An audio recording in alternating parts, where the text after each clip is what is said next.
Chapter 4461. After hearing this, Sun Jian's sweat dripped down his back again. He knew Xiao Hua's temper. Xiao Hua was amenable to coaxing but not coercion. He hated being used by others the most. If Xiao Hua knew about Immortal Emperor Gaochun's plan, who knew what kind of loopholes he would make? Sun Jian hurriedly said, "Your Majesty." While they were talking, the Emperor's golden throne violently shook again. Another piece of gold flew out. The Emperor became impatient and picked it up to take a look. A rare trace of awkwardness appeared on his face. He looked at Sun Jian and asked, "Why is your auntie looking for you again? Didn't you go to the Hall of Fragrance earlier?" "Well." Sun Jian was also stunned. He nodded and said, "I just returned to the Immortal Palace and went to see you in the Hall of Fragrance." "Forget it, you should go." The Emperor helplessly said, "I have already scolded her twice. If I refute her again, she will be angry." "Yes, I understand." Sun Jian didn't dare to say anything else and bowed. "I will go right away." However, just as he said that, Sun Jian seemed to have thought of something and said, "All right, if it's possible, Your Majesty, send a decree to the Hall of Enlightenment not to provoke the hundreds of thousands of Dao sect cultivators, or let me take charge of this matter. Your Majesty only needs to invite Senior Wuxia into the Wuxia Palace, and everything will be fine. Your Majesty and I will only need to find the thief who covets Your Majesty's throne." "Okay, I understand. Go to the Hall of Fragrance." The Emperor was clearly absent-minded and said, "Be careful, don't let your whereabouts be exposed." Sun Jian wryly smiled. "Your Majesty, I am now the Sun Palace's Grand General. A trip to the Hall of Fragrance won't cause any suspicion, right? All in all, just be careful." Immortal Emperor Go Chen waved his sleeve and signaled for Sun Jian to leave. Not to mention Sun Jian, the Nangong young noble, Nangong Jingyin, asked Immortal Emperor Go Chen for permission to visit the Eastern Sea Emperor at the Lingyun Palace. After coming out of the palace, he went straight to the west of the palace. He flew past many pavilions and clouds before finally arriving at the foot of a mountain. The Immortal Palace had always been dominated by palaces. Even with Nangong Jingyin's experience, she couldn't help but stop in the air. After a while, she broke out from the intoxication of the mountain scenery and smiled. "Since ancient times, I only felt that the 4 seasons were new, but I didn't know that the autumn moon was near. Only when the mortal world is heavy would I feel that the scenery of the mountain ridges is new." The moment she finished reciting, a yellow scarf warrior suddenly came out from the foot of the mountain. This yellow scarf strongman was at least 1,000 feet tall. His body surged with an awe-inspiring aura, emitting a reddish-yellow luster. "Who are you? How dare you trespass into the Hall of Fragrance?" the yellow scarf warrior shouted. "If you have no intention of offending, then turn around and I'll pretend that I didn't see anything." Nangong Jingyin naturally wasn't afraid. She stood firmly in the air and bowed. "This one is the young noble of the Nangong family, Nangong Jingyin. This one has already paid respects to the Immortal Emperor, and received his order to come and pay respects to the Eastern Abyss Empress." The yellow scarf warrior was stunned and raised his hand. "Do you have the Immortal Emperor's decree?" "The Immortal Emperor is discussing important matters in the palace and doesn't have the time to care about this one," Nangong Jingyin calmly replied. "Thus, this one doesn't have the Immortal Emperor's decree, only the Nangong family's token." "Where is the token?" the yellow scarf warrior roared with a respectful tone. "Please examine it." Nangong Jingyin took out her token and handed it to the warrior. The yellow scarf warrior took the token and looked at it before saying, "Please wait a moment." Then, the yellow scarf warrior flew into the mountain and disappeared. Not long later, a woman in palace attire flew out with Nangong Jingyin's token. When she got close, she handed the token back and bowed with a smile. "Young Master Nangong, the Empress invites you in." "Many thanks, sister. Please lead the way." Nangong Jingyin took the token and carefully held it in his hand before returning the greeting. That woman covered her mouth and smiled. "Young Master Nangong, please." Nangong Jingyin looked at the woman's swaying waist and her graceful figure as she controlled the clouds with a trace of a smile on his face. Then, he lowered his head and followed behind. After flying over the mountain, 5 colored clouds covered the entire mountain range. Moreover, in the air, strands of elegant fragrance entered his nose. Nangong Jingyin lightly breathed in, and when that fragrance entered his body, a refreshing feeling appeared in his mind. Not only did his limbs and bones feel comfortable, even the qi in his middle dantian sped up.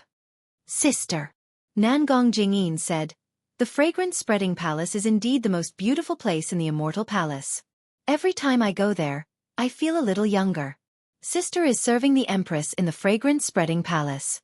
Not to mention 1,000 years, even 10,000 years later, you will still be as young as you are now. Hee hee. No wonder the Empress is biased. Young Master Nangong's mouth is really sweet. Hearing this, the woman was elated. Her face blushed and she smiled. Celestial Empress was about to head to the back of the mountain to pick the wood heart grass. When she heard that young Master Nangong was coming, she ordered people to postpone the matter and hurriedly sent this servant to invite you. If it was someone else, the Empress would definitely not meet them. This is all my fault. Nangong Jingyin smiled and said, the sisters are all prepared, but they were delayed because of me. I have to apologize. As she spoke, Nangong Jingyin took out a jade box and handed it over to that woman.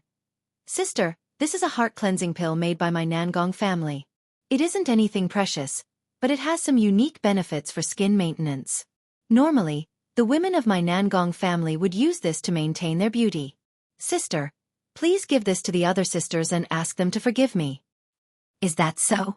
This is the Nangong family's heart-cleansing pill? That woman's figure stopped as shock appeared in her eyes. This servant has long heard of this heart-cleansing pill. Although the name sounds ordinary, it is extremely useful for women like us. Nangong Jingyin smiled and stuffed the jade box into the woman's hands. She waved her hand and said, rumors are inevitably exaggerated. This heart-cleansing pill is just an ordinary pill made by my Nangong family. Sister, you don't have to mind it. Hee hee, if that's the case, then this servant will bring the other sisters to thank young master. The woman giggled and carefully put it away. How could she not know how precious this heart-cleansing pill was? By the way, sister, how is the Empress' mood these few days? Nangong Jingyin asked casually. The woman naturally understood this logic. She didn't try to hide it and said with a smile, Celestial Empress has been in a good mood these few days, much better than before. Otherwise, she wouldn't think of going to the back mountain. Many thanks, big sister. Nangong Jingyin understood and didn't ask any more questions, only replying with a smile. Afterward, the woman brought Nangong Jingyin and flew forward again. In just a short moment, they entered the 5-colored clouds. Within the clouds, there was a palace on the foot of the mountain.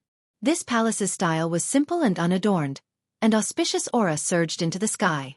Immortal birds were leisurely circling around the palace, and immortal beasts were leisurely pacing around the palace. The palace was extremely large and seemed to cover the entire foot of the mountain. However, there were layers of clouds above the palace, and the majority of it couldn't be seen with the naked eye. There was a door in the palace, and there was a group of female generals in front of it. These female generals wore armor and held imperial artifacts. They all looked valiant and formidable. When the female generals saw someone flying over, they immediately went on guard. The 2 female generals in front even used eye-clearing techniques to examine Nangong Jingyin. Nangong Jingyin had a smile on her face as she nodded at the 2 female generals. She didn't stop and followed the woman who led the way to the palace. The 2 didn't land, and the group of female generals had already formed a formation and faintly surrounded the 2 of them. When that woman landed, she smiled at the female general in front and said, General Rainbow Phoenix, this is the young master of the Nangong family, Nangong Jingyin. She is here to greet the Empress. And go in. General Rainbow Phoenix glanced at Nangong Jingyin and nodded. She waved her hand, and the group of female generals behind her moved aside. However, they still remained vigilant not far away. Behind the female general was the palace door. This door was also grand, and there were 3 flamboyant inscriptions on it. Fragrance-spreading palace. The doors of the Hall of Fragrance were divided into 9 sections, but they were not completely open. Only the door on the far right was half closed, neither too big nor too small. The woman walked to the door and said respectfully, Young Master Nangong, please. Okay. Nangong Jingyin nodded and walked in. The woman hurriedly turned around and walked towards a side door. Nangong Jingyin stepped into the fragrance-spreading palace and was greeted by thousands of flowers. Some were big, some were small, some were blooming, and some were budding.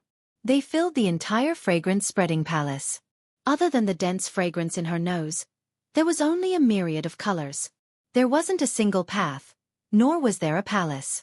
Nangong Jingyin looked around and couldn't help but feel dizzy. The moment Nangong Jingyin closed her eyes, that woman flew out from a flower beside her and said respectfully, "Young Master Nangong, please follow this servant." "Sister, please." Nangong Jingyin opened her eyes. Her eyes were clear now. The woman didn't move. Instead, she stepped into a faint yellow flower bud. The instant she stepped in, the flower bud suddenly expanded to more than 30 meters in size. Nangong Jingyin didn't dare to delay and quickly followed. Swoosh! A faint yellow light mixed with clouds covered the entire flower bud. Nangong Jingyin felt the entire world shake. His body seemed to have moved a little, but it didn't seem to have moved at all. The flower bud returned to its original state. Chapter 4462. Shortly after, the woman brought Nangong Jingyin to 8 similar colored flower buds. After the last flower bud turned, the entire flower bud flew out from the flowers and brought Nangong Jingyin and the woman into the flower bushes. The bushes were torn apart like clouds, and Nangong Jingyin's eyes lit up. She was already on the stairs of a palace. "Empress!" The woman landed on the stairs and immediately bowed. Nangong family's young master Nangong Jingyin requests an audience. Announce. A clear voice sounded from within the palace, and a grassy lawn appeared from the clouds and extended to Nangong Jingyin's feet. Servant Nangong Jingyin greets Empress. Nangong Jingyin stepped onto the lawn and bowed. As she spoke, the lawn returned to the palace, and the clouds dissipated. Nangong Jingyin's eyes blurred, and she was standing in a palace filled with flowers. There was also a golden chair at the top of this palace, and a woman who was 3,000 meters tall sat on it. She had a dignified appearance and had a kind smile on her face. There were countless auspicious signs on her palace dress. On the left side of the golden throne, countless inscriptions formed the shape of a phoenix. They danced proudly, and wisps of luck that were as thin as strands of cloud surged out of the void as the phoenix flapped its wings. They either entered the woman's palace dress or the golden throne, and faint rumbling sounds could be heard. This woman was none other than the East Sea Empress, the mother of the world. Seeing Nangong Jingyin bow, the East Ocean Empress raised her hand. "Servant Nangong, you may rise." "Thank you, Empress." Nangong Jingyin still didn't dare to raise her head. She only looked at the auspicious clouds below her. The East Ocean Empress was very satisfied with Nangong Jingyin's respectful attitude and asked, "I heard that the calamities on the hidden Immortal continent are endless. Not only are the commoners homeless, but many scholarly families are also declining. I wonder how the situation is now?" Nangong Jingyin replied, "Empress, you care for the world, and I truly admire you. 10 days ago, this humble subject received a message from the clan and mentioned the recent disaster. Please be at ease, Celestial Empress. This humble subject does not know about other places, but within the capabilities of my Nangong aristocratic family, not a single person of the secular world has left their home, much less become homeless. Not only did my Nangong family use all of our resources to help the people who were affected by the disaster, we even traveled thousands of miles to purchase good seeds that could resist the disaster. We distributed them to the people of the world for free, so that they could fill their stomachs and cultivate them. If all the clans were like the Nangong clan, then why would the Immortal Emperor have to work so hard every day?" The East Sea Empress sighed. "It's really been hard on the Nangong clan. I don't dare. This is what I should do as a subject." Nangong Jingyin replied neither haughtily nor humbly. "Crown Prince, what brings you to my Hall of Fragrance today?" The East Sea Empress smiled and said, "Your Nangong family has done a lot for the hidden Immortal continent. If I can participate in politics, I will definitely ask the Immortal Emperor to reward your Nangong family." Nangong Jingyin smiled and said, "This humble subject has not come to the Hall of Fragrance for a long time, and I miss Celestial Empress very much. Furthermore, this humble subject's mother has also sent a message, and she specially instructed this humble subject to come over. She said that she has something to tell Celestial Empress." "What matter does Xing have to be so mysterious?" The East Sea Empress smiled and said, "This humble subject has known your mother since young. After this humble subject married into the Sun family, she married into the Nangong family. However, every year during this humble subject's birthday banquet, she would send her regards over. How long has it been? If there is something, why didn't she say it that day?" This. Nangong Jingyin said embarrassedly. Mother said clearly in the message that this humble subject is not allowed to take a look, so this humble subject does not know. Take it out. The East Sea Empress smiled and said, yes. Nangong Jingyin nodded and carefully took out a palm-sized pink jade pendant and respectfully presented it. At this moment, a female official walked out from the nearby clouds. This female official took the jade pendant and looked at it. She then opened her mouth and spat out a mouthful of qi, which entered the jade pendant. Rumble! With a soft sound, 4-colored qi surged out from the jade pendant and transformed into a several qi-long subbody. This subbody was an absolute beauty, and she was also wearing palace attire. She looked around and bowed towards the East Sea Empress. This subject, Sun Yaoxing, greet Celestial Empress. This subject has come to greet Celestial Empress as a Yuan spirit child. This subject seeks Celestial Empress understanding. It's fine. The East Sea Empress waved her hand and smiled. This is the fragrance-spreading palace. Other than your family's boy, there are no other subjects here. There is no need to be so courteous. Furthermore, this humble subject also knows that if you were to make a trip to the Immortal Palace, you would have to submit a letter of approval first. Your Nangong family also has to go through many formalities, and this humble subject is truly inconvenient. For you to come and see this humble subject as a Yuan spirit child, this humble subject is already very happy. Thank you, Celestial Empress. Nangong Jingyin's mother did not lose her respect because of the Celestial Empress's words. She still carefully replied, how is Celestial Empress recently? Sigh, not really. The East Sea Empress sighed. I believe you also know that this humble subject does not feel good in my heart. That's right. Nangong Jingyin's mother smiled and said, which mother would be unhappy if this matter happened to her? If was imprisoned in the Heaven Punishment Prison Crystal, this subject will also think of a way to save him. You will think of a way. But this humble subject cannot. The East Sea Empress shook her head and said, this humble subject is the mother of the world and must be a role model. This matter cannot make things difficult for the Immortal Emperor. Speaking of this, the East Sea Empress was a little bewildered. She looked at the slightly dimmed subbody of Nangong Jingyin's mother and asked, do you have any important matters? If this humble subject is able to do it, this humble subject will definitely help. Big sister. Nangong Jingyin's mother revealed a mysterious expression again. She even changed the way she addressed the East Sea Empress. She said softly, this little sister didn't leave much Yuan spirit in the jade pendant. I'm afraid I won't be able to hold on for long. Then, this little sister will make a long story short. And go ahead. The East Sea Empress nodded. Actually, this little sister didn't come today for my own matters. Nangong Jingyin's mother said, this little sister heard about the 9th princess matter and knows that you are feeling terrible, so this little sister wants to help you. What does little sister mean? The East Sea Empress was dazed and was even more confused. Big sister, what do you think of Nangong Jingyin's mother changed the topic and asked. The East Sea Empress glanced at the respectful Nangong Jingyin and replied, is a good child. Didn't the Immortal Emperor give him his courtesy name when he was 20 years old? Furthermore, during these years in the Immortal Palace, he has followed the rules and is the most outstanding among the princes of the 4 great families. Little sister, you are really lucky. Big sister, if our Nangong family and the Sun family are connected by marriage. Nangong Jingyin's mother smiled and said, do you think the Immortal Emperor will spare the 9th princess? Will he let her out to marry Oh? The East Sea Empress was shocked. Her eyes flashed with a complicated expression as her gaze landed on Nangong Jingyin. At this moment, Nangong Jingyin was also shocked and had a trace of shyness on her face. She didn't know where to put her hands and feet. After a while, the East Sea Empress asked, little sister, is this your idea or Nangong's? Big sister is thinking too much. Nangong Jingyin's mother smiled and said, Nangong doesn't know about this at all. I didn't even tell I just want to hear your opinion. If you think it's suitable, I will discuss it with Nangong. Doesn't have anything to be picky about. The East Sea Empress said softly, the Nangong family is also one of the 4 great families.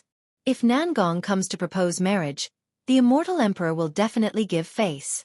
Of course. At this point, the East Sea Empress didn't say anything else. In fact, she also understood that the four great families wanted to make the Immortal Emperor a mere figurehead.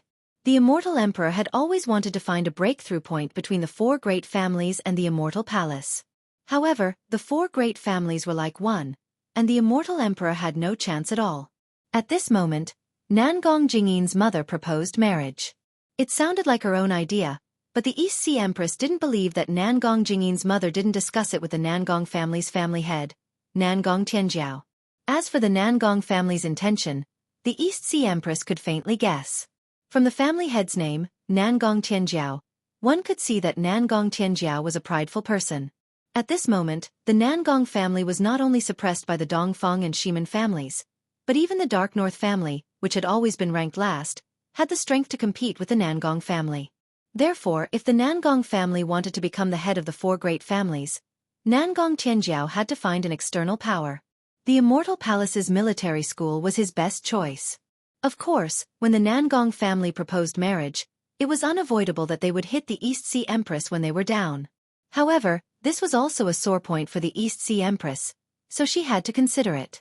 On the day of the East Sea Empress birthday banquet, the Immortal Emperor invited the Thunder Temple's Vairocana World Sovereign and the Great Sage Hall's Golden-Winged Great Pung Great Sage to discuss the sutra-seeking extreme bliss.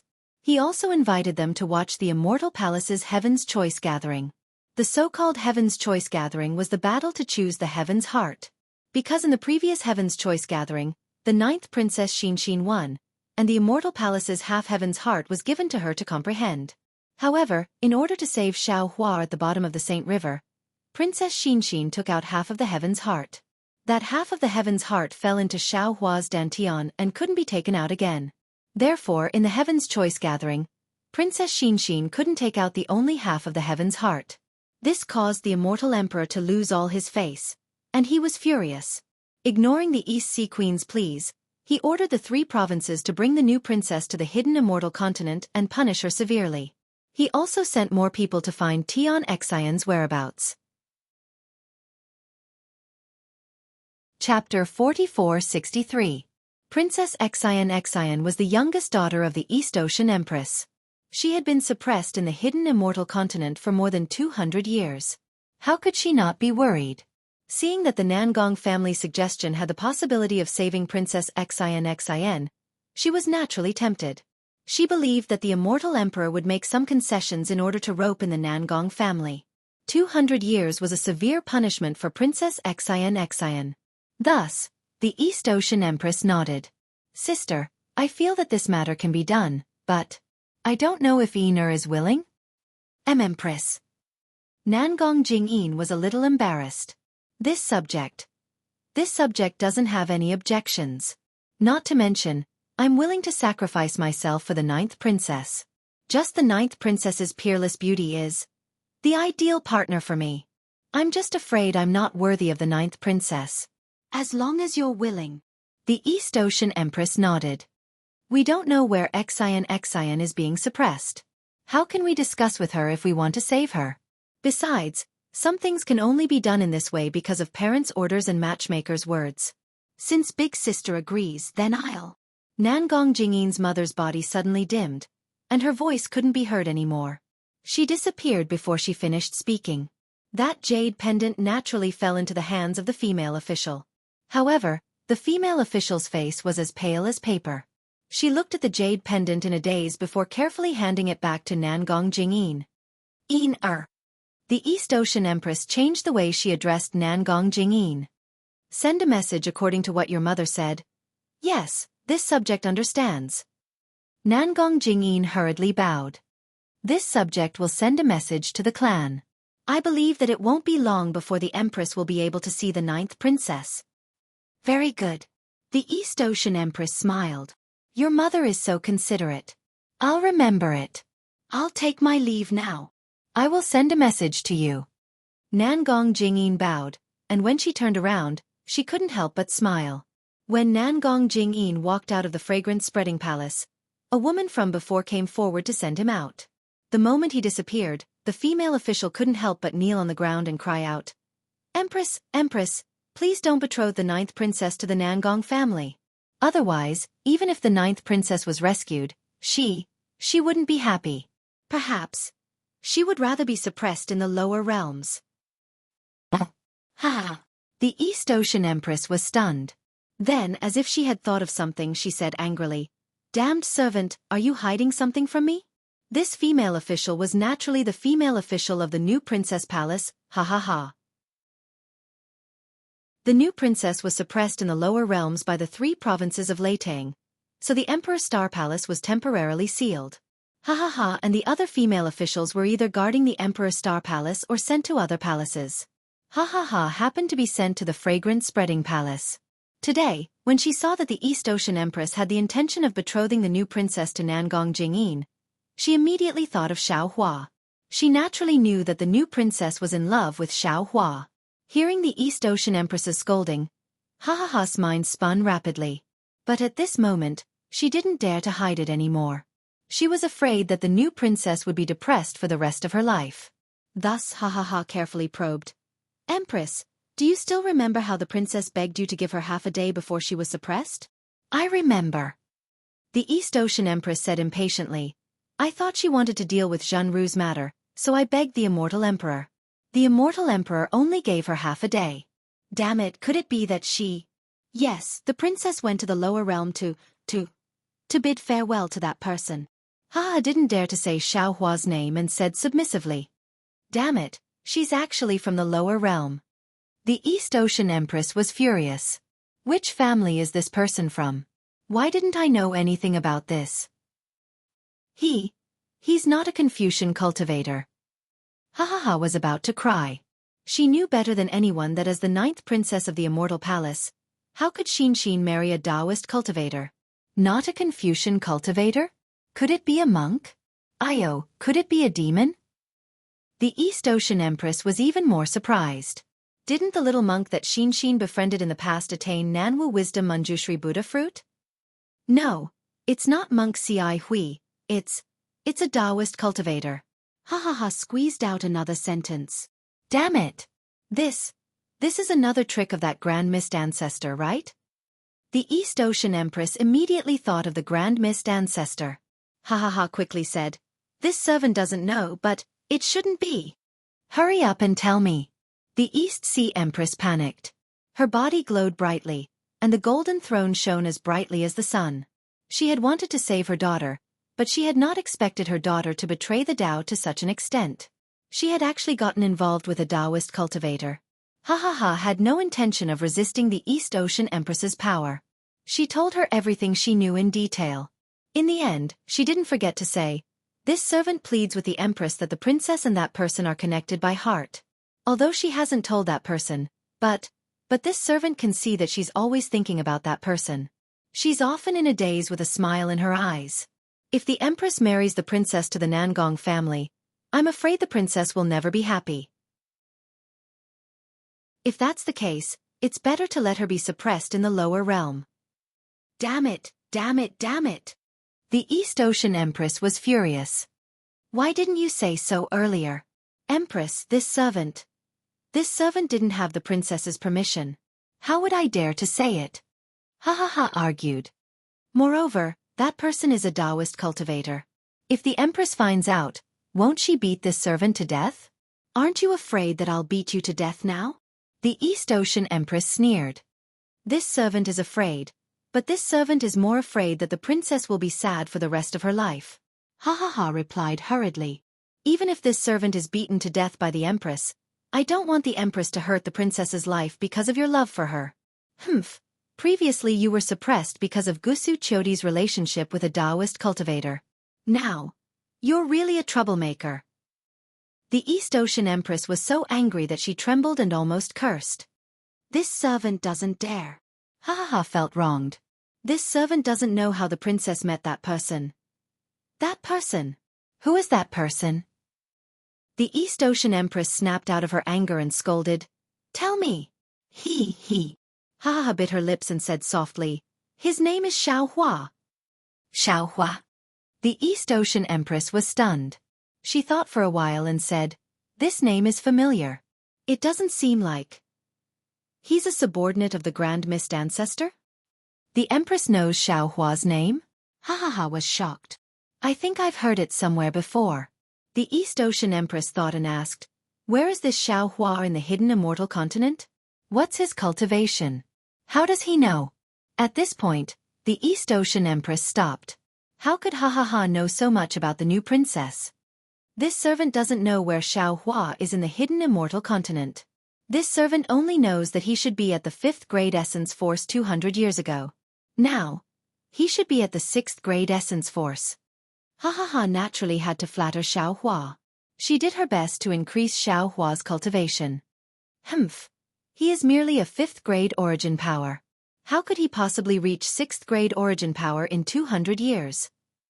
The East Sea Empress scoffed. However, as she spoke, she suddenly exclaimed in shock. I remember now. As she spoke, the East Ocean Empress thought for a while and muttered, he should still be in the Lingyun Palace at this time. As she spoke, the East Ocean Empress raised her hand and patted the golden seat. A piece of gold leaf flew out from the golden seat. The East Ocean Empress said a few words and pointed.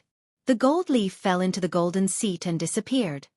What does Xiaohua look like? The East Ocean Empress asked. Ha hesitated for a while and waved her hand. A tricolored cloud flew out and condensed into Xiaohua's image in the air. He's just an ordinary cultivator. The East Ocean Empress looked and waved her hand, shattering Xiaohua's image. She said, do you know what Xian said to Xiaohua in the lower realm? This servant doesn't know. Ha smiled and said, the princess only brought this servant along as a companion. What else do you know? The East Ocean Empress was a little angry. Ha said, this servant also knows that Xiaohua is a rare merciful person. His cultivation is also very profound.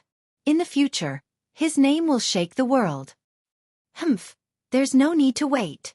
The East Ocean Empress couldn't help but snort again. If I'm not wrong, his name will soon shake the world. Ha was stunned. She looked at the East Ocean Empress in confusion. Why isn't he here yet? The East Ocean Empress was a little anxious. She patted the golden seat again and sent out another piece of gold leaf. This time, the East Ocean Empress didn't ask Ha anything. She sat on the golden seat and thought quietly. It seemed like she was planning something. After waiting for the time it took to brew a cup of tea, there was still no movement. The East Ocean Empress sent out another piece of gold leaf. Fortunately, another piece of gold leaf flew over. The East Ocean Empress looked at it and ordered, in a while, the new Sun Palace Great General Sun Cho, who is in charge of the Immortal Palace's defense, will come to visit me. Go and bring him here. Yes, Empress. Someone outside the palace answered and left. The East Ocean Empress looked at Ha and said, you can leave first. Yes. Ha didn't dare to say more and obediently left. Not long after, Sun Jian entered the Hall of Fragrance.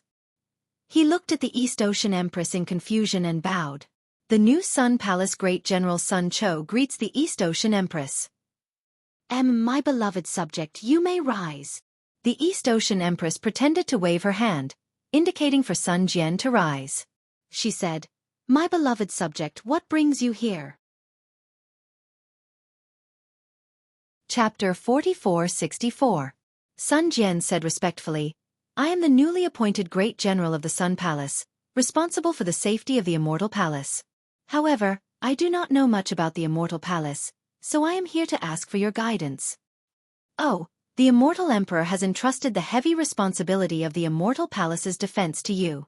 Looks like he has high hopes for you. The East Sea Empress nodded slightly and replied, if we're talking about the defenses of the Immortal Palace, then that should be the greatest secret of the Immortal Palace. At this point, the East Sea Empress raised her hand and patted the golden chair beneath her. Caw! Several phoenix cries rang out, and dozens of phoenix-shaped inscriptions flew out, covering the entire Hall of Fragrance. When the clouds surged out, the East Sea Empress figure slowly shrank until she turned into an ordinary woman with a kind face. Although the East Sea Empress had a smile on her face and her eyes were filled with concern and anxiety, the elegance she exuded was still unbearable. Aunt, why did you call the boy over? Sun Jian smiled and said, you sent 3 messages in a row, which made Uncle very unhappy. It's up to him whether he's happy or not. The East Sea Empress snorted coldly. Only he is allowed to uphold the dignity and face of the immortal emperor, but not the feelings of husband and wife. Can't I be a little angry? Sun Jian naturally knew what the East Sea Empress was angry about. He could only comfort her. Aunt, if it's just about the 9th princess, Uncle did not do anything wrong. After all, he is the immortal emperor, and there are 8 other princesses above the 9th princess. Not only does he have to face the Thunder Temple and Great Sage Hall, he also has to answer to the other 8 princesses. If he doesn't punish the 9th princess, how can he lead the Confucian cultivators?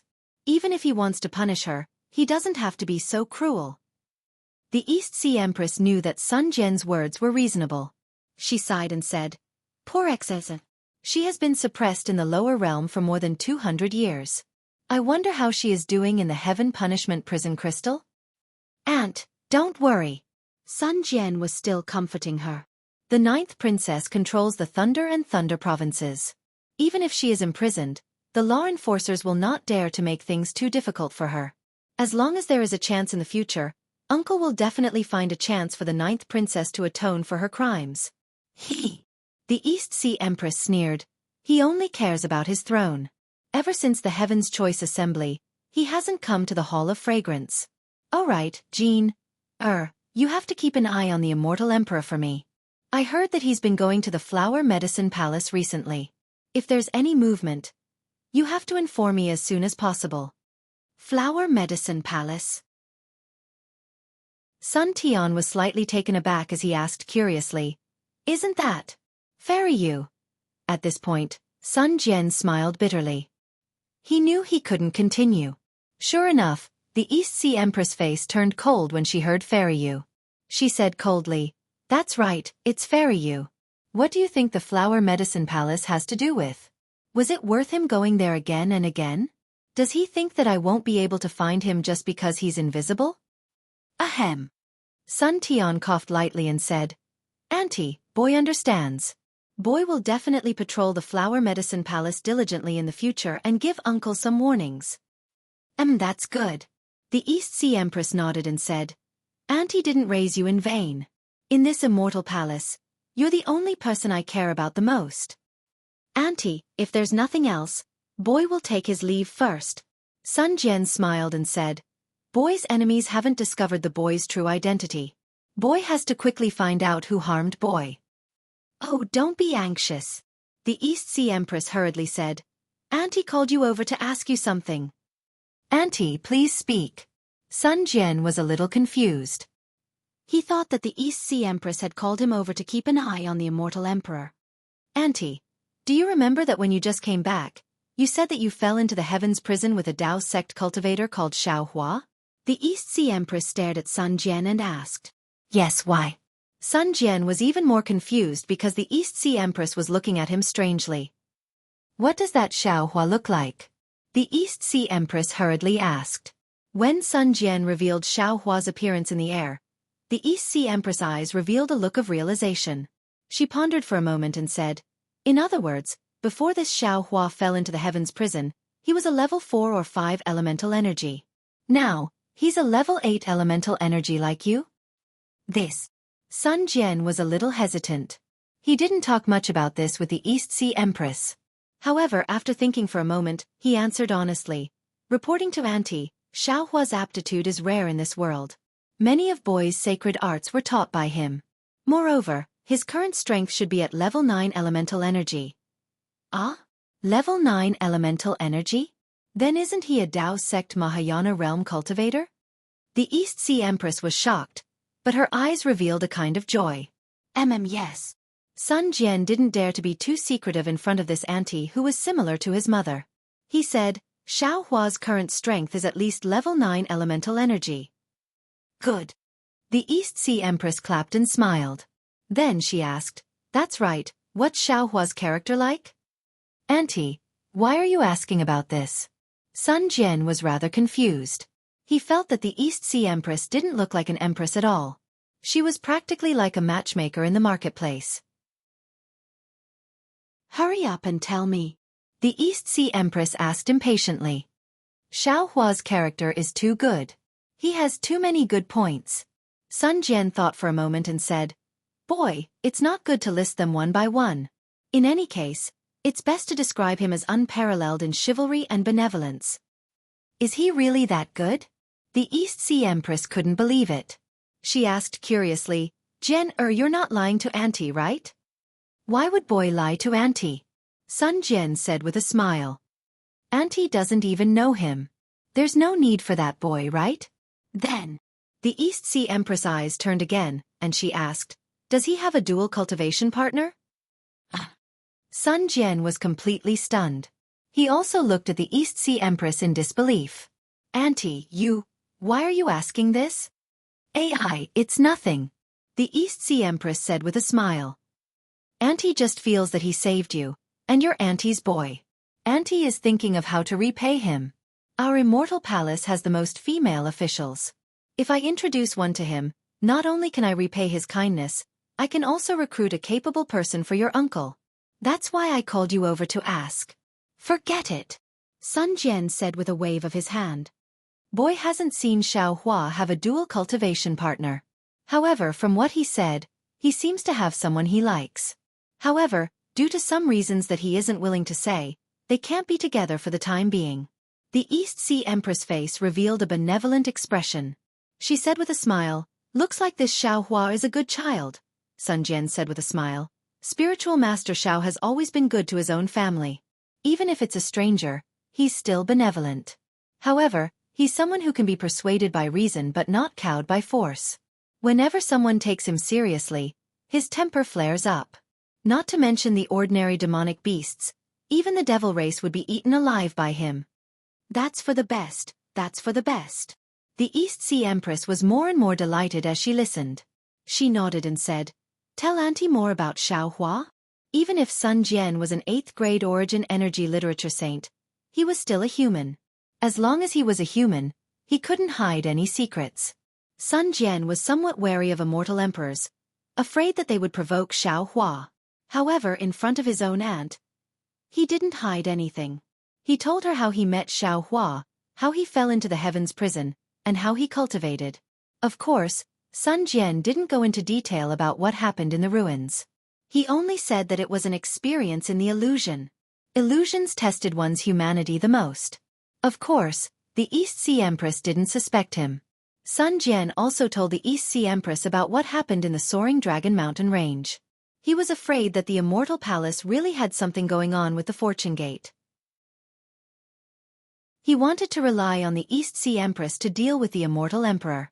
Sun Jian spoke for almost an hour before he bid farewell and left. After Sun Jian left, the East Sea Empress sat on the golden throne and pondered for a long time. Then, her expression changed.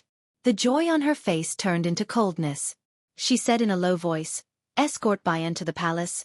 Yes, Empress. The female general outside the Hall of Fragrance immediately answered. In just a moment, Bayan was brought in. Bayan's face was pale. She had only left the Hall of Fragrance for an hour, and now she was being escorted by a female general. She was terrified. Bayan. The East Sea Empress looked coldly at Bayan and said, as female officials of the Emperor Star Palace, you knew that the 9th Princess' actions were wrong. Not only did you not remind her, you even hid it for her. Now that the 9th Princess has been severely punished, you can't escape punishment either. Seeing that you have worked hard and that you have just been punished, I will not let the 3 provinces imprison you in the Heaven's Punishment Prison Crystal. I will only banish you to the lower realm. Do you accept this? When Bayan heard this, she couldn't help but tremble. She opened her mouth to explain, but the East Sea Empress didn't mention any other mistakes. She only said that she hid it and didn't punish her too severely. She was only removed from her position as an immortal official and banished to the lower realm. She really had nothing to explain. After thinking for a moment, Bayan lowered her head and said, I accept. At this point, Bayan looked up and said, however, I ask that Empress reconsider what I said earlier. Don't let the 9th Princess regret it for the rest of her life. Humph. The East Sea Empress snorted. You don't need to worry about my matters. Just worry about yourself. I understand. Bayan lowered her head, not daring to say more. Take her out. The East Sea Empress ordered. The female generals beside her immediately rushed forward, took Bayan and pushed her out. Rainbow Phoenix. After the female generals left, the East Sea Empress asked again, which part of the hidden immortal continent is the most chaotic right now? Empress. The Rainbow Phoenix general hurriedly replied. Right now, the 9 states of the hidden immortal continent are suffering from famine and war. I can't say which part is the most chaotic. The East Sea Empress glanced at the Rainbow Phoenix general and said calmly, just now, the new great general of the Sun Palace, Sun Cho, said that the great general of the Lunar Temple has already gone to the Soaring Dragon Mountain range to suppress the remnants of the Tao sect. Yes, that's it. Banish by, and to the Soaring Dragon Mountain range. Chapter 4465. Empress. General Colored Phoenix was shocked and hurriedly said, although Tao Wu has some strength, she is a woman after all. If she is banished to the Soaring Dragon Mountain range, I'm afraid she will be in danger. Empress, please show mercy and spare Tao Wu. Damn it!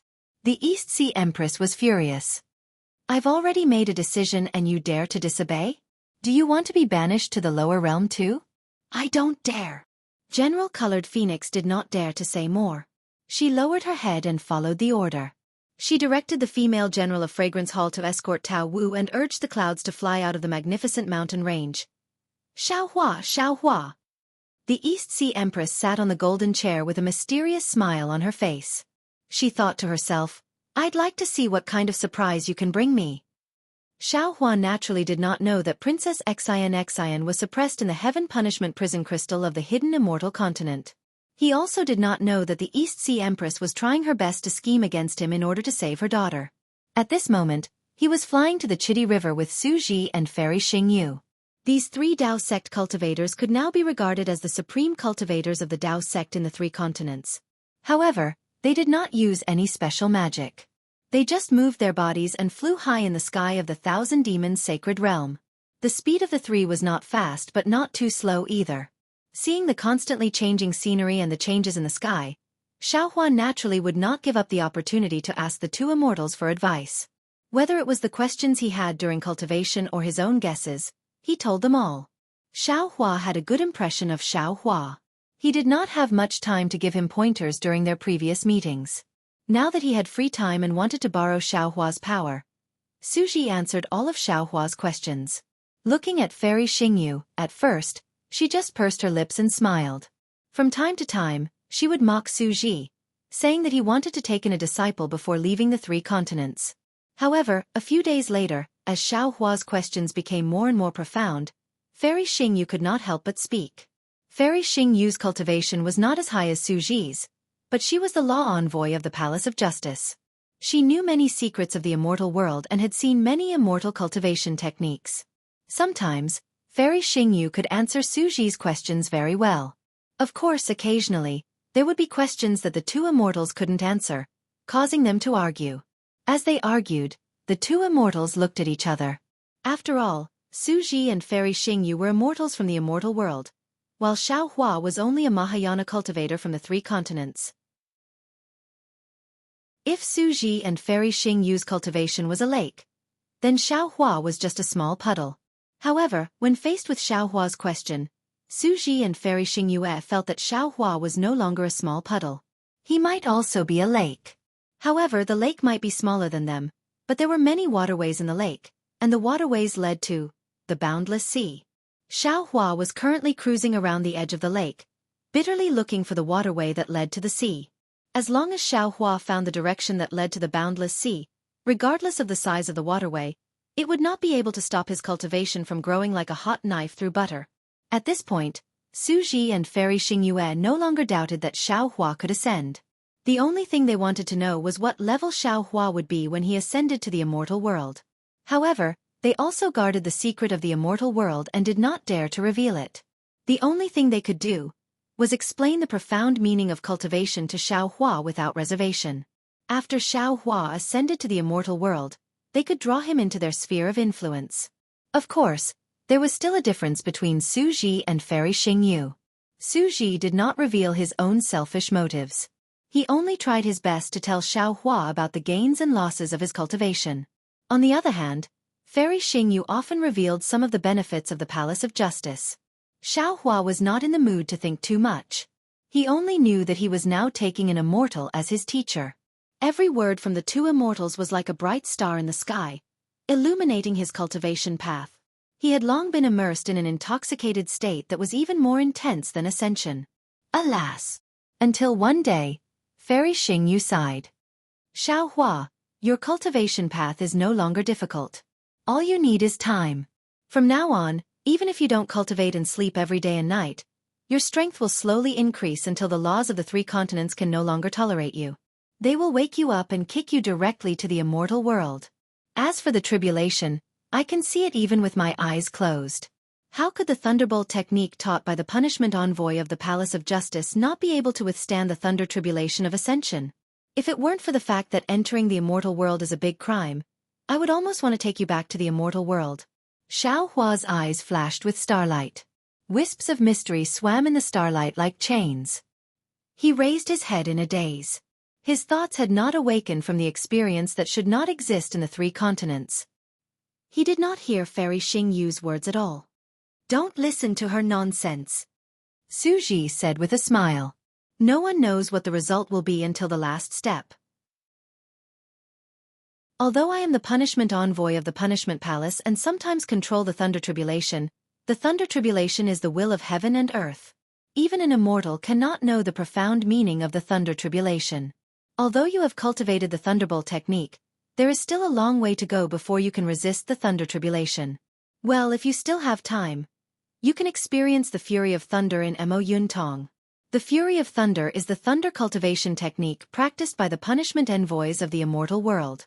It is said that it was created a long time ago when the punishment celestial lord comprehended the thunder tribulation and refined the immortal slaying stage. Of course, the Fury of Thunder is still different from the thunder tribulation. It can only help you understand the thunder tribulation a little more. Ha ha! Fairy Xingyu covered her mouth and laughed. Su Ji, didn't you say that you can't reveal the secrets of the immortal world? Why, did you tell Xiao Hua what cultivation technique the punishment envoys practice? It doesn't matter. Su Ji glanced at Fairy Xingyu with a rare trace of warmth in his eyes. He replied, Immortals are also humans. How can they not have feelings? For a cultivator like Xiao Hua, even if I have to risk being punished, I want him to enter the immortal world as soon as possible. If Xiao Hua enters the immortal world, you can't snatch him from me. Fairy Xingyu pouted. Although he has already cultivated the Thunderbolt technique. Su Ji smiled but didn't say anything. Fairy Xingyu hurriedly said to Xiao Hua, Xiao Hua, many of the cultivation methods I gave you offer the Master of Law of the Palace of Law to cultivate. For example, the Light and Cloud Light technique, the Swift and Lightning technique. Thank you, seniors. Xiao Hua blinked and the strange phenomenon around him disappeared. He bowed and said, In the past few months, I have gained too much. To put it bluntly, this junior has been cultivating for such a long time, but there has never been a professor who has been so kind to me. This junior's heart is filled with gratitude. You don't have to be so polite, Fairy Xingyu said with a smile. When you go to the immortal world in the future, just listen to me. Su Ji said seriously, Xiao Hua, your aptitude is extraordinary, and we like you very much. But it is not your aptitude that makes me want to teach you. It is your mind and temperament.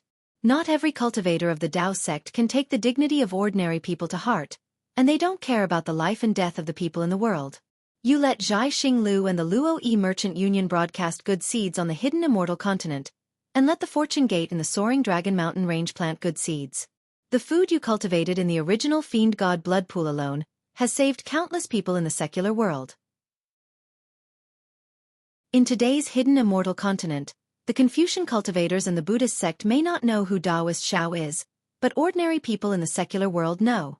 Of course, they may not know that Taoist Xiao is Xiao Hua, but they really put Taoist Xiao in their hearts and are grateful to him. With this kindness, I can't not teach you what I have learned. Speaking of this, Su Ji raised his eyebrows and looked into the distance, intentionally or unintentionally, and said, Of course, I am just an ordinary law enforcer of the Punishment Palace. My cultivation may be higher than yours now, but in the future, I absolutely believe that you will be stronger than me. I only hope that no matter when and where you are in the future, you will not forget how good Fairy Xingyu and I are to you today. Also, don't forget, the root of these good things, Don't forget your original heart and the justice you pursue. Boom. It was unknown whether it was because Suji's words came from the bottom of his heart and caused Xiaohua to feel the same way, or because Xiaohua had been comprehending an extremely profound cultivation technique for the past few months and it had triggered his memories. As Suji's voice fell, Xiaohua's mind rumbled, and then many scenes gushed out from who knows where. A grave mound, a skinny child, a strict father, and a few deafening words of reprimand. Xiaohua, be grateful. Remember, you must be grateful. Our family is relatively poor, and you left early. In the past 5 years, I know that your life has been more difficult and dangerous. I didn't fulfill my responsibility as a father and didn't teach you well. This isn't your fault. It's all my fault. Our family has received a lot of kindness from the Misty School. As they say, a drop of water should be repaid with a gushing spring. You must remember that we must repay the kindness of the Misty School. Alas, last night, you talked about human nature in the Li family. Your father didn't know much about it. At that time, he didn't dare to disrespect you and didn't interrupt you. What you said may make sense, but I feel that although we can't be on guard against others, we shouldn't think too badly of others. I also know that the people in the martial arts world are sometimes very scheming, but justice lies in the hearts of people. Even if there is no heart, God is watching. Also, now that you have the ability, I don't want you to become a hero who is loved and respected by others. I just want you to become a righteous person who can face everyone with a grateful heart, a compassionate heart, and a chivalrous heart. These words seemed to be very far away, but Xiaohua felt as if they were right in his ears. Tears welled up in Xiaohua's eyes as a sense of homesickness inundated him. Father, grandmother, mother, are you all right? A grand ascension stage human, the center of attention of countless people, had finally found a trace of his lost memories in this faraway land. Chapter 4466. That's right. All law enforcers must have justice in their hearts. They must face all living things in the immortal world with a grateful heart, a compassionate heart, and a chivalrous heart. Only in this way can they face the thunder tribulation and their own immortal slaying stage with a pure heart. When Xiaohua's memories gushed out, he was extremely emotional.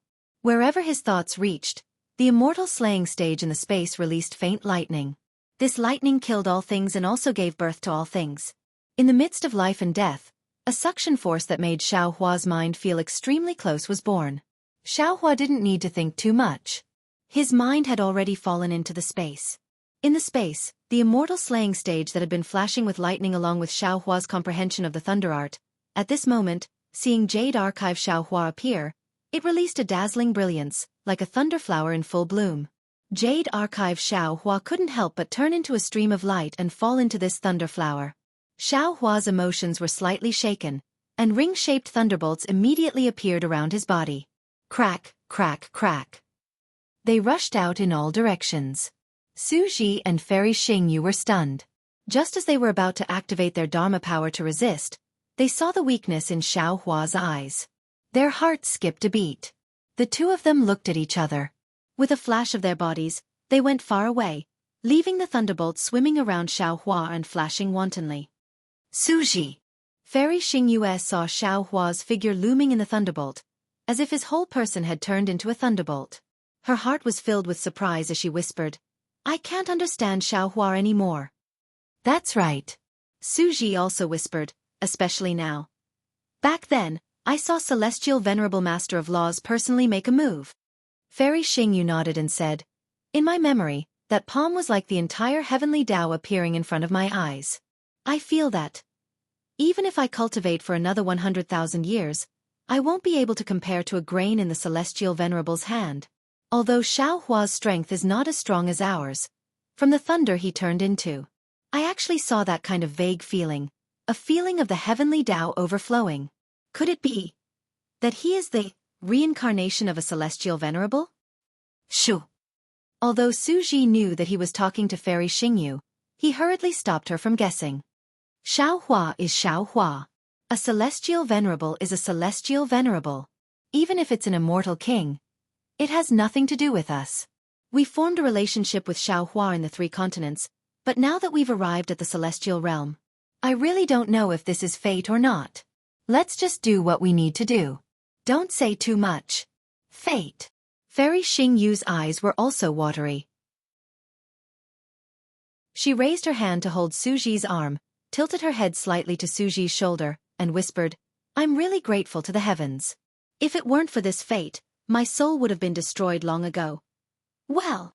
Suji's body stiffened slightly, and he slowly withdrew his arm. He forced a smile on his face and said, Actually, as long as it's an immortal from the immortal realm, if they encounter such a situation, anyone would help. Humph. How boring.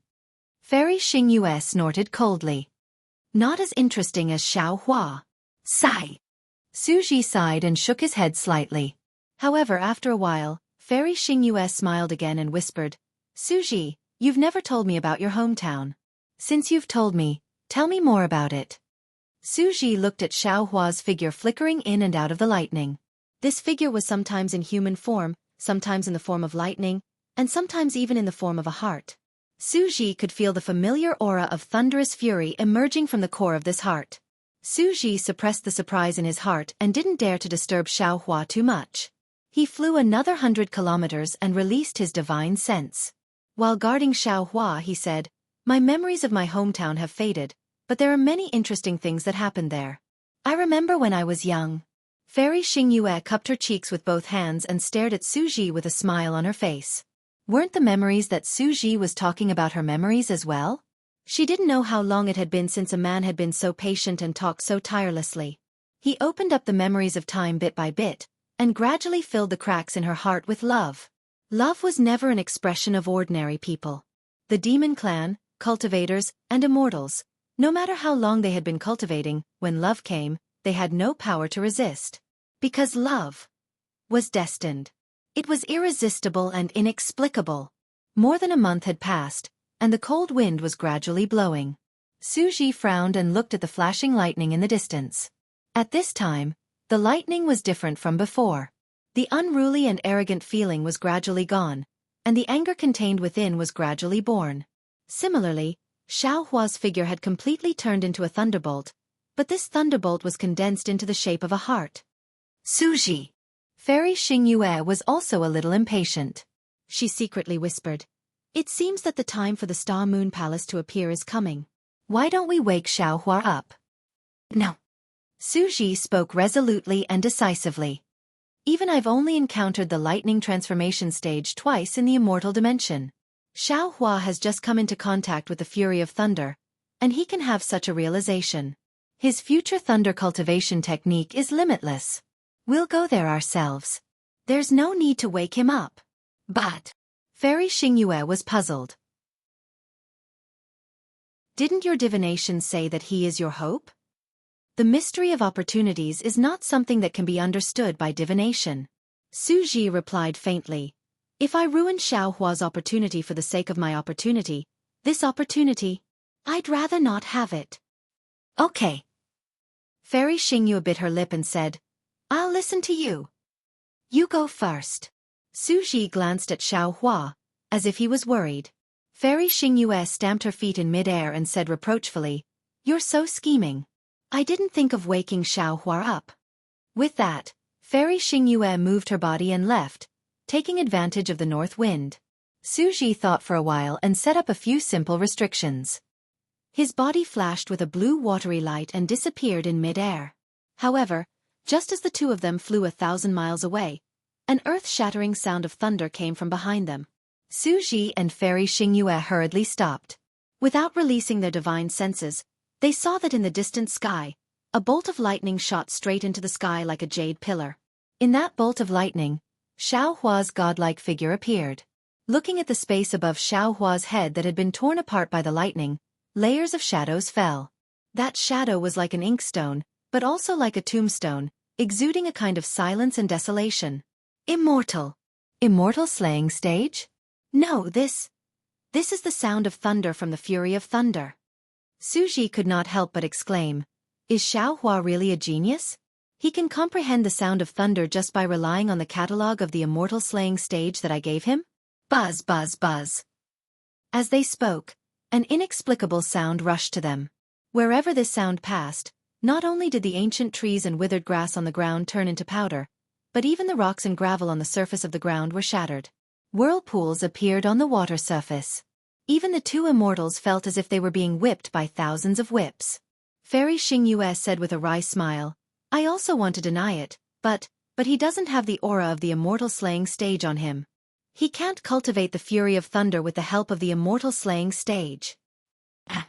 While the two of them were overestimating Xiaohua's divine senses swept over. In just a moment, Xiaohua's figure turned into a bolt of lightning and he asked curiously, Seniors, why didn't you wait for me? Fairy Xingyue rolled her eyes at him and said, We didn't dare to wait any longer. If we waited any longer, you would have become a celestial master. Sorry. Xiaohua said with a smile, I haven't been in closed-door cultivation for a long time. It's rare for me to be in closed-door cultivation today. I've kept you waiting. Fairy Xingyue hit the nail on the head and exposed Xiaohua's lie. Haven't you been in closed-door cultivation in the heavenly prison for tens of thousands of years? How can you say that you haven't been in closed-door cultivation? Ouch! Xiaohua touched his nose, as if he suddenly remembered something. He said anxiously, By the way, I remember something. What is it? Suji asked.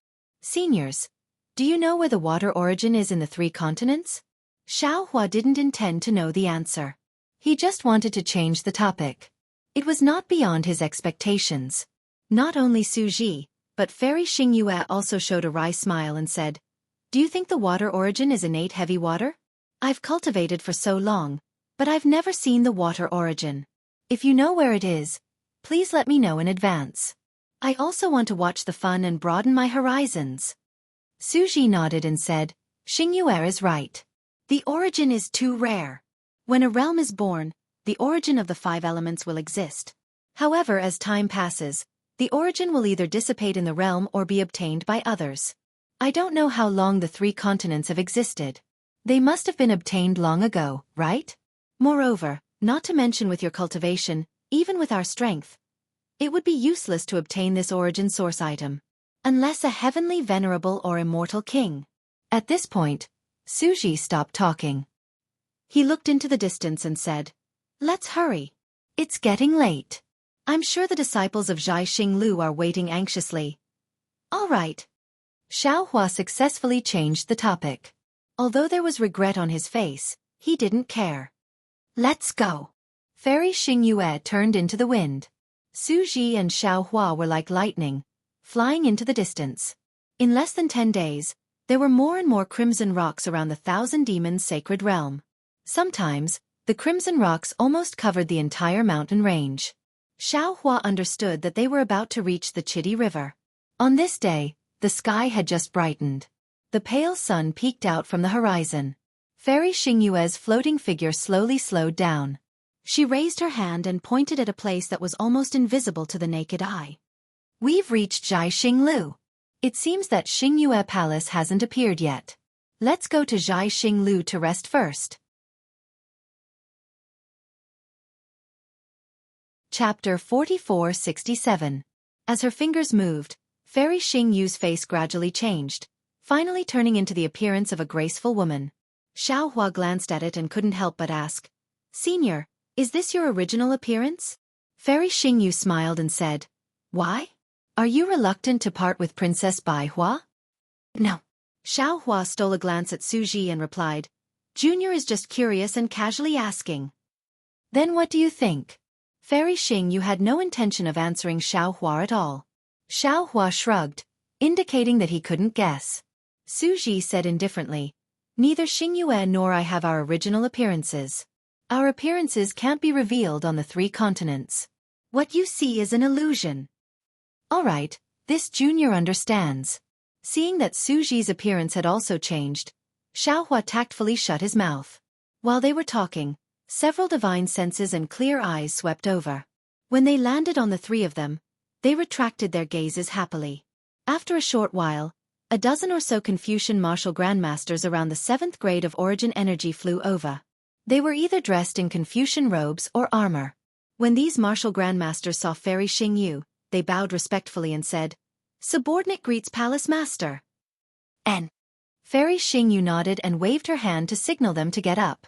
She raised her hand and pointed at Su Ji and Xiao Hua, saying, "These are my good friends, Senior Su and Spiritual Master Xiao.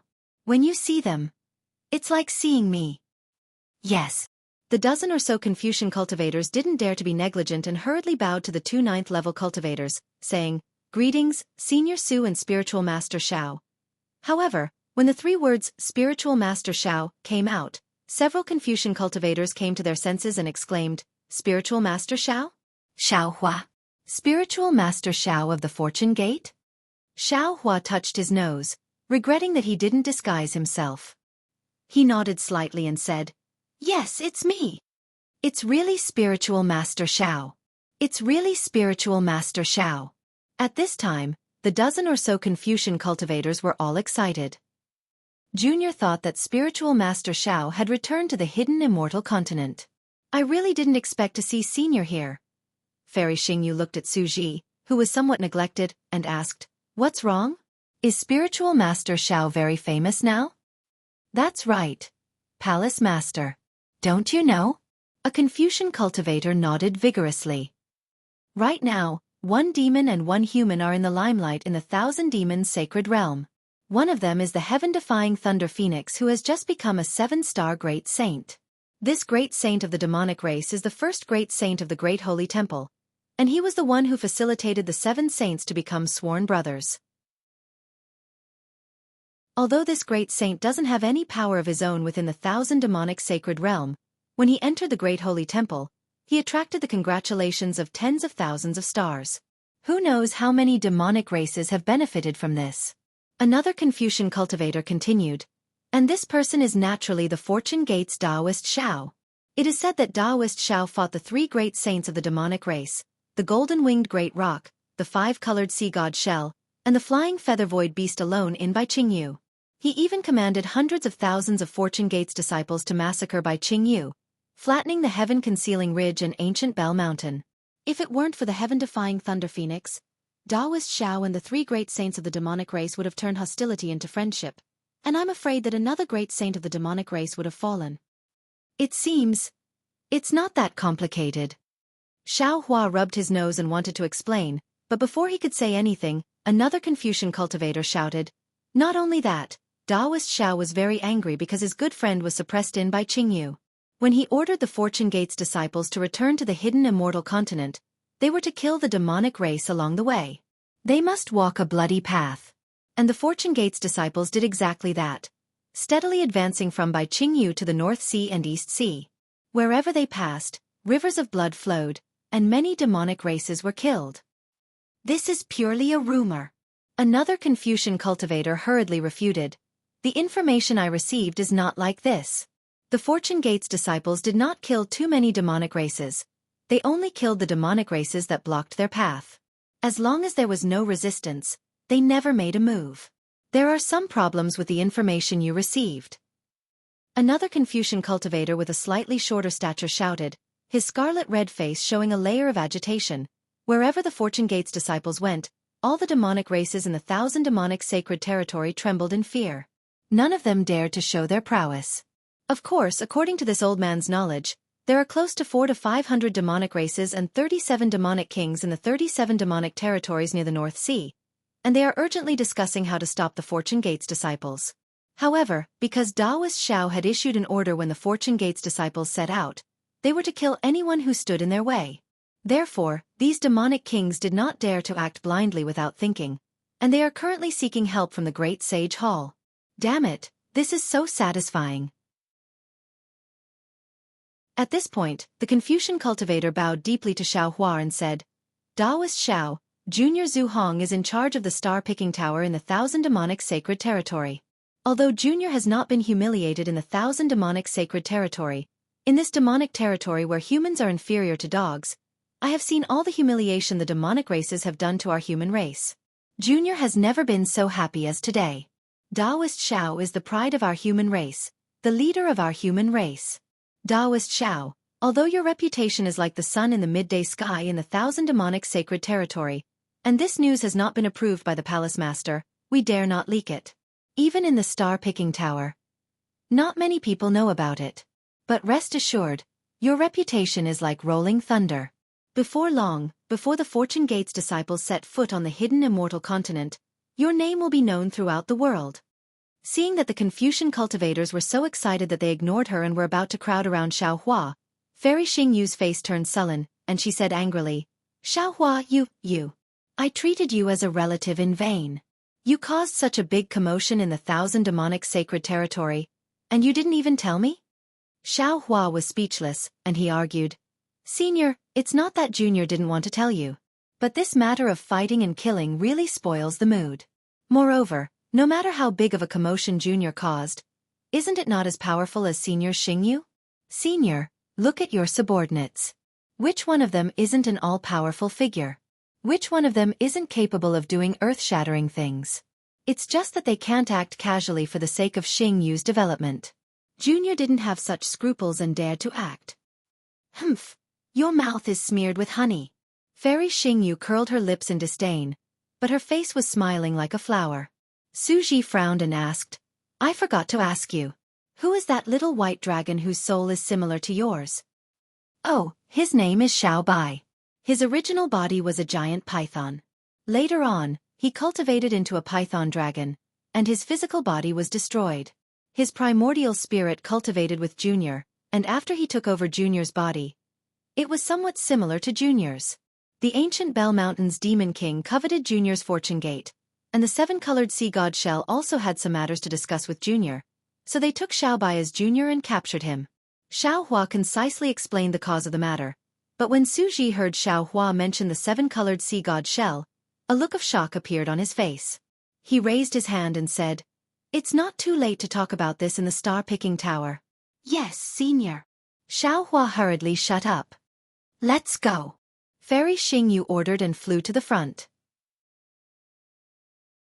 Suji naturally ignored the Confucian cultivators and followed behind. Xiao Hua was about to follow when he saw the dozens of Confucian cultivators looking at him eagerly. He thought for a moment, slowed down, and raised his hand. Fellow immortals, let's go together. Yes, Senior. Zhu Hong was overjoyed and flew over first. A few other Confucian cultivators hurriedly followed, and the rest flew at the back with smiles on their faces. Those who surrounded Xiao Hua were basically generals in armor. They were straightforward, and Xiao Hua's massacre of Bai Qingyu was very satisfying and greatly boosted the morale of the human race. They admired Xiao Hua greatly, and some of them became familiar with Xiao Hua in less than half a cup of tea. Seeing that Xiao Hua was not arrogant and was also Fairy Xingyu's relative, they soon talked about everything. Xiao Hua had always been curious about this mysterious Xingyu. It seemed that Xingyu's tentacles were spread all over the 3 continents. Not to mention anything else, even Fairy Xingyu and Suji didn't know that Xiao Hua massacred Bai Qingyu and led the troops south. But Xingyu had already received the news, and most of the news was true, which made Xiao Hua really admire her. Ying Pa and Xiong Yi could be considered outstanding in this regard, but the Fortune Gate and the Continuous Merchant Union were far inferior to Xingyu. Therefore, Xiao Hua himself also became acquainted with these Confucian cultivators. Looking at the mountain-like pavilion in front of him, Xiao Hua had already chatted a lot with these generals. Xiao Hua already knew that these dozens of Confucian cultivators were the masters of the star-picking tower in the 1,000 Demons sacred realm. They had gathered here because Fairy Xingyu had closed the star-picking tower in the 1,000 Demons sacred realm. It was also because they had made great contributions to Xingyu that Fairy Xingyu allowed them to enter the Star Moon Palace. Of course, these masters were puzzled by Fairy Xingyu's decision to close the star-picking tower. This was because the star-picking tower in the 1,000 Demons sacred realm was different from the hidden immortal continent and the pure land of ultimate bliss. There were many demon races in the 1,000 Demons sacred realm who were willing to trade with the star-picking tower in exchange for what they wanted. Similarly, the star-picking tower could also obtain demon fruits, demon herbs, and other things that the human race couldn't normally obtain from the demon races. It could be said that the star-picking tower's profits in the 1,000 Demons sacred realm were more than those of the hidden immortal continent and the pure land of ultimate bliss. Xiao Hua naturally understood Fairy Xingyu's plan.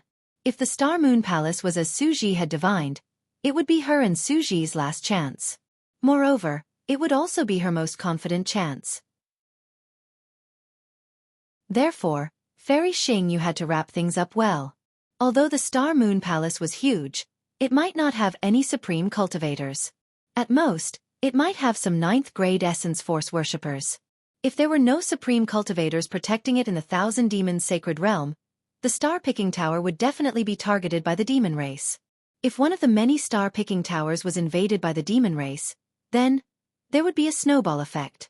Not only all the star-picking towers in the Thousand Demons sacred realm, but even the star-picking towers in the hidden immortal continent and the pure land of ultimate bliss would also be affected. Fairy Xingyu wouldn't let the star-picking tower fall to such a state. Therefore, she had made such a plan. Chapter 4468. Xiaohua didn't think too much about it before, but when he saw how dejected these tower masters were, it was obvious that they didn't want to give up on their previous efforts. Of course, he couldn't tell these tower masters about Fairy Xingyu's plans, so he asked about the secrets of the 3 continents and the situation of the Dao sections. Xiaohua's questions didn't involve Fairy Xingyu, so these tower masters didn't have any scruples and answered with a smile. In the end, Xiaohua's heart skipped a beat, and he suddenly asked, "By the way, I met a fellow immortal called Zhu Qing in the Bronze Pillar Nation star-picking tower. Do you know where he is now?" I got it." A slightly powdery Confucian cultivator next to Zhu Hong slapped his forehead and shouted, "I'm Zhu Qing's good friend." Zhu Qing once said that he met an extremely interesting Dao cultivator in the Bronze Pillar Nation, and he admired this cultivator a lot.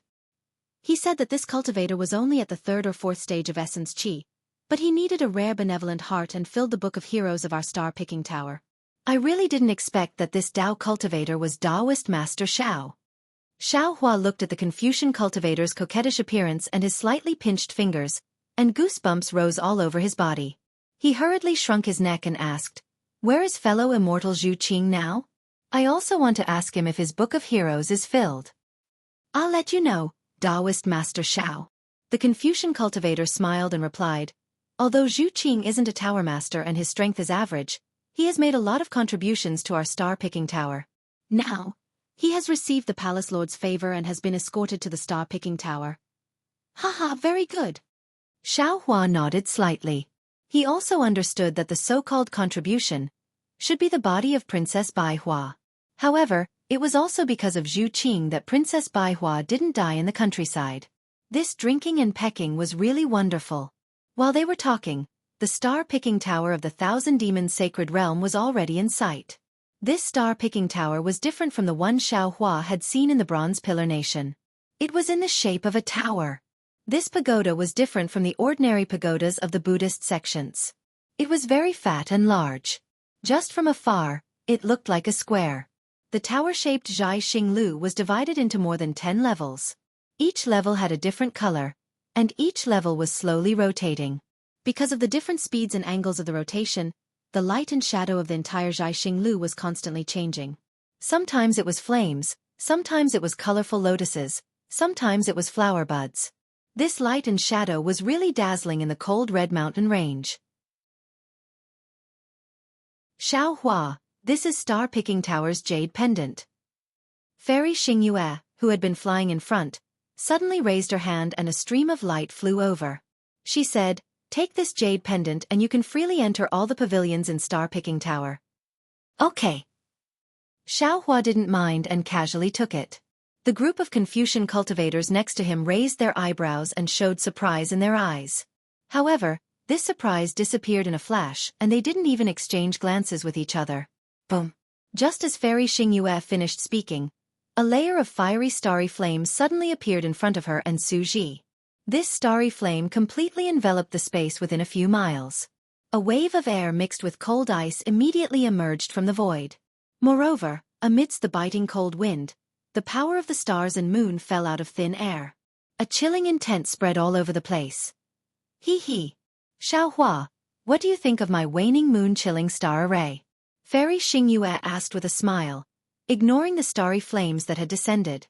She turned her head to look at Xiaohua contentedly. Upon hearing this, Xiaohua almost fell from the sky. He had been surprised when he saw the starry flames appear. Logically speaking, it was impossible for Fairy Xingyue to trigger a large array outside his Zhai Xinglu. Now that he heard Fairy Xingyue's words, he understood that Su Ji had praised the capital star array of Black Wind Ridge very much. Xiao Hua had replied with a little self-satisfaction, and Fairy Xingyue had remembered it. She was actually showing off here. Elder sister. Xiao Hua held his forehead with one hand and said, You are the master of Xingyue. How can I compare myself to you? My large array can only resist cultivators of the 4th grade of origin energy, but your large array can resist great demons and demon kings of the 7th or 8th grade of origin energy. This waning star chilling moon grade array is far from being comparable to my Fortune Gates capital star array. Hee. Fairy Xingyue flicked her sleeve, and a brilliance like the stars gushed out and landed on the starry flames. The starry flames slowly extinguished and disappeared into the void. Then, Fairy Xingyue moved her body again. Just as she was about to move, Su Ji, who was beside her, said indifferently, "Although the waning moon chilling star array is sharp, it's much weaker than the capital star array." Fairy Xingyue's body also stagnated and fell a few feet before she flew up again. She turned her frosty face and stared at Su Ji, saying, "Su Ji, will you die if you say something nice?" After saying that, she ignored Su Ji and turned into a ray of starlight, disappearing instantly. Su Ji's expression did not change. He looked at Fairy Xingyue's back and moved his body. However, as soon as he moved, hundreds of meteor phantoms appeared from all directions, sealing off the area within 1,000 feet of Su Ji. Moreover, the space within this 1,000 feet swayed as if it was being blown by the wind. The meteors seemed to be dragging their tails as they struck Su Ji. Boring. Su Ji spat out 2 words indifferently. He raised his right hand and pointed his index finger at the void. Layers of water-blue lightning surged out like a fountain, rushing in all directions at an extremely fast speed. Kacha! Amidst the crackling sounds, all of the meteors were shattered and turned into nothingness. Then, Su Ji's body flew slowly and landed on the top floor of Zhaixing Lu in the distance. Sigh! Xiao Hua shook his head helplessly behind the two of them. He secretly cursed. Damn it! He's an immortal who knows how old he is, yet he's still involved in these romantic affairs. It's really nauseating. Senior Su, you obviously have some feelings for Fairy Xingyue. Why didn't you make it clear? When you appeared as Do Shanjun back then, weren't you also extremely handsome? Didn't those women from the Bronze Pillar Nation go crazy for you? Could it be that the real Fairy Xingyue doesn't dare to confess? Oh, I understand. Xiao Hua came to a realization. According to Fairy Xingyue, Punisher Heavenly Venerate doesn't seem to get along well with Ruler Heavenly Venerate. If the two of them develop feelings for each other, I'm afraid it won't be easy to deal with. Damn it, it's really uncomfortable to be an immortal. Xiao Hua flew back to the place where Su Ji had shattered the waning moon chilling star array. The aura of the shattered void had not been completely annihilated. Xiao Hua's protective brilliance was still cut open. While Xiao Hua had witnessed Su Ji's strength, he was also quite convinced by him. That day in the Bronze Pillar Nation, Xiao Hua's bullying of Do Shanjun could be said to have caused Do Shanjun to lose face. Even during the battle at the Black Wind Ridge, Xiao Hua had not let Do Shanjun off easily. Xiao Hua now knew that Do Shanjun could have pinched him to death with a finger at that time. However, Su Ji had not taken out any special magical power. He had only used a Confucian magical power that was suitable for Do Shanjun to fight with Xiao Hua. Even though he had been defeated, he had still used any magical power of the Dao sect. Xiao Hua could not compare to his self-restraint and breadth of mind. It seems that the job of a punishment envoy is not something that any immortal can do. Xiao Hua sighed. I don't know how Senior Su cultivated before he became an immortal. What kind of place is his hometown? It can actually cultivate such an outstanding immortal. Naturally, there were restrictions around the star-picking tower. However, since Xiao Hua had the jade pendant given to him by Fairy Xingyue, he naturally would not be stopped. He also landed at the top of the star-picking tower. At the top of the star-picking tower was a palace that did not look big but had an enormous space inside. When Xiao Hua entered, Su Ji was already sitting on a futon. He was holding a jade eye in his hand and looking at it with a frown. Fairy Xingyue was lying on a strange net woven from soft vines. She was suspended in the air and her snow-white jade feet were swaying like crystals. Xiao Hua's gaze moved away from the toenails that were painted with starlight. With a wave of his hand, he picked up a spirit fruit that seemed to be 5 stars from a jade table and took a light bite. A ball of fiery juice rushed into his mouth. Xingyue. Su Ji put down the jade eye and looked at Fairy Xingyue. What happened to the three demon realms, Qijing, Yuanfeng, and Bingqin? Why didn't any of the demon realms survive? How would I know? Fairy Xingyue replied unhappily. The great sage hall forced me to close the star-picking tower. How would I know? Besides, it's just 3 demon realms. If they die, they die. Maybe it's the work of those heavenly kings in the Elysium world. The problem is that 5 temples in the Western Paradise were also destroyed. Su Ji asked. And these 5 temples covered a radius of nearly 1,000,000 miles. Whether it was the heavenly kings guarding the temple or the Buddhas in the temple, even the good men and women around the temple, they all disappeared. Don't you think there's something fishy about this? Of course I know. Fairy Xingyue replied unhappily. But these are the 3 continents, not the star field of the immortal realm. They are not under my control. Besides, even if I wanted to, I don't have the time. The Star Moon Palace is about to appear.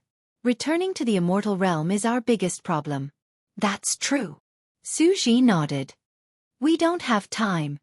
At this point, Su Ji intentionally or unintentionally looked at Xiaohua and said, But, other people have the time.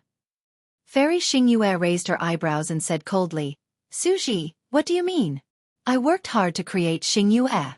I don't want to give it to a little money grubber.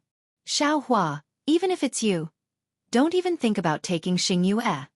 When Su Ji heard this, he didn't know whether to laugh or cry. Previously, when she saw that Xiaohua had some potential, Fairy Xingyue fought to give Xiaohua some benefits. However, when it came to giving Xiaohua something that belonged to Fairy Xingyue was stingy. He really didn't understand what Fairy Xingyue was thinking.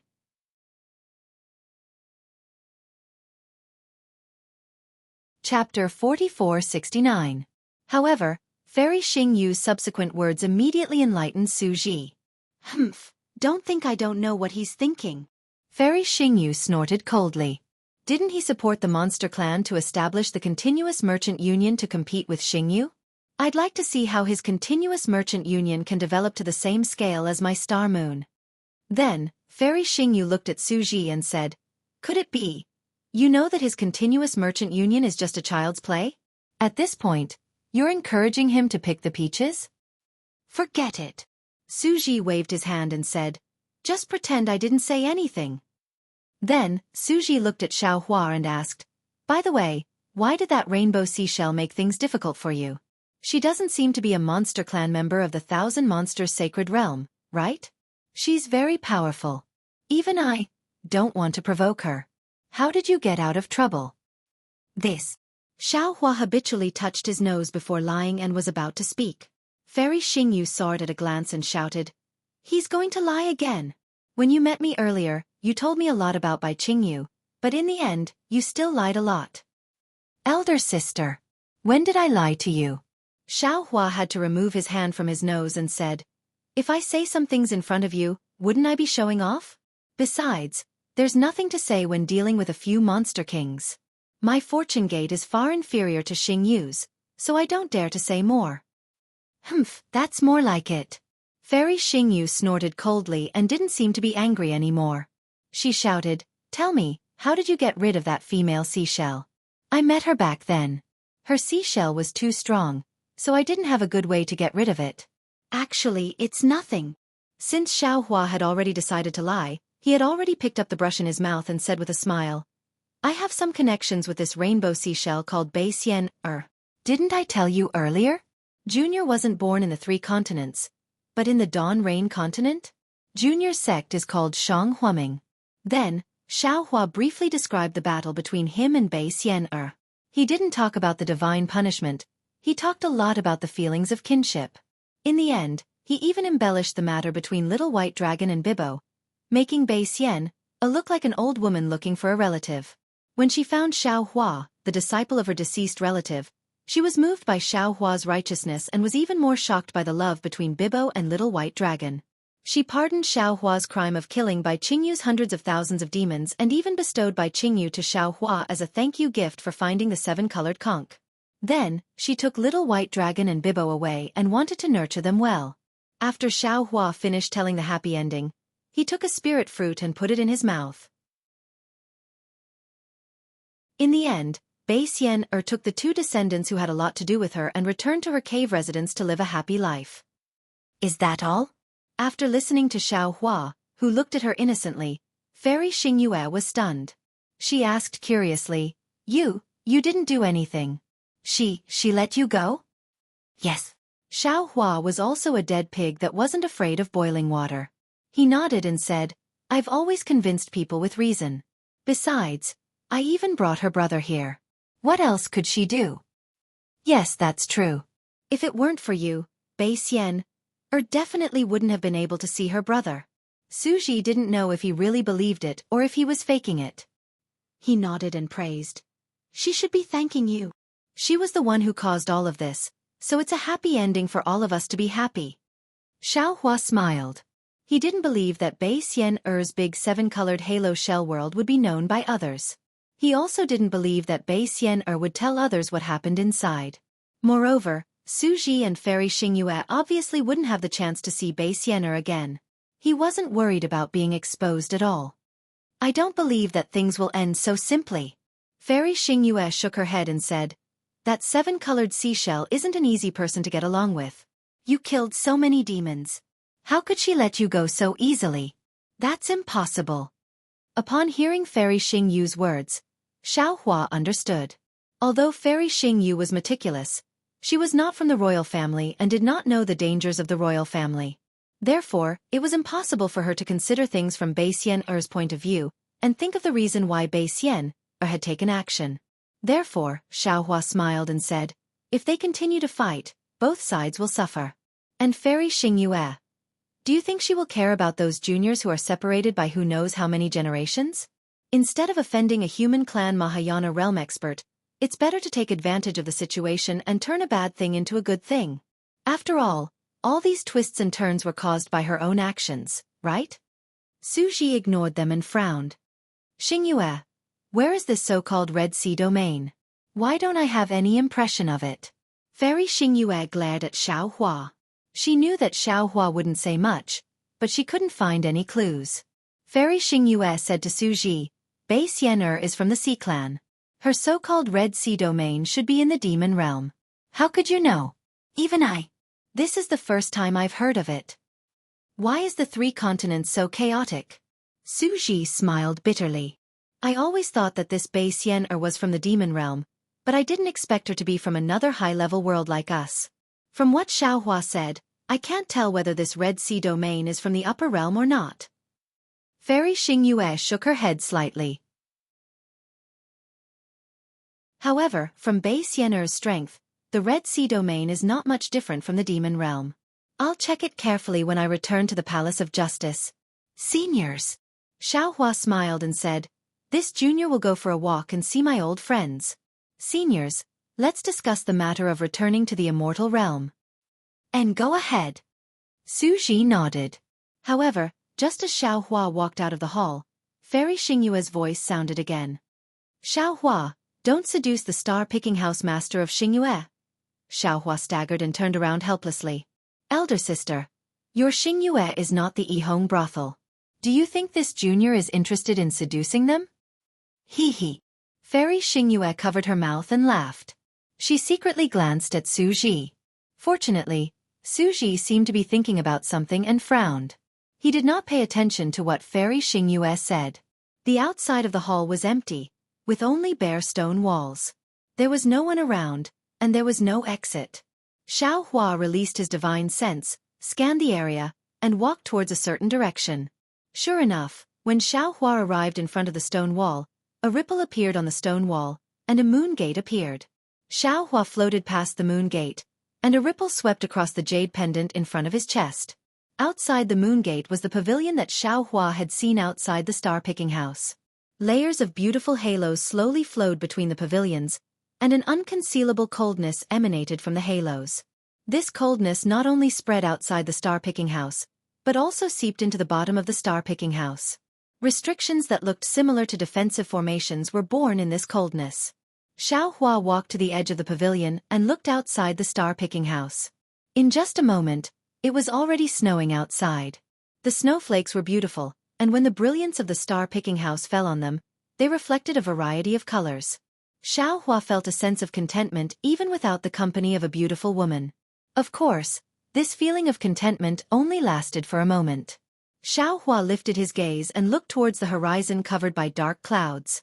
He said in a low voice, "Mother, has there ever been snow in Guozhuang?"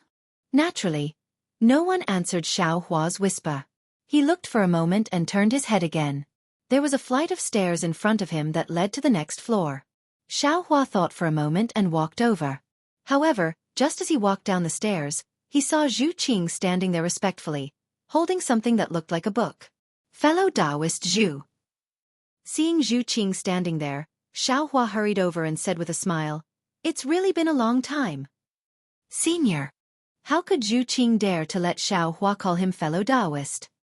He hurriedly replied, "It's enough for you to call this junior Zhu Qing. This junior doesn't dare to talk to senior as an equal." "Hee, there's no need to be like this," Xiaohua said with a smile. "We are old friends, and we had a good chat in the Bronze Pillar country. You don't care about this?" Senior is wrong. Etiquette is the foundation of why our human race is stronger than the demon race. If this junior doesn't respect etiquette, law, and etiquette, how is this different from the demon race? I remember that this junior also said at the star-picking house in the Bronze Pillar country that Taoism pursues the heavenly Tao and wants to roam the firmament with their own bodies. Confucian cultivators also pursue the heavenly Tao. However, Confucian cultivators believe that the heavenly Tao is the human path. Experiencing the world of mortals will naturally temper the heavenly Tao in their hearts. The heavenly Tao is either Tao, or law, or reason. If this junior can't even abide by this etiquette, how can this junior comprehend the will of the heavens and the hearts of the people? Xiaohua was a bit embarrassed. He nodded and said, that's right. You said this on the ferry under the Rainbow Bridge that day. This Xiao still remembers it. It's good that senior remembers it." Zhu Qing had a respectful smile on his face. He handed over the book in his hand and said, "This junior remembers that senior once said that you wanted to finish writing the Book of Heroes in the star-picking house. This junior held senior's words in high esteem that day. This junior also believed that senior could realize that dream. However, what this junior didn't expect was that in just 200 years, senior had already risen from biographies to this era. Although senior's deeds aren't enough to finish writing the entire this era, this junior knows that it won't be long before senior will have his own Book of Heroes."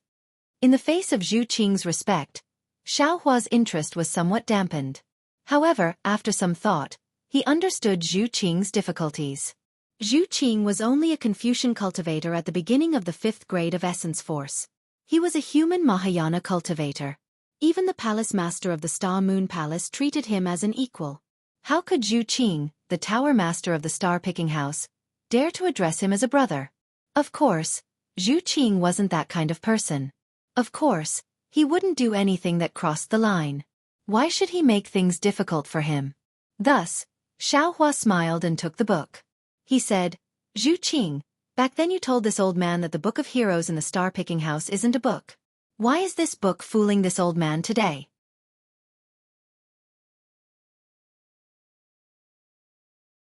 Chapter 4470.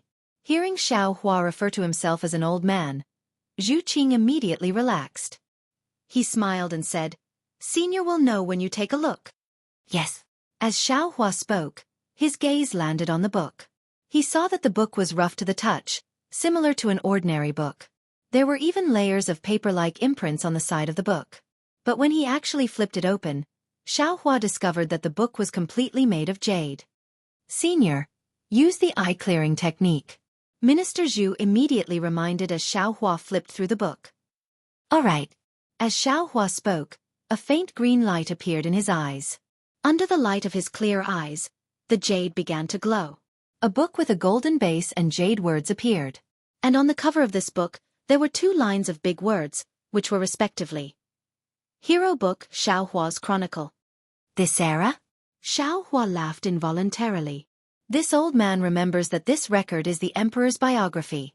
Because the emperor is the highest leader who manages the country's affairs, he wrote a record for them and called it this record.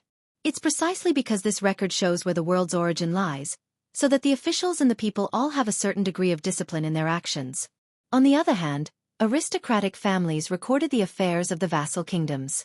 This was because the vassals established the Chang family, and their descendants were hereditary. Thus, their biographies were called aristocratic families. Biographies recorded all kinds of historical figures other than emperors and dukes. At best, this old man can be considered a biography. How did I become a chronicle? Senior, you don't know. Zhu Qing said respectfully. Xianxia Lu's Book of Heroes is different from that of ordinary Confucian cultivators. The emperors and generals of the secular world are not included in the Book of Heroes. If their cultivation was profound and they had made great contributions to the hidden immortal continent, they might be listed in the biographies. The epic in the Book of Heroes of Xianxia Lu is specially prepared for the supreme cultivators of the hidden immortal continent.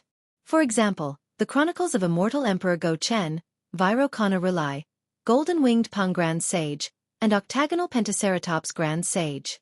Each of these chronicles recorded the achievements of immortal emperors, Vairocana Rulai World Sovereign, and Golden-Winged Pang Grand Sage. Aside from the chronology, the noble clans of Xianxia Lu are also different from the noble clans of ordinary Confucian cultivators. They record the noble clans of 100 schools of thought, such as the Dongfang noble clan, the Shiman noble clan, the Yanangong noble clan, the Dark North noble clan, etc. It records the history and deeds of these noble clans. The so-called biographies recorded the deeds of other cultivators besides the current era and the aristocratic families. There were many records in this biographies. There were Confucian cultivators, Buddhist sects, Taoist sects, and demons. It was the true Book of Heroes of Xianxia Lu. Senior was previously listed in the biographies, which should be the biographies of Xiao Hua. However, just a few days ago, Senior shocked the Thousand Demons Sacred Realm, and your name spread far and wide. The Book of Heroes that recorded Senior's deeds was also changed to the Chronicles of Xiao Hua. This junior was fortunate enough to be the first person to create a biography for Senior. This Chronicles of Xiao Hua was also personally created by this junior. Thank you, thank you. Xiao Hua looks at the respectful Zhu Qing and says with emotion, I didn't think that the joke this old man made that day would actually come true today. Thank you for your hard work. I don't dare. It is this junior's honor to be able to write this chronicles for Senior. The pride on Zhu Qing's face doesn't seem to be fake, and he answers very happily. Xiao Hua slightly nods and looks at the big words on the jade. However, the Chronicles of Xiao Hua still has 4 words, and he doesn't see what's inside. Xiao Hua asks curiously, Zhu Qing, how do you see what's inside? Senior.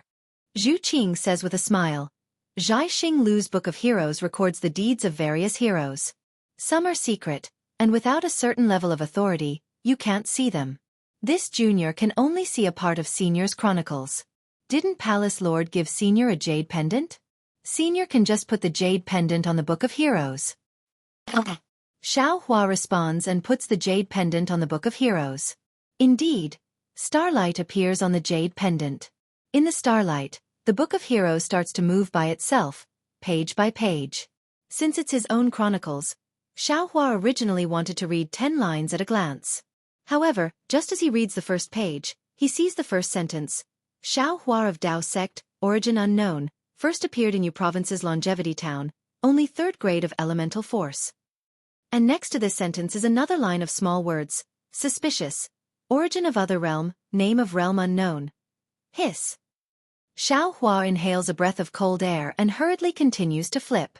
Sure enough, at the place where Xianxia appeared, there are 2 lines of small words. Suspicious. This Xianxia might be Xiao Hua in disguise, because the timing of Xiao Hua's coma is really too coincidental. However, Xiao Hua has never revealed his Buddhist cultivation, so it's impossible to confirm. Suspicious.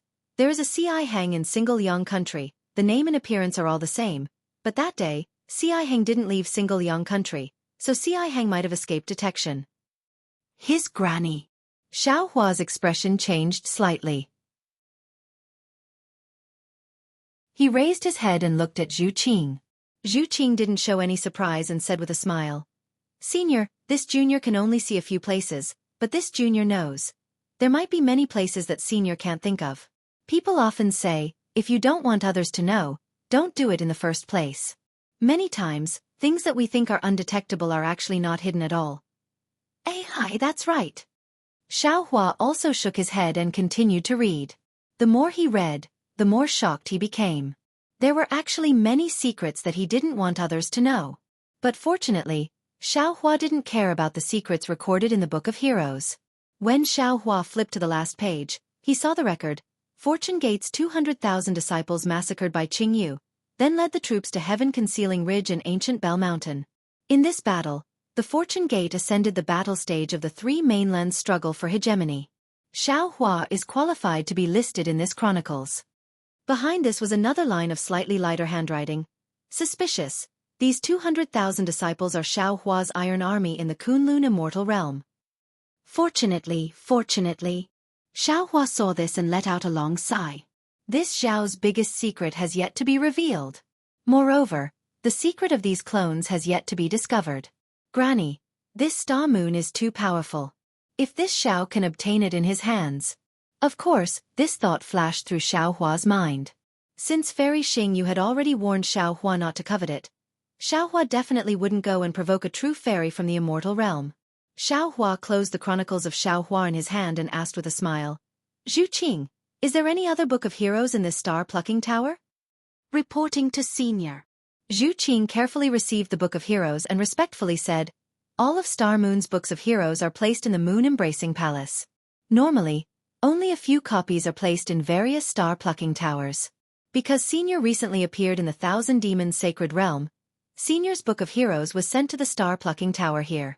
Of course, the star-plucking tower in the Thousand Demons Sacred Realm has been closed recently, and the other star-plucking tower's books of heroes were also sent here. However, these books of heroes are mostly chronicles and biographies of the demons. If Senior is interested, you can head to the Hall of Heroes to take a look. Moon-embracing palace? Xiaohua was stunned and asked curiously, what kind of place is the moon-embracing palace? Senior, please no. Zhu Qing answered, the reason why Star Moon is called Star Moon is because the star refers to the star-plucking tower, and the moon refers to the moon-embracing palace. I'm sure Senior already knows what the star-plucking tower is. The moon-embracing palace is the palace where the palace lord resides.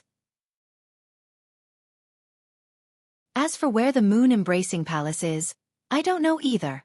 Oh, I see. Xiaohua smiled. Fairy Xingyu had told him so much, but she had never mentioned the moon-embracing palace. Of course, she was wary of him. He asked again, the Hall of Heroes is in the star-plucking tower, right? Yes. Zhu Qing nodded. Good. Xiaohua said with a smile, Zhu Qing, if you have the time, can you bring me to the Hall of Heroes? Of course. Zhu Qing was very happy.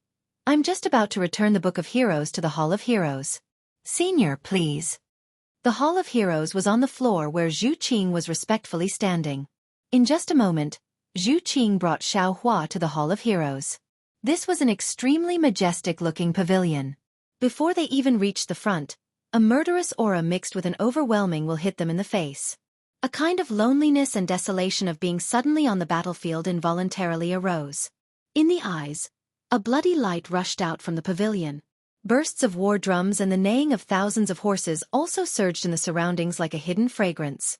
Xiaohua had been on the battlefield, so he was no stranger to this murderous aura that came out of nowhere. Zhu Qing shrunk his neck, as if it was somewhat unbearable. Zhu Qing. Xiaohua keenly felt the change in Zhu Qing's true qi and said with a smile, this place doesn't seem to be suitable for you. Give the Book of Heroes to me. I'll help you bring it in. No need. Zhu Qing shook his head and said, returning the Book of Heroes is my duty. I can't let Senior do it for me. As he spoke, true qi surged around Zhu Qing's body. Thumb-sized clouds emerged from the surface of his body, protecting Zhu Qing as he stepped into the door of the pavilion. Clang! The sound of a sword rang out from above the pavilion. A flying sword flew out like a flying immortal from outer space, slashing towards the top of Zhu Qing's head. Xiaohua scanned with his divine sense and immediately sensed Fairy Xingyu's thoughts from the sword intent. He understood that this was the prohibition of the Hall of Heroes. Sure enough, with a soft boom, A faint starlight rushed out from the top of Zhu Qing's head. The flying sword fell on the starlight and instantly turned into nothingness. Zhu Qing's figure disappeared from the pavilion. Xiao Hua had a jade pendant in front of his chest, so of course, he wouldn't care about this flying sword. When he stepped into the Hall of Heroes, he couldn't help but be stunned again. However, he saw that the Hall of Heroes was not a library like he had imagined. Instead, it was a space that resembled a starry sky. In the dreamlike night, the figures of the Yao clan adorned the starry sky. Not far from Xiao Hua, a lifelike statue of Xiao Hua flashed with golden light and stood there with a faint smile. Zhu Qing had placed the Book of Heroes in the hands of this statue. Next to Xiao Hua's statue, Feng Wu's demon body statue spread its wings, as if it was about to soar. Under Feng Wu's phoenix claws, there was also a Book of Heroes flashing with golden brilliance.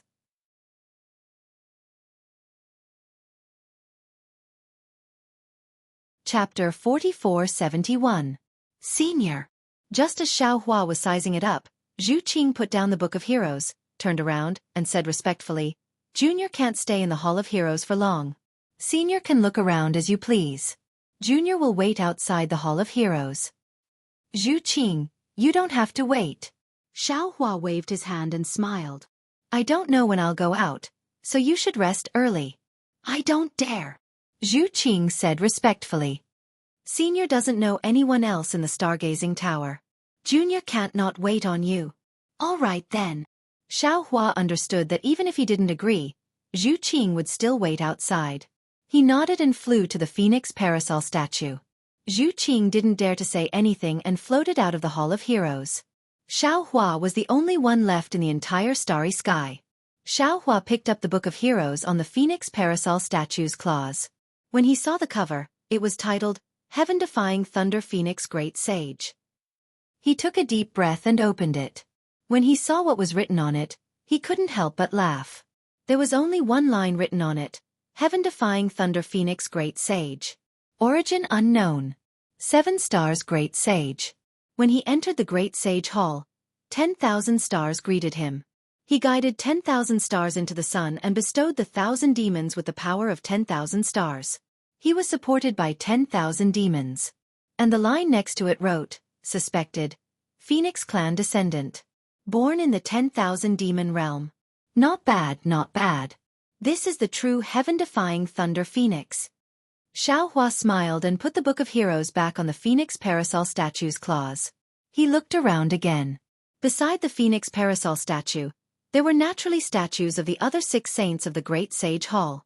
However, these statues didn't have the Book of Heroes. Damn it, so Fairy Xingyu is also afraid of the Great Sage Hall coming to cause trouble. She doesn't dare to put the Great Sage Hall's Book of Heroes here. Xiao Hua curled his lips and cursed silently. Since she doesn't dare to put it here, why put these statues here? Xiao Hua was naturally most concerned about the secrets of the Great Sage Hall's Great Sage Hall. Without these secrets, Xiao Hua had lost interest in the hall. However, he still looked around and casually found some books of heroes to check. There were quite a few heroes albums in the Hall of Heroes. Even though Xiao Hua was aimless, he still looked at them for an hour. Seeing that there were more and more trivial matters in the heroes' albums, Xiao Hua clapped his hands and prepared to leave. At this moment, he saw a statue of a demonic beast that was even larger than the golden-winged rock. He flew over and raised his hand to take out a palm-sized book of heroes from the mouth of the monster statue. Written on the book were the biographies of Qi Jing, Yuan Feng, Bing Qin, and Qi Hua. Xiao Hua understood that this was a compilation of the biographies of several demonic beast experts. When he opened the biographies and skimmed through them, he couldn't help but frown when he reached the end. At the end, it said, Qi Jing, Yuan Feng, and Bing Qin, the 3 demonic realms, all the demonic beasts were killed overnight. Qi Jing became an abyss, Yuan Feng became a wasteland, and Bing Qin became a barren ridge. There were no bloodstains, no corpses, and no traces. Everything turned into nothingness. The biographies of Qi Jing, Yuan Feng, and Bing Qin came to an end. Of course, there was a small line of words next to the end. Hiss. Xiao Hua took a deep breath and thought of what Fairy Xingyu and Su Ji had said when he left the top floor of Zhai Xinglu. He hurriedly looked in another direction, where the heroes' album of the Buddhist sect was recorded. However, the Buddhist sect was different from the 1,000 demonic sacred realm. They were temples of different styles. Xiaohua couldn't find the 5 temples that Fairy Xingyu didn't mention. However, when Xiaohua looked at the shining Qijing statue, he had some understanding in his heart. His divine sense swept through the temple, and he also found 5 temples with dark colors. Xiaohua flew to one of the temples and saw a hero's album in front of the mountain gate of the temple. On it was written, Aristocratic Family of Qingzhou Temple. Qingzhou Temple is Qingzhou Temple. It's really weird to make it an aristocratic family. Xiaohua didn't know whether to laugh or cry. If the Mahavairocana revered Buddha knew about this, wouldn't he be mad? Oh, there's no need to look at this aristocratic family of Qingzhou Temple. Just looking at Mahavairocana revered Buddha will make him go crazy. Immediately Xiaohua opened this book of aristocratic families to take a look. He saw that on the first page of the Book of Heroes, it was recorded, Qingzhou Temple was built in. It was built in the 73rd year of the calendar by begging alms from the School of Law Qingzhou Luohan. The following pages of the Book of Heroes recorded the many good deeds and evil deeds of Qingzhou Temple in full detail. Next to every paragraph there was also a comment of doubt. And at the end, just like what Xiaohua saw earlier, it said, Qingzhou Temple had 1 protector heavenly king, 3 venerable masters, 4,213 Buddha sons, and more than 7,610,000 ordinary people within 100,360 li radius. In one night they all disappeared without a sound of warning, without a single scream, without a single drop of blood left behind, and without a single piece of bone left behind. The Buddhist formations, Buddhist weapons, pagodas, and other things in Qingzhou Temple also disappeared without a trace. The remark on the other side was also suspicious. How strange! Xiaohua's heart tightened when he saw the disappearance of 7 million people. He took a closer look and still couldn't find any clues. He couldn't help but sigh inwardly. Then, Xiaohua looked at the records of the other 4 temples. They were more or less the same as Qingzhou Temple. He couldn't find any clues at all. Xiaohua placed the hero's album he had read in front of the mountain gate. He had a slight understanding in his heart. He pondered and said, I'm thinking too much. There are countless humans and demons in this world. Countless things happen at every moment. Who knows how much karma is involved in these things? If I want to understand all these things in karma, even if I have the exquisite 7 orifices heart, I won't be able to do it. Just like when I went to Bai Qingyu. I first met that great demon on the snowy mountain. If I'm not wrong, that great demon is related to Bai Qingyu's demon king, Bai Qing. I learned from that great demon that Bai Qingyu covets me. Then, I went to the Southern Sea Dragon Palace and learned from the Dragon Kings of the 4 seas that the little white dragon might be suppressed. Then, I met Shui Mingzi and the others. Only then did I know Bai Qingyu's exact location and why they wanted to save me, as well as their respective plans. Of course, at the same time, Zhai Xingzi, Xiong Yi Ingpa, and the others were also preparing to save me. Bai Qingyu, Gu Zhongshan, and Canopy Ridge were also scheming against me. Everything was happening, and I was only trapped in a corner. I didn't know about the schemes and sacrifices. Only when I went to Bai Qingyu and saw Qing Bu's banquet did I understand the whole story. However, the whole story was still a show. Only when Bai Xian made a move did I see the real mastermind behind the scenes. And the mastermind's motive is bitter and pitiful. That's right, Jiuxia is right. Everything in the world that is complicated and enigmatic is indeed a beautiful scenery. But this scenery is nothing but nothingness. Only the source and the truth behind the complicated and enigmatic things are eternal beauty. Xiaohua instantly thought of that world-toppling beauty again. That face was truly refined. It was the first time Xiaohua had seen such a face in his life. Unless I can break away from these karma and jump out of the 5 elements, I'll be able to see the truth of the world. Xiaohua instantly had another realization. Cryptic waves flashed around his body. He was delighted and didn't dare to be negligent.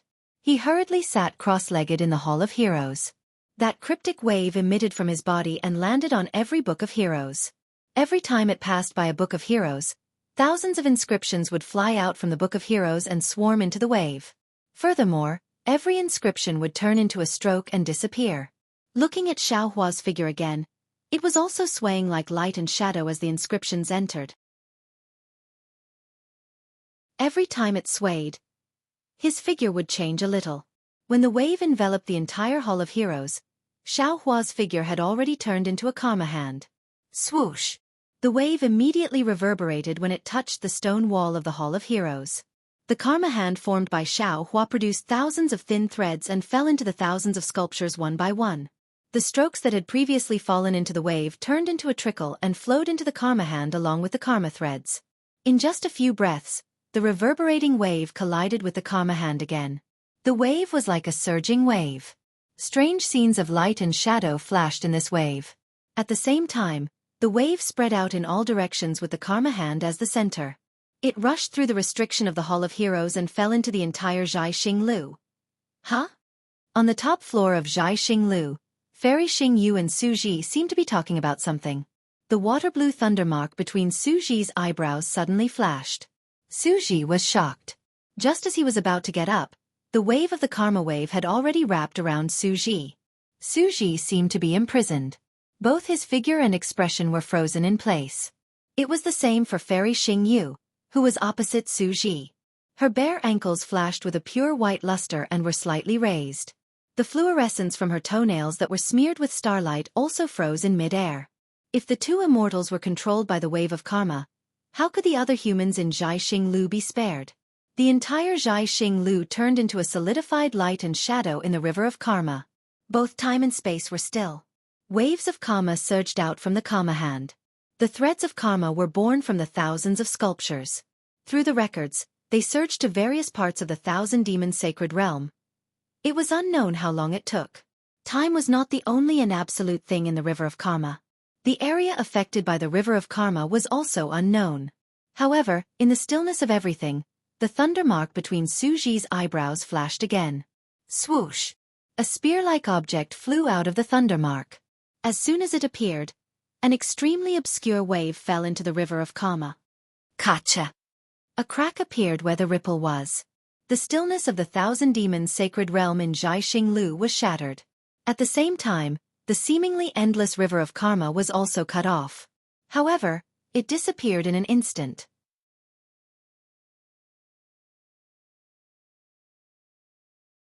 Chapter 4472. Huh! It was only then that Su Ji finished speaking. He stood up abruptly and looked at the Hall of Heroes. Fairy Xingyu lowered her raised ankle. She looked at Su Ji in surprise and asked, "What's wrong?" "I don't know." Su Ji's eyes flashed with lightning. He said hesitantly, "I have a strange feeling, as if someone is spying on us." "Huh?" Fairy Xingyu used her divine thought to check. After a moment, she shook her head and said, "That's impossible. Is there anyone in this world who can escape the detection of our divine ability? My punishment fairy weapon has been activated." Su Ji suddenly touched the thunder mark that had disappeared with his finger and shouted, "There's definitely something unusual. Otherwise, I would have known when the punishment fairy weapon was activated. Moreover, what on the 3 continents is worth the punishment fairy weapon activating itself?" Su Ji pointed in the direction of the Hall of Heroes and asked, "That place is in that direction?" "There." Fairy Xingyu was puzzled. "Below is the Hall of Heroes. Below that is the Hall of Heroes. Below that is the auction hall." Su Ji's figure swayed. "Quick, the Hall of Heroes." "Damn it! How could Fairy Xingyu not know what had happened?" she said angrily. "Could it be that the 7-star great saint sneaked into the Hall of Heroes?" The two ignored the restriction of the Hall of Heroes, crossed the space, and landed in the Hall of Heroes. Ripples flashed in a space in the Hall of Heroes. Amidst the lightning and starlight, Fairy Xingyu and Su Ji appeared. When the two of them saw everything in the Hall of Heroes, they were surprised again. Fairy Xingyu shouted, "Xiaohua? Why are you in the Hall of Heroes?" "Ha!" At this time, Xiaohua had just placed the hero book of the last temple in front of the statue's mountain gate and was about to turn around and leave. Hearing Fairy Xingyu's exclamation, Xiaohua was stunned. He turned around and asked curiously, "Seniors, why did you suddenly appear? Is there something important? Are you the only one in the Hall of Heroes?" Su Ji asked hurriedly. Xiaohua nodded and said, "Yes, it's me. Previously, this junior Xiao Hua was about to explain, but Su Ji wasn't interested in listening at all. His gaze swept across the entire Hall of Heroes like lightning, and his figure once again flashed with lightning and disappeared. It's fine, it's fine. When Fairy Xingyue saw Su Ji heading to the assembly hall, she waved her hand at Xiao Hua and said, "Do whatever you want." After saying that, Fairy Xingyu also disappeared. I'm fine with anything. Xiao Hua helplessly scratched his head and thought to himself, although there are many Book of Heroes in this Hall of Heroes, it is still limited. The hand of cause and effect that I have comprehended has only been comprehended once in all the Book of Heroes. If you don't mind, then tell this Xiao where the moon-embracing palace is. Xiao Hua finished thinking. Just as he was about to take a step forward, he was startled again. "Io, not good. I just realized. Did I disturb the two immortals? It seemed like a long time had passed. If not 100 years, then at least 1,000 years, right?" Xiao Hua hurriedly came out from the Hall of Heroes. Sure enough, Minister Zhu was still standing respectfully in the distance. Xiao Hua hurriedly asked, "Minister Zhu, how long have I been inside the Hall of Heroes?" "How long?" Minister Zhu didn't quite understand, but he still answered honestly. "Senior, you have been in the Hall of Heroes for the time it takes to burn an incense stick." "Oh, that's good." Xiao Hua felt relieved. Just as he was about to speak, Minister Zhu said again, "Senior, if you have the time, can you?" Without waiting for Minister Zhu to finish speaking, his figure paused. It was obvious that he was listening attentively. After a few breaths, Minister Zhu respectfully saluted somewhere and said, "This subordinate understands." Then, Minister Zhu saluted Xiao Hua again and said, "Senior, there are some urgent matters at Jianghu Lu. This junior can't accompany you. Senior can go to the top floor to rest or walk around as you wish. After this junior is done, I will come to find you." "All right, you can go now." Xiao Hua was originally excited to chat with Minister Zhu, but seeing Minister Zhu's unusually respectful manner, he was already a little tired. Seeing that he had something to do, he waved his hand and let him go. "This junior will take his leave." Minister Zhu still saluted very politely and quickly left. Alas, etiquette is naturally necessary. But if you take etiquette too seriously, then it's meaningless. This Xiao originally wanted to have a good chat with you. Why is this Xiao still interested now? Xiao Hua looked at Minister Zhu's back and understood in his heart that he had only met Minister Zhu once. He wasn't even as familiar as Princess Bai Hua. It was normal for him to be respectful to him. What happened at Jianghu Lu? Xiao Hua, the main culprit, didn't have the slightest awareness. He smacked his lips and said, "With two immortals here, who dares to be rash? This Xiao had better walk around casually. Perhaps I can find some cheap things?" After walking a few steps, Xiao Hua stopped again and laughed even more involuntarily. Damn it, with this Xiao's realm, where can I go to pick up cheap things? Even if there are cheap things, this Xiao would be embarrassed to reach out with my cultivation. As he spoke, Xiao Hua's body fluctuated, and his Mahayana cultivation realm slowly fell. It only stabilized when it fell to the upper fourth level of origin power. Xiao Hua sized it up and nodded, saying, "This realm is suitable for this Xiao after 200 years. Anyway, even Fairy Xingyu and Su Ji didn't know what happened to Bai Qingyu. Those human cultivators of Jianghu Lu probably only cared about entering Star Moon Palace and wouldn't know about Bai Qingyu's matter like those tower lords of Jianghu Lu, right? Otherwise, this Xiao will have to change his appearance." Xiao Hua finished his preparations and raised his head to look in the direction that Zhu Qing had left. There was a flight of stairs there. Xiao Hua walked over and walked down the stairs. There was no movement on the next few floors. Clearly, these were the pavilions that Jianghu Lu used for their own purposes. Xiao Hua wasn't in a hurry. He just walked down the stairs. After half a cup of tea's time, he saw a faint restriction fluctuation, and a burst of noisy aura came from below the pavilion. Xiao Hua smiled as if he saw a large pile of good quality spirit grasses appear in front of him. However, just as he turned around the stairs and saw the situation in front of him, Xiao Hua was a little disappointed. This was a huge hall that was thousands of feet wide, and there were many cultivators clustered inside. These cultivators were either Confucian cultivators or Taoist cultivators. There were even some bald monks. In a large corner of the hall, There were actually more than 10 demons sitting together. However, there were no spiritual herbs and the like that Xiaohua was hoping to see. Looks like these cultivators and the Yao clan should be the candidates to head to the Star Moon Palace. Xiaohua looked at the cultivators with varying levels of strength and understood. Then, he didn't plan to stop and continued walking down. However, at this moment, a slightly excited voice called out, "Xiao! Senior Xiao?" Xiaohua was taken aback. He raised his head and looked over, only to see that not far away from him, there were a dozen or so scholars in scholarly attire. These scholars were either holding folding fans in their hands or holding wine cups in their hands. They were talking loudly and giving pointers. A Confucian cultivator with a slightly aged face was looking at him. That Confucian cultivator's pair of thick and long eyebrows were very eye-catching. Mr. Mo Jianli? Xiaohua looked at this unfamiliar face and immediately remembered. Wasn't this the Confucian cultivator Mo Jianli that he met in Longevity Town in Country Shi? That day, he and Mo Jianli had fought against the water monsters of Liao River and had a fierce battle with Jianghu of Dongtian River. He didn't expect to meet him in Thousand Demons' Sacred Territory's star-picking tower hundreds of years later. "Yes, it's me." Seeing that Xiaohua recognized him, Mo Jianli hurriedly got up and walked quickly to Xiaohua. He bowed and said, "It's been many years since we parted in Longevity Town. I really didn't expect to meet you in Thousand Demons' Sacred Territory's star-picking tower." Mo Jianli was one of the first Confucian cultivators that Xiaohua met after coming to hidden Immortal mainland. This Mo Jianli cultivated the noble spirit river and used the righteous qi of heaven and earth to temper his heart. His character and temper were very much to Xiaohua's liking.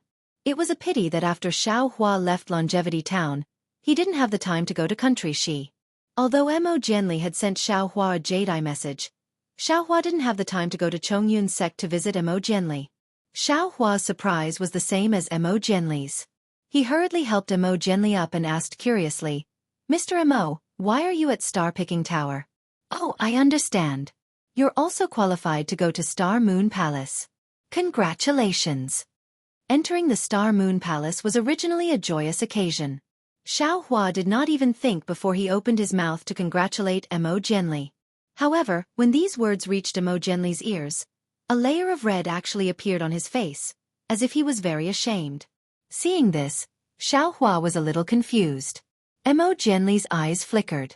He followed Xiaohua's tone and asked, "Could it be that you're also going to Star Moon Palace?" "Yes, of course I'm going to Star Moon Palace. My purpose is the same as yours." Xiaohua didn't hide it and said casually, "Mr. Mo, you and I are old friends. We've even experienced life and death together. There's no need to call me senior.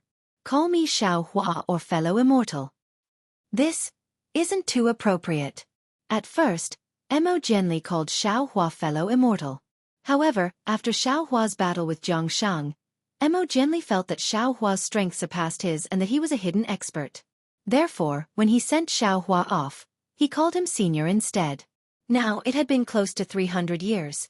Mo Jianli had already cultivated from a scholar who cultivated energy into qi to a scholar who cultivated qi into spirit. He wasn't far from becoming a grandmaster. Among his peers, his cultivation speed was considered fast. However, when he looked at Xiaohua now, he still felt that Xiaohua was stronger than him. How could he call Xiaohua fellow immortal? "There's nothing inappropriate." Xiaohua smiled and said, "Why don't I turn around and leave?" "Haha, then we'll do as you say." Mo Jianli had always been carefree. When he heard Xiaohua's words, he smiled and said, Come, come. Fellow immortal Xiao, let me introduce you to a few old friends."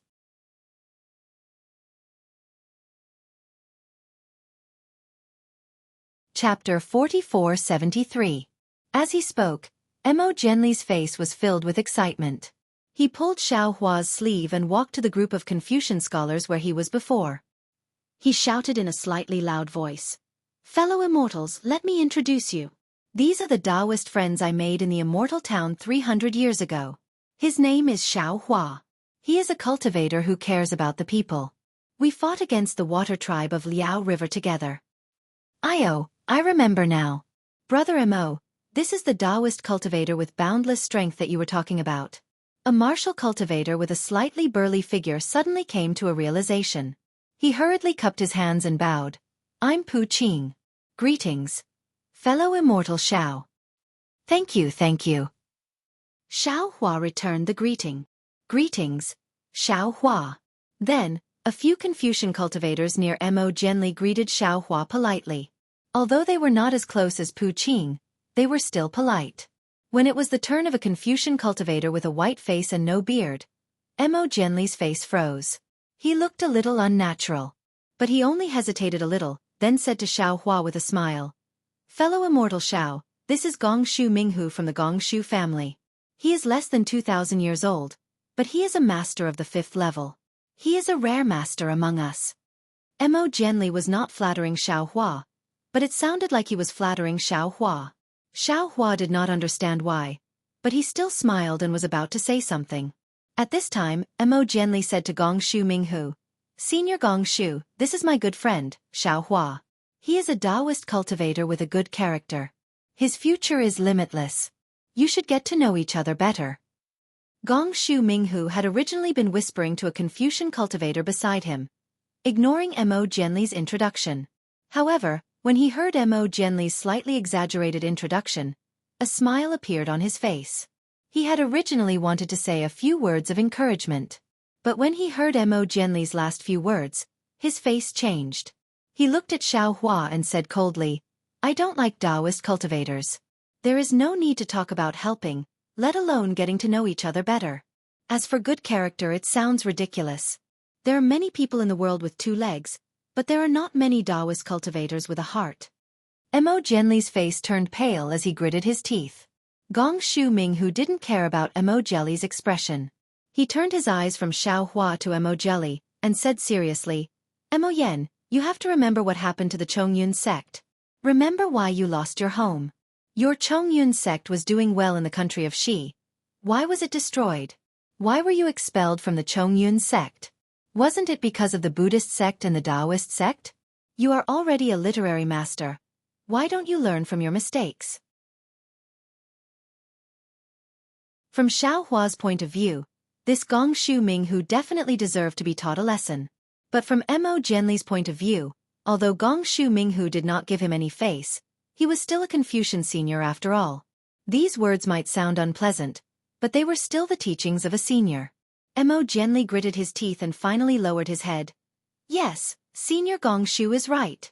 Junior should have learned his lesson from being expelled from the sect, and from the tragedy of Chongyun sect's destruction. That's great. Gongshu Minghu nodded. He glanced at Xiao Hua and said, Then in the future, don't hang out with these cultivators who don't know your background. They will ruin your reputation and bring shame to us Confucian cultivators. Xiao Hua didn't care about Gongshu Minghu's words. In his eyes, Gongshu Minghu was even less than an ant. He just frowned and looked at Mo Jianli, thinking about what Gongshu Minghu just said. Then, Mo Jianli slightly raised his head, looked at Gongshu Minghu and said word by word, Senior cares about Junior, Junior naturally has to thank Senior. However, Junior has the right to make friends with whoever he wants.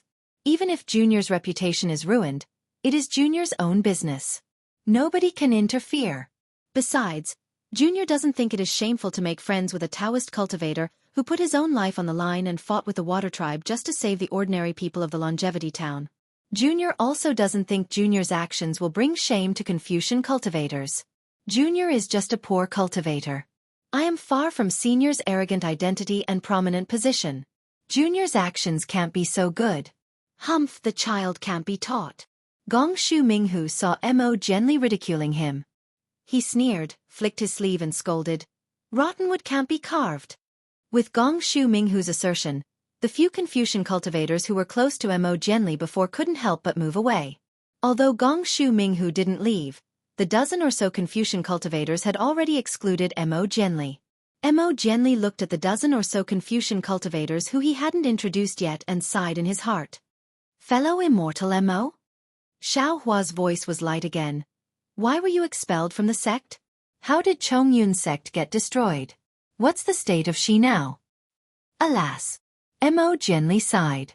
Looking at the invisible barrier between him and the other Confucian cultivators, he smiled bitterly and said, Fellow Immortal Xiao, It's a long story. Don't worry. Xiaohua smiled and said, take your time. Gongshu Minghu. Just as Mo Jianli was about to speak, a clear voice came from the stairs. Xiaohua was stunned and turned his head in disbelief.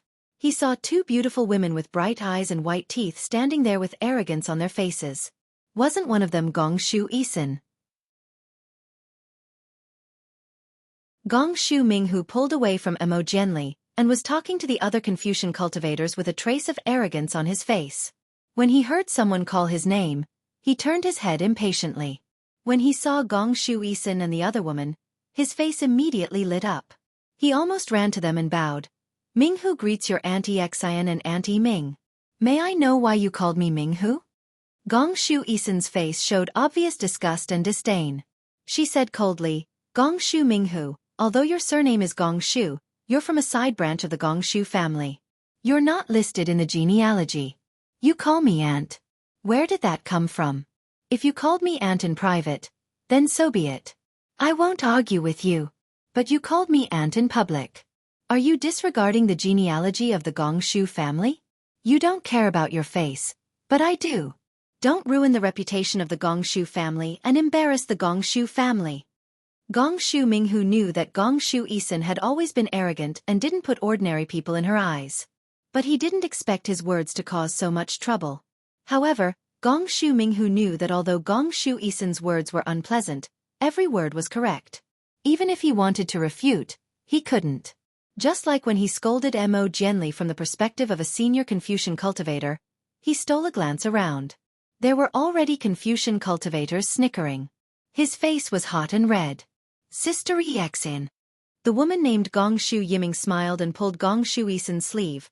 Although Minghu can't be listed in the genealogy, in terms of seniority, he is more than 1,000 years old. He should call you Aunt, a senior who is hundreds of years old. There was nothing wrong with what he said. Why do you have to be angry with that junior? Humph. Gongshu Isin rolled her eyes at Gongshu Yiming and said to Gongshu Minghu, I won't argue with you this time. Uncle Jingyi called you down for something. Hearing this, Gongshu Minghu felt relieved and hurriedly said with a smile, I know. Thank you, Aunt. Senior. However, just as he was about to take a step, Gongshu Isin suddenly screamed. She looked behind her and cried out in surprise. Ah, you. Gongshu Minghu was shocked. He looked at Gongshu Isin who suddenly lost her composure and didn't know what happened. Looking at Gongshu Xian's eyes again, she stared at Gongshu Minghu's back. After a few breaths, her face flushed red. She seemed to be suppressing her inner excitement. She hurriedly said, Zhenren Xiao, why are you here? Why didn't I see you enter star-picking tower? Xiao. Zhenren Xiao? Xiao. Senior? Although Gongshu Minghu didn't turn around and didn't know if Xiaohua was the senior Gongshu Isin was talking about. But he was stunned because he knew that behind him were Mo Jianli and the others. Among the dozen or so Confucian cultivators, there was no one with the surname Xiao. And the special one, Zhenren Xiao. Wasn't that the title of a Taoist cultivator? Sure enough, Xiaohua's voice sounded faintly. So it's Miss Isin. I haven't seen you for hundreds of years. How have you been? I'm naturally well. Gongshu Isin's arrogance had long disappeared. Facing this Xiaohua who was only 600 years old, but his Taoist cultivation and formation skills were far higher than her, she really didn't have the right to be proud. And the question of whether he was only 400 years old also gave birth to a knot in her heart in these 200 years. How have you been? Gongshu Isin was like a little girl, foolishly asking back. But in an instant, she realized it was inappropriate. While blushing, she hurriedly turned around and grabbed Gongshu Isin, cheerfully saying, Sister Isin, this is my Chong. When she said the word Chong, Gongshu Isin's voice instantly lowered a lot. This is the formation master I told you about, a Taoist expert. If it wasn't for him, I wouldn't have been able to step into the upper 5th level in 200 years. Oh sister, don't look down on him because he's only at the upper 4th level. He's the best at deceiving people. That year, Sister Gusu was at the middle 5th level, but she admitted that she wasn't his match. Oh right, I forgot again. He's also a lightning cultivator expert. You can compare notes with him on the 5 Qi Righteous Thunder. Hee hee.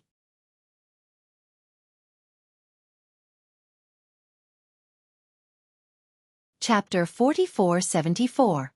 Gong Shu Xian, who was a little shy at first, was in high spirits at the end. She couldn't help but laugh, as if the toy she had hidden for a long time was finally seen by others. Boom! Gong Shu Minghu's head seemed to be hit by a hammer. His face was pale, and he didn't know what to say or do. Junior Gong Shu Ming greets Taoist Xiao.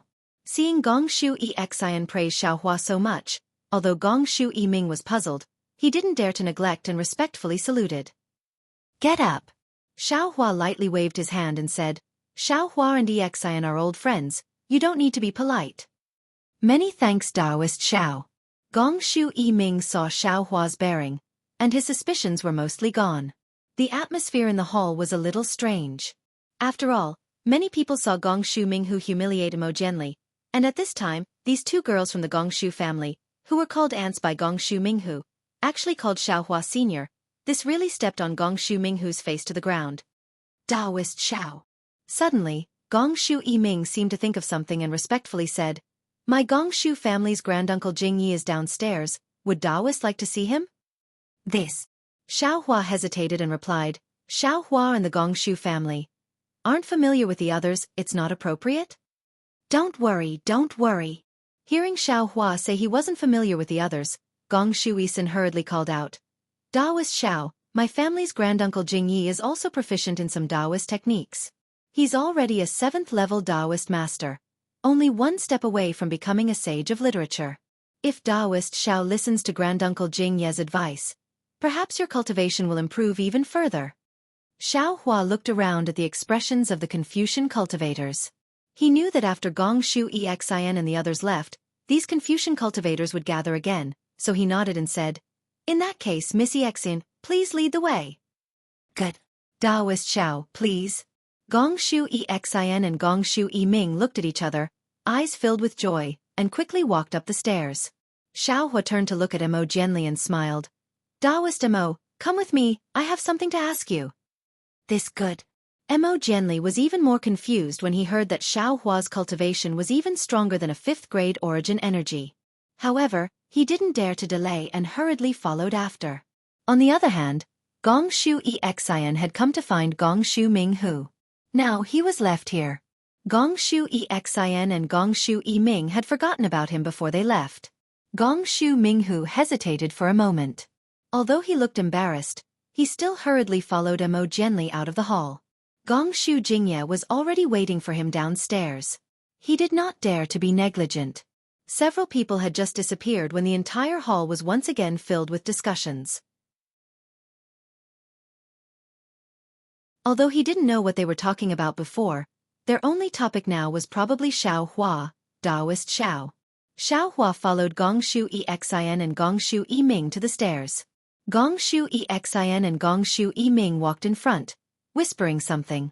Occasionally, they would sneak a glance at Xiaohua, then pursed their lips and chuckled, looking very excited.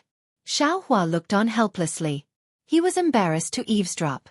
However, he and Gong Shu Xian had only talked about Song Lang Zi's cave residence. Presumably, the two were talking about the thrill at that time. Xiaohua nodded politely to the two, and also whispered to Mo Jianli about the state of Xi. As for Gong Shu Minghu, he followed behind the four from afar, like a tail. The Gong Shu family's floor was not close to here. There was no flying restriction in Star Picking Tower. However, in order to show respect, everyone did not fly unless there was an urgent matter. Gong Shu Xian and the others walked down the stairs. After about the time it took to brew a cup of tea, they passed several floors of pavilions and walked out of the stairs. Along the way, there were many family disciples going up and down the stairs. Many people greeted Gong Shu Xian. Clearly, Gong Shu Xian's reputation was very well known among the family. Many family disciples almost ignored Xiaohua and Mo Jianli. Xiaohua naturally did not have time to look at their faces. He frowned as he listened to Mo Jianli's story. At this time, he also understood the reason. After Mo Jianli, Qiu Jian, Li Mo Ming and Ji Dong returned from the disaster relief in Xi. Because of their contributions, they were rewarded. Mo Jianli was rewarded with a higher-level cultivation method. However, this reward was not fully implemented. Because there was no fruit of Guanyin Bodhisattva in Longevity Town, The entire she became the focus of Yu province, and even the 9 provinces of the hidden immortal continent.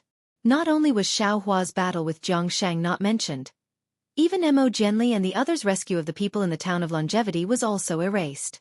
There were even Confucian cultivators who blamed Chong Yun's sect for the lack of Guanyin Bodhisattva in the town of Longevity on the unfavorable inspection of the development of the Buddhism sect. They did not fulfill the responsibility of a Confucian sect, especially when the town of Longevity was slowly becoming the #1 town of the Buddhism sect in the Xianxia continent. The Confucian cultivators made things difficult for the Chong Yun sect. They demanded that the Chong Yun sect be responsible for this matter and proposed countermeasures. Under such circumstances, the Chong Yun sect could only push out Zhu Junfeng, Mr. Tai'an and the others from the Longevity Academy, as well as Mo Jianli, Qiu Jian, Li Mo Ming and Ji Dong. After all, Zhu Junfeng was in charge of the Longevity Academy, and Mo Jianli and the others had been to the Longevity town, and had personally experienced that milestone. Punishment was necessary, and so was punishment. Everything had to be explained to the Confucian cultivators of Yu province. Zhu Junfeng and Mr. Tai'an's punishment did not need to be discussed in detail. As the leader of Qiu Jian and the others, Mo Jianli did not want the other 3 to bear the blame, so he took all the blame. Fortunately, although Shangguan Feiyu, as the head of Chong Yun's sect, could not resist the pressure of Yu province's Confucian cultivators, he was lenient in dealing with Mo Jianli. He did not make things too difficult for Mo Jianli, and only expelled him from Chong Yun's sect. After Mo Jianli left Chong Yun's sect, he did not change his name and join other sections. He only became a professor in some unknown colleges. It could be considered a blessing in disguise. Mo Jianli, who had thrown away glory and trifles, returned to tranquility. He, who was engrossed in reading, found the opportunity to break through the noble spirit river. His cultivation also flowed like the river, and he reached the level of a scholar. However, after reaching the level of a scholar, Mo Jianli needed a more profound Confucian cultivation technique. Although the noble spirit river was the most widespread technique left in the hidden immortal land, after reaching the level of a scholar, it belonged to the secrets of various sections. It was very difficult for cultivators without a sect to obtain it. Mo Jianli could only go to Zhai Xinglu to find a suitable technique. Later, due to a coincidence, Mo Jianli passed the test of Zhai Xinglu, and was listed as one of the candidates to enter Xingyue Palace. Unlike Xiao Hua, Mo Jianli had an agreement with Zhai Xinglu. He would listen to Zhai Xinglu's arrangements and participate in the grand meeting of Xingyue Palace, and Zhai Xinglu would provide Mo Jianli with the conditions to cultivate. With this opportunity, Mo Jianli's cultivation became much smoother. In the past 200 years, his progress was also gratifying. When Xingyue Palace discovered that Xingyue Palace might appear in the sacred realm of Thousand Demons, Mo Jianli and the rest of the cultivators were sent to the sacred realm of Thousand Demons by Zhai Xinglu. Therefore, not only did Mo Jianli not know about Bai Qingyu, but he also did not know about the divine demon blood pool. As for Chong Yun's sect, when the Longevity town became the #1 town of the Buddhist sect, it was already in the eyes of the Bodhisattvas. It was destined to be the center of tragedy. Chong Yun's sect did a lot of effort to expel Mo Jianli and punish Zhu Junfeng. They also made a lot of compromises. The entire Chong Yun sect was like duckweed in the wind and rain, struggling bitterly. However, after the Longevity town's Shaojin Temple's abbot, Lu Shan, who did not have any cultivation, was mysteriously killed, Chong Yun's sect could no longer hold on. Although this incident was the last straw that broke the Chong Yun sect's back, it was also a heavenly tribulation that the small Chong Yun sect could not withstand. Chong Yun's sect was annihilated by a bodhisattva who came out of nowhere. Whether the bodhisattva who annihilated the sect was a Buddhist or a Confucian cultivator, whether he was venting his anger or trying to frame them, no one knew the truth, just like Lu Shan's death. The death of the entire Chong Yun sect was even more tragic than Lu Shan's death. Lu Shan's death almost led to a war between the Immortals and Buddhas, which led to the Nirvana Sutra seeking. But the death of Chong Yun's sect was really like duckweed, falling into the wind and rain. Unless Mo Jianli mentioned it to Xiao Hua now, who else would remember that unremarkable little Confucian sect 200 years ago? Seeing Gongshu Isin and Gongshu Yiming slow down, Xiao Hua stopped and looked at Mo Jianli, saying, "Jianli, when I first arrived at the Longevity town, I encountered the Liao Zhang incident. I also met a Confucian cultivator like you, who is as noble as a river. I have a very good impression of you. The Liaojiang incident. The root cause is related to a disciple of mine. How about this as compensation from now on? You will follow me. At this point, Xiaohua hesitated again. He originally wanted to take Mo Jianli as his disciple. However, he also had a premonition that he could not casually take in his disciples. Previously, he took in Yuanya, Fu Jiwen, Lu Yi, Wang Bianfei, Wu Tian, Chang Yuan, Jiang Hong and Yu Zhongquan as inner disciples. But when they arrived at the ruins, Wu Tian chose to stay in the upper world for his own pursuit. Xiaohua's inner disciples stopped at 7. After that, he took in Li Xiang, Xiong Yi, Prince Lan, Chang Yu, Shen Songzi, and Reverend Jingting as outer disciples. In by Qingyu, Xiaohua took in Ao Zhantian and Su Tingzi as outer disciples. However, it was also in by Qingyu that Chang Yu died, Prince Lan's loyalty was doubted, and Xiaohua's number of outer disciples fell to 7. Perhaps it was because he had just experienced the hand of cause and effect. Xiaohua became alert. He felt that he could only accept 7 disciples and could not accept more. If he accepted Mo Jianli, then he would have more than 7 disciples.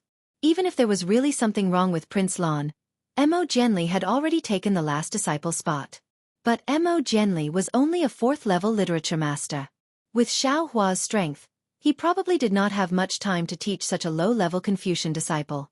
Moreover, Xiaohua already had a candidate in mind for the last disciple spot. Therefore, Xiaohua hesitated.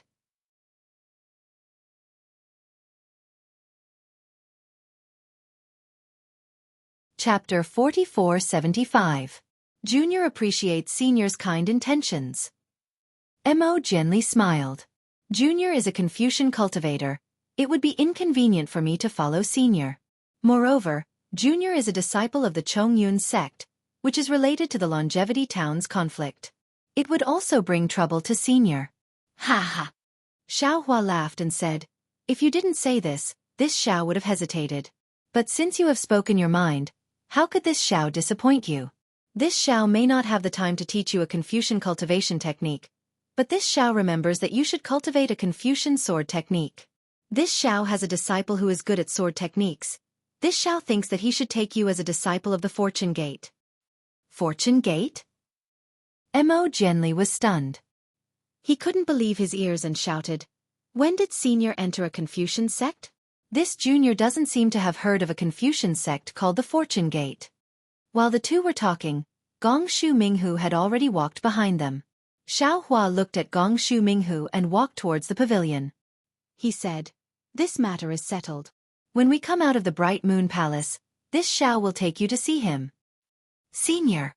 Mo Jianli hurriedly chased after him, wanting to say something. Unfortunately, Xiaohua smiled and said, you don't have to say anything. If you see this Xiao's disciple and feel that it's not suitable, then it's fine. It's not too late to refuse. Xiaohua didn't think that Mo Jianli would refuse Yu Zhongquan and Chang Yuan, who were already at the 7th level. Oh, okay. Facing Xiaohua's arbitrary decision, Mo Jianli was helpless. He nodded slightly and followed behind Xiaohua. However, his thoughts were different from Xiaohua's.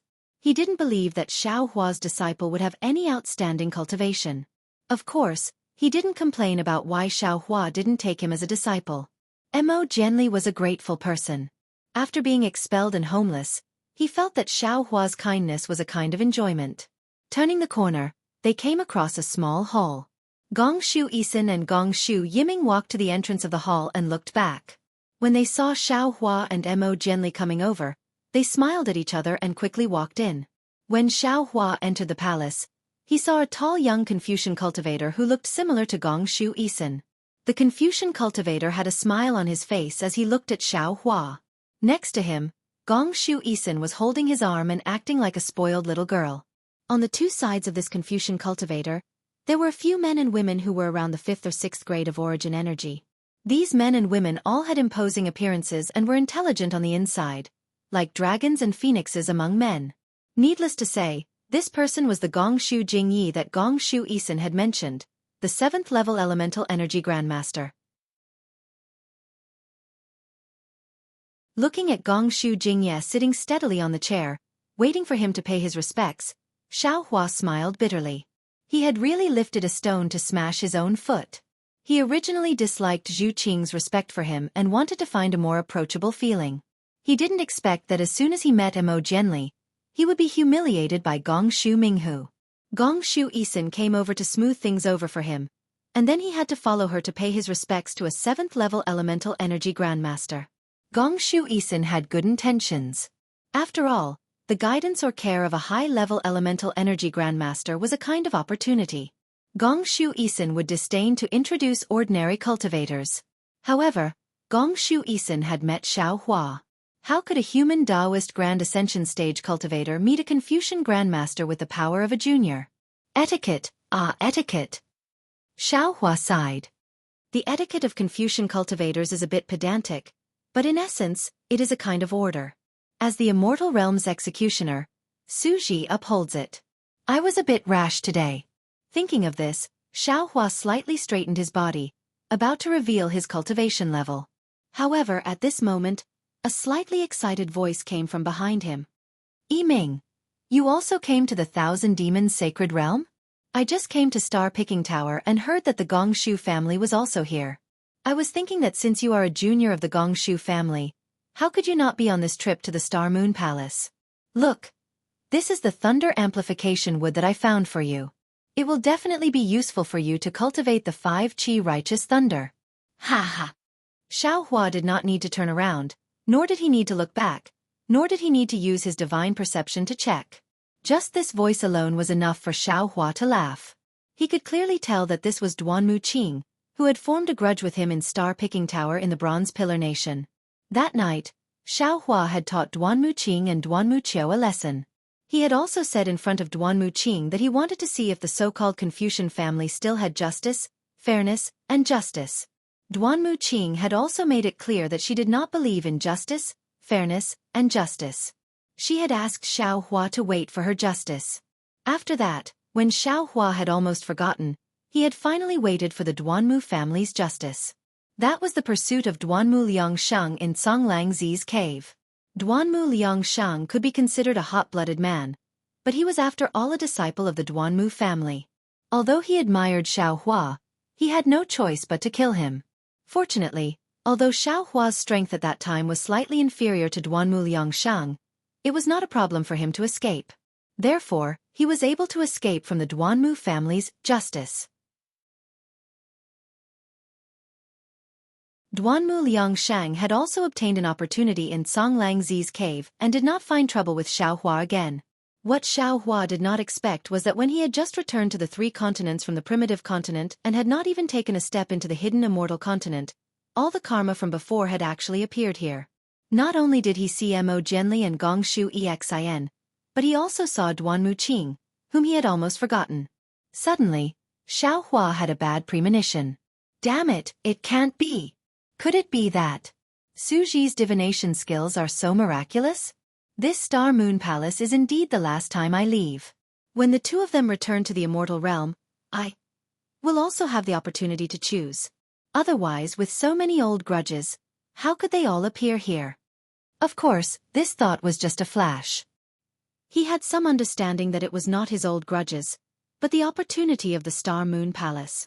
Because of the appearance of the Star Moon Palace, all the families in the hidden immortal continent would send disciples who needed opportunities to come to the Star Moon Palace. Not only the disciples of the families who had grudges with him, but also the disciples of the families who had grudges with him would all have the opportunity to come to the Star Moon Palace. They would also, at the appropriate time, resolve the grudges between them. While Xiaohua was thinking, Duanmu Qing had already said something excitedly. She walked past Xiaohua and arrived in front of Gongshu Jingyi. She bowed and said, "Great-grand-uncle, Junior Duanmu Qing from the Duanmu family pays respect to great-grand-uncle." Gongshu Jingyi was waiting for Xiaohua to greet him, but Duanmu Qing's sudden appearance stole Xiaohua's limelight. Gongshu Jingyi could not stand in front of the Duanmu family. He retracted his gaze from Xiaohua and raised his hand. "Get up, this is Star Picking Tower, no need to be too polite." Humph.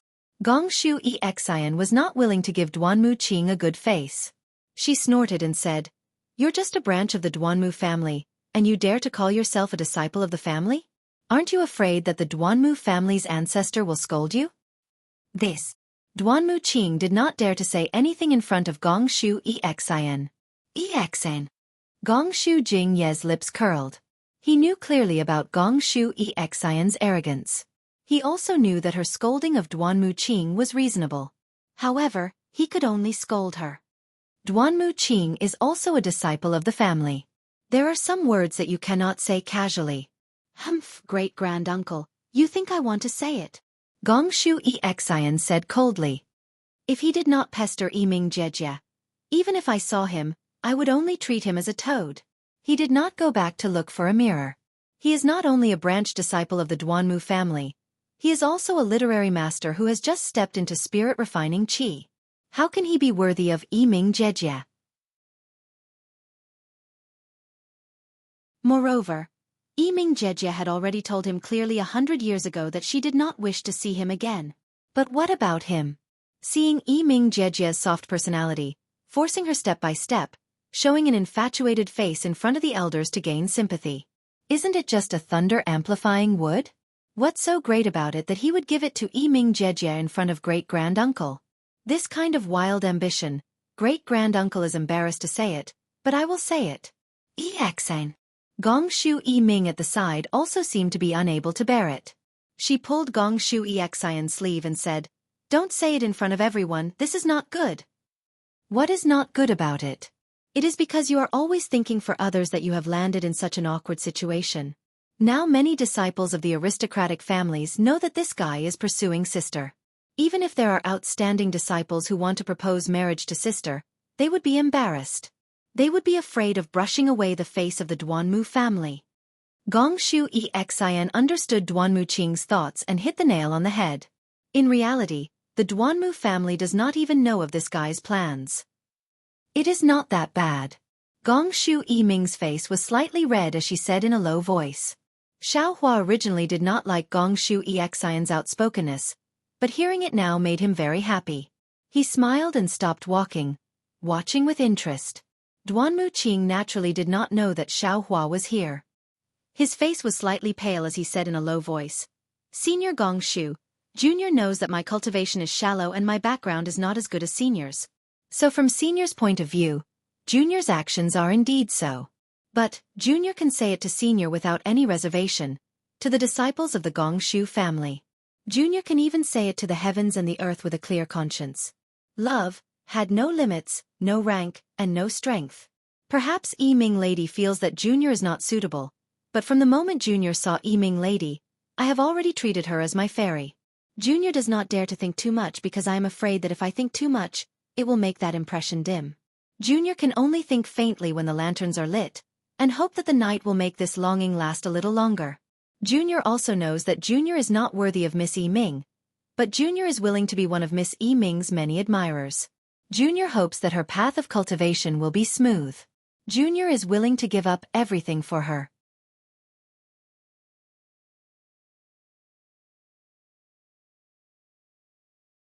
Chapter 4476. Duanmu Qing spoke with deep affection.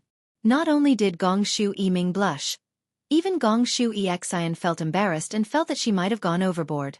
Duanmu Qing continued, "Junior heard that Miss Yiming's 5 Chi Thunder had reached a bottleneck and was unable to break through, so I have been thinking of a way for her.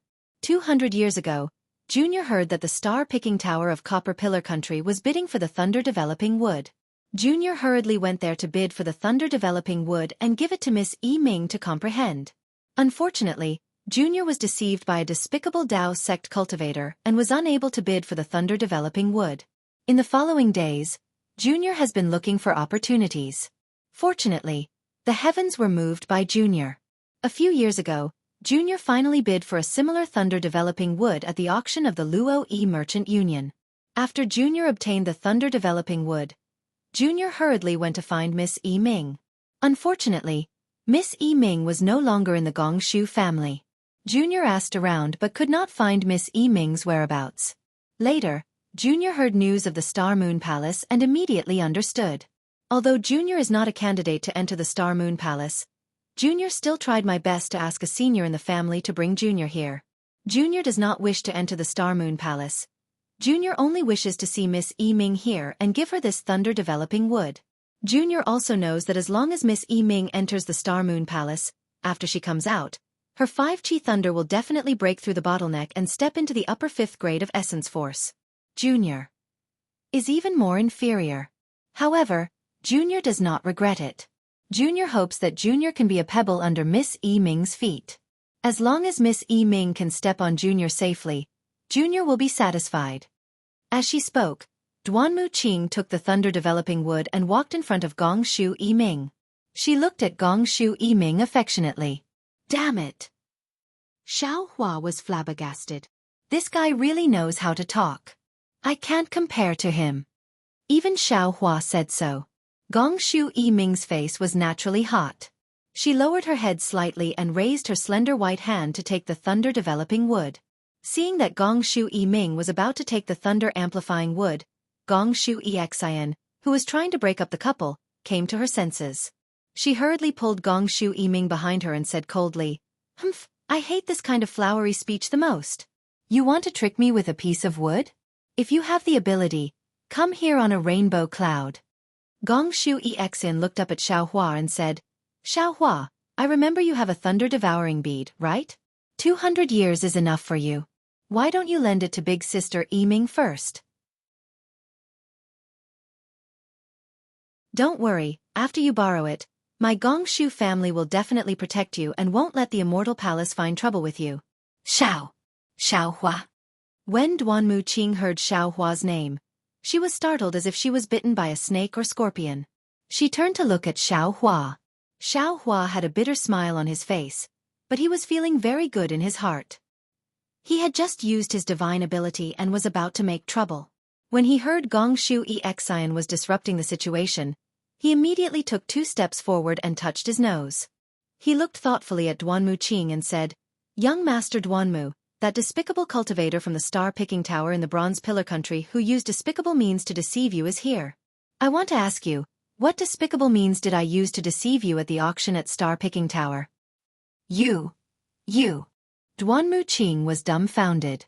Those few words of his were merely to set off the atmosphere, to emphasize the hardships of not being able to obtain the thunder amplification wood. However, he never expected that Xiao Hua, whom he hadn't seen for several hundred years, would actually be right behind him.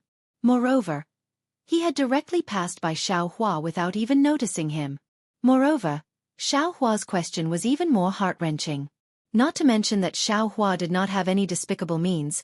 Even if he did, that was Star-Picking Tower's auction, and it was from hundreds of years ago. Duanmu Qing bringing up old scores in Star-Picking Tower's territory was not only giving Star-Picking Tower a bad look, but also finding trouble for herself. Details determine success or failure. The remorseful Duanmu Qing really wanted to grab the extra words out of everyone's ears and swallow them herself. Ah! Ha ha ha! When Gongshu Yi-Xian heard this, a look of surprise appeared on her face. She hurriedly said, "What? You were the one who bid for the thunder-developing wood? How could you have won against young Master Duanmu from the Duanmu family? Quickly tell us, how despicable were you at that time?" Seeing that Gongshu Yi-Xian did not mind blowing things up, Xiao Hua was also happy to add insult to injury. He nodded and said, "Even if Lady Gongshu did not say this, I would still say it. Not to mention my innocence, even Star-Picking Tower's justice will be tarnished." Hearing Xiao Hua mention justice, Duanmu Qing's face turned pale. Xiao Hua did not add any details and narrated everything from the time he met Duanmu Qiu to the time he said, "Fairness, justice and justice" to Duanmu Qing. Indeed, without waiting for him to say much, when the group of Gongshu family disciples heard that Duanmu Qing sat on the dragon horse carriage and headed toward Star-Picking Tower, their faces were filled with disdain. The aristocratic family's carriages all had their own standards and were not for any aristocratic family disciples to sit on. Gongshu Yi-Xian could sit on it, Gongshu Yi-Ming could sit on it, Murong Tsongyun could also sit on it, but Duanmu Qing, a side family disciple, could not sit on it, because she could not represent the Duanmu family. Xiao Hua naturally did not know about this rule, but the Gongshu family disciples knew it clearly.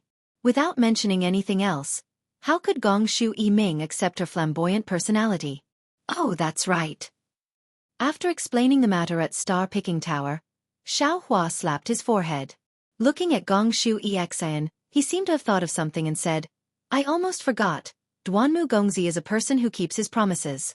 That was what I said that day. Duanmu Qing, I will remember your words.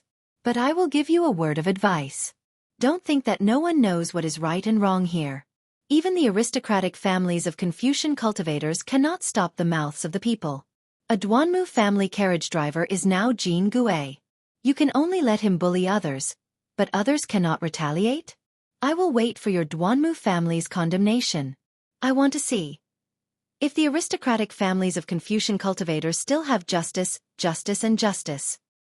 And at that time, Duanmu Gongzi's reply was, Justice, justice and justice? Let's go, let this Taoist wait for his justice. Xiaohua looked at Duanmu Qing and smiled.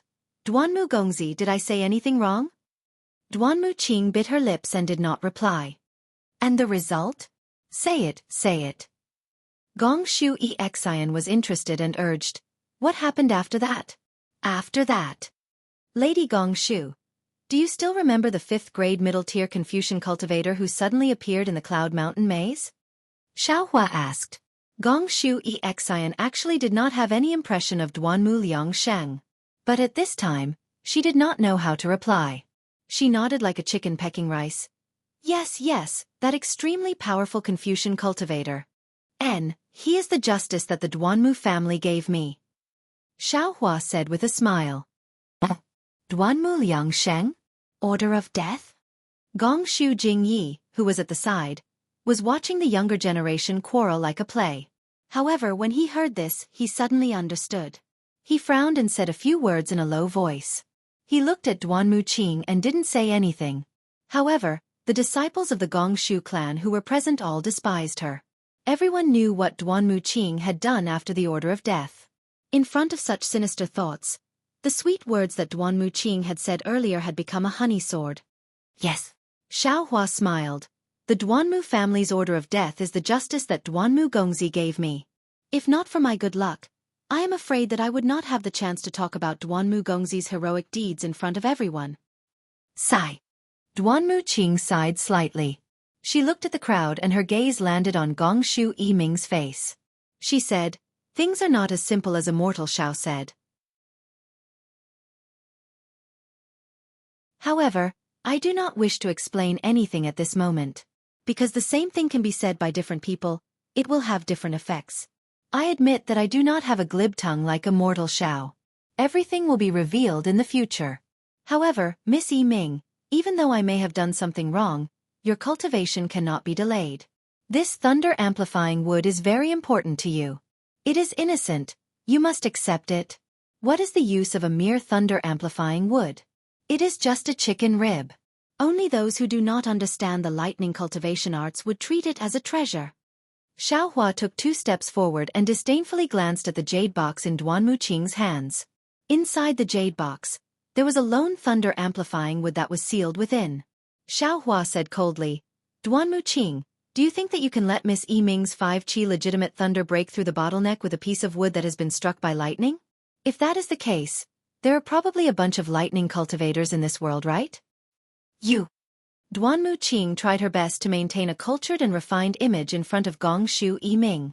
Even when Xiaohua exposed her earlier, she did not get angry. She understood that Xiaohua was just a Dao cultivator. Even if she was from a side branch of the Duanmu clan, she was still a disciple of the clan. Her words were far more important than Xiaohua's words. There was no need for her to confront Xiaohua here. She could just wait for an opportunity to make up for it. But now, Xiaohua had once again belittled the thunder amplification wood that he had painstakingly found as worthless. He looked at Xiaohua and said coldly, This one does not have the qualifications to know if this thunder amplification wood is useful for Miss Yiming's cultivation. However, this thunder amplification wood was something that Miss Yiming occasionally mentioned on that day, so this one remembered it in my heart. This one also admits that this one really does not know how useful this item is for Miss Yiming to break through her bottleneck. However, I know that as long as I work hard, Miss Yiming will definitely benefit from this thunder amplifying wood. What about you? Could it be that a Dao cultivator who is not even at the 5th grade of elemental energy knows that this thunder-amplifying wood is useless to Miss Yiming? What qualifications do you have to say such useless words?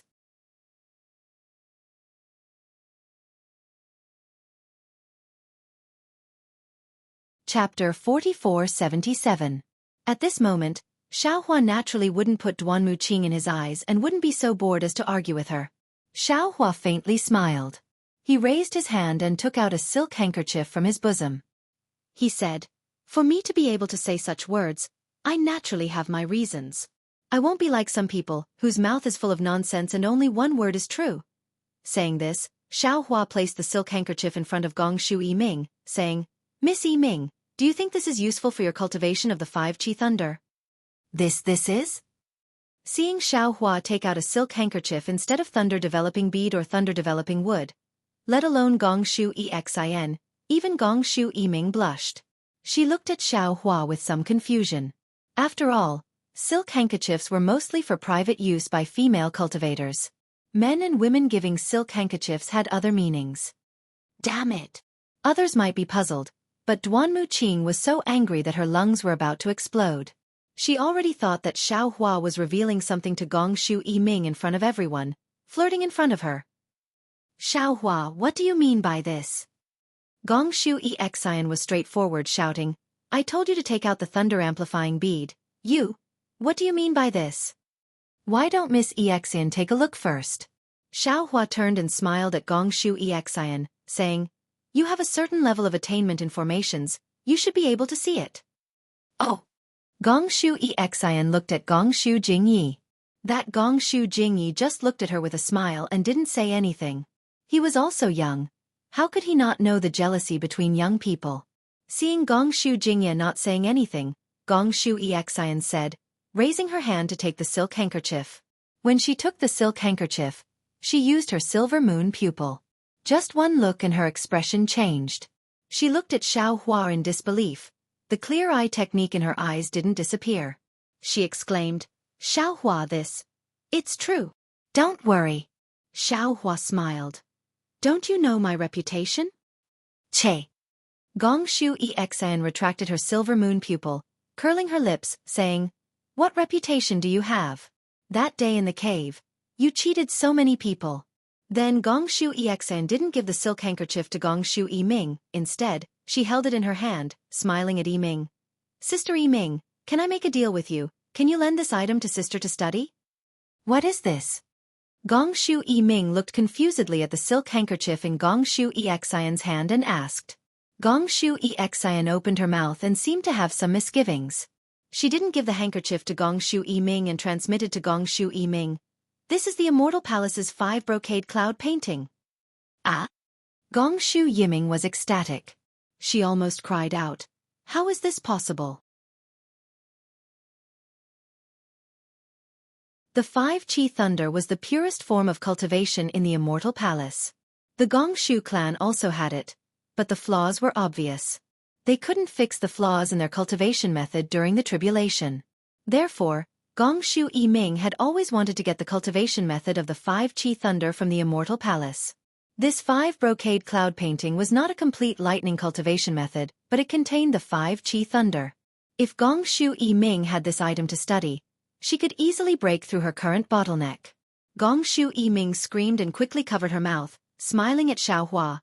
"Thank you, immortal friend Xiao." Xiaohua smiled. "No need to be so polite, if there's anything you don't understand." Without waiting for Xiaohua to finish speaking, Duanmu Qing, who was at the side, retracted her hand and withdrew the awkwardness in everyone's eyes. She interrupted Xiaohua's words and said with a hint of anger, "Xiaohua, I did not want to lower myself to your level when you used the matter from several hundred years ago to frame me. But then you used filthy words to slander my Duanmu clan's kill order. This matter involves the dignity of my Duanmu clan.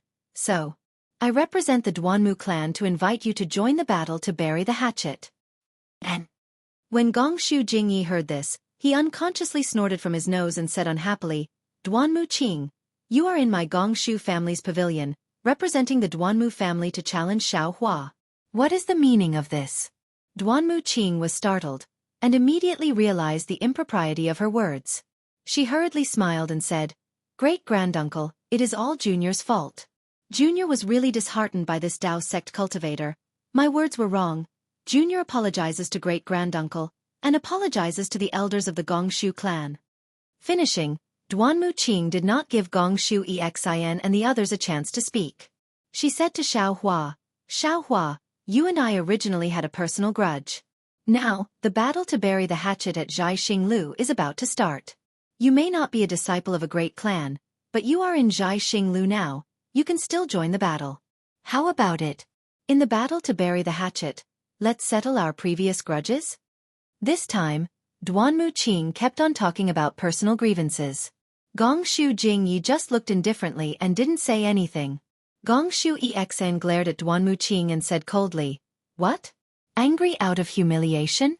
All your tricks have been exposed, you can't live with your face? You want to be silenced by the battle to bury the hatchet? One look and you can tell he is a bluff. You can't beat Xiao Hua, so you want to use the power of the Duanmu clan to suppress him? Then, Gongshu Exin waved her hand at Xiao Hua and said, Xiao Hua, ignore him. You are not a disciple of a great clan. Why are you participating in the battle to bury the hatchet? Senior Exin. Duanmu Qing looked at Gongshu Exin and said seriously, Xiao Hua may not be a disciple of a great clan, but he is in Jianghu, and this is before the opening of the Star Moon Palace. He also has a grudge with Junior. This meets the conditions for the battle? Of course, if Xiao Hua does not wish to participate, Junior will not force him. He only needs to apologize to Junior in front of everyone during the battle to bury the hatchet. Junior may consider forgiving him, and can also consider asking the sect to take back the kill warrant. At this point, Duanmu Qing glanced at Xiao Hua and said, besides, if a man of indomitable spirit does not even dare to accept such a small challenge, what right does he have to call himself a man? What right does he have to cultivate the powerful lightning energy?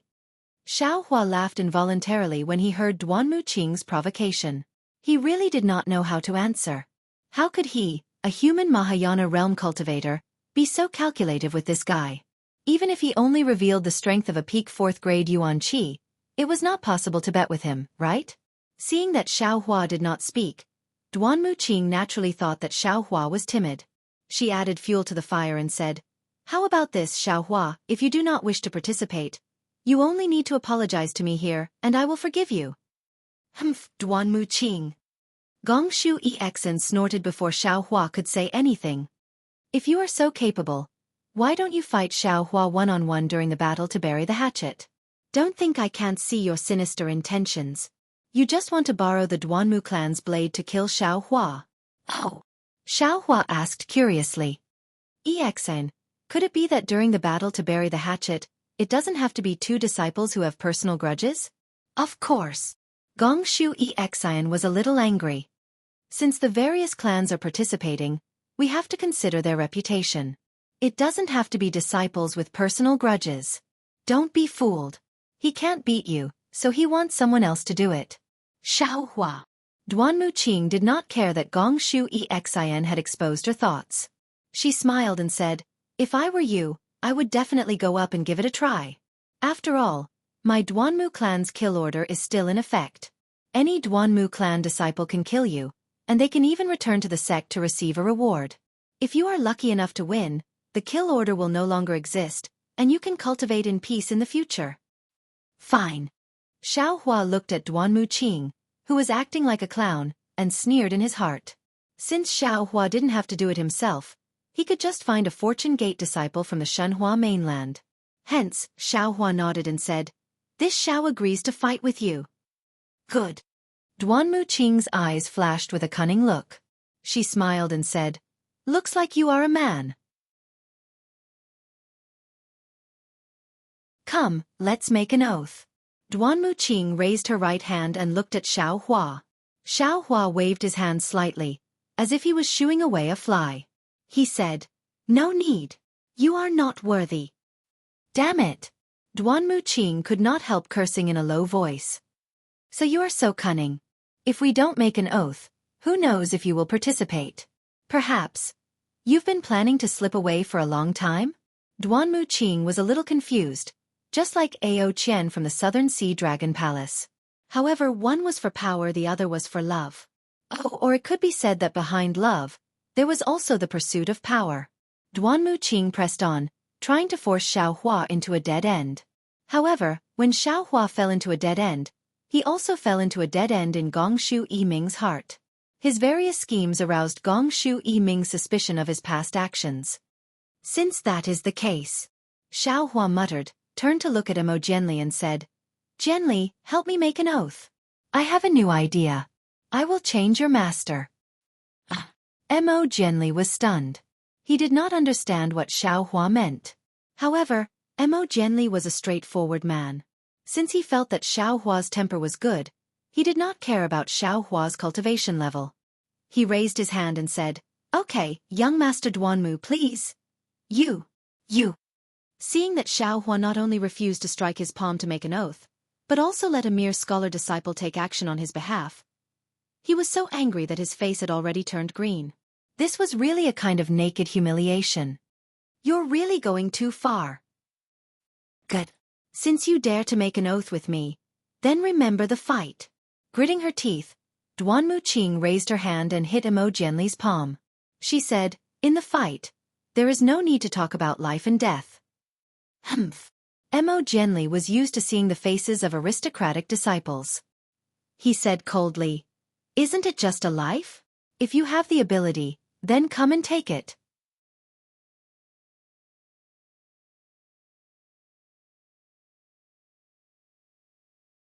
Chapter 4478. Good. Gongshu Xian at the side clapped, looking at Mo Jianli and praising. As expected, there are great scholars everywhere. I didn't think that not only is Daoist Xiao so heroic, even the cultivators he befriends are more forthright than some of the aristocratic family disciples. Duanmu Qing gritted his teeth and looked at Gongshu Xian, but did not dare to say a word. He turned to Gongshu Yiming and said softly, Miss Yiming, after the battle to bury the hatchet, I will give you an explanation. This matter is definitely not what Xiaohua said. A female cultivator's view of a person changed in an instant. Now, Gongshu Yiming looked at Duanmu Qing with a faint sense of unfamiliarity. She smiled. Actually, it doesn't matter. The words, doesn't matter, was more painful than a sword stabbing into Duanmu Qing's heart. He forced a smile and looked at Xiaohua. Daoist Xiao, I will see you at the battle to bury the hatchet. And I know. Xiaohua nodded. If Duanmu Liangshang can come, that would be the best. Liangshang did not come to Thousand Demons Sacred Realm. I have disappointed Daoist Xiao. Duanmu Qing smiled and nodded at Gongshu Yiming before turning to leave. But Xiaohua's words almost made him fall. And I know. You have many granduncles, it doesn't matter who comes. Seeing Duanmu Qing leave in a sorry state, Gongshu Xian felt a little disappointed. She looked at Xiaohua apologetically. Xiaohua, I am sorry, I dragged you into this. I didn't expect you to have a grudge with him. Not bad. Xiaohua smiled. You have changed a lot in 200 years. If it was you in the past, you would not have said this. Che. Gongshu Xian rolled her eyes at Xiaohua. You think you are the only one who did not waste your life? Gongshu Xian could not help but cover her mouth and laugh. Her eyes looked at Gongshu Yiming and Gongshu Jingyi, revealing more coquettishness. Gongshu Jingyi couldn't help but laugh. He knew that Gongshu Xian had always been arrogant. Not to mention the ordinary disciples. Even the famous female disciples of the four clans weren't worthy of her attention. And today, Gongshu Xian's attitude towards Xiaohua was definitely something that Gongshu Jingyi had never seen before.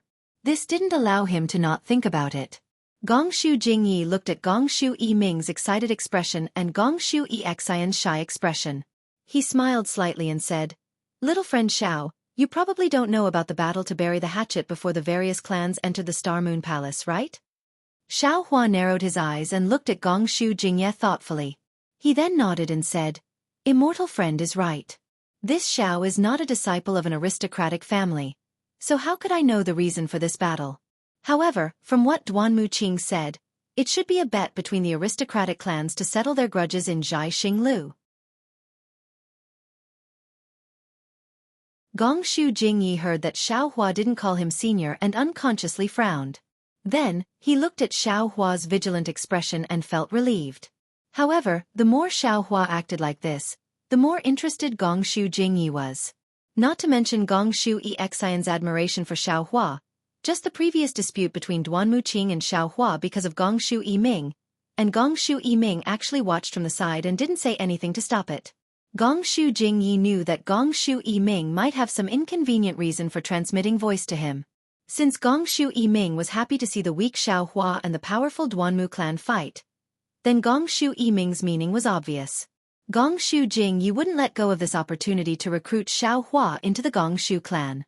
After all, a formation master stronger than Gongshu Xian, even if his cultivation wasn't high, to the Gongshu clan, he was very precious. Therefore, although Gongshu Jingyi was unhappy, he was still very approachable and said, "Little friend is right. However, this bet is a little different from the usual. The reason for this bet is actually very simple. Because the Star Moon Palace is an ancient relic, all the clans of the hidden immortal continent want to get a share of the profits. And the grudges between the clan's disciples naturally can't be severed, so in order to prevent the grudges of the hidden immortal continent from being brought to the Star Moon Palace, all the clans discuss to have a bet before entering the Star Moon Palace. Although this bet can't wipe out all the grudges, it can at least make people feel that there is some balance. Maybe they can get along peacefully in the Star Moon Palace and not cause trouble for everyone."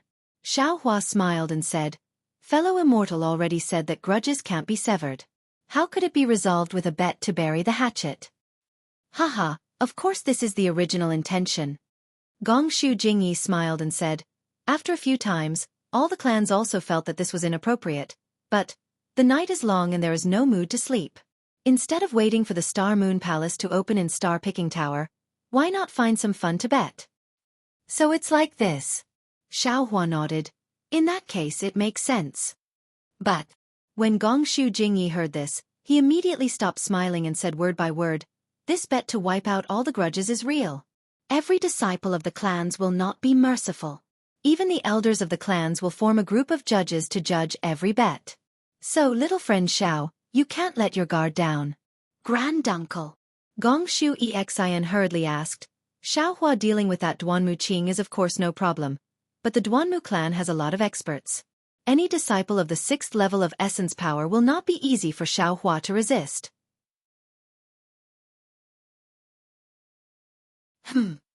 Gongshu Jingyi glanced at Xiao Hua and said, "According to what I know, the leader of the Duanmu clan is Duanmu Lianheng.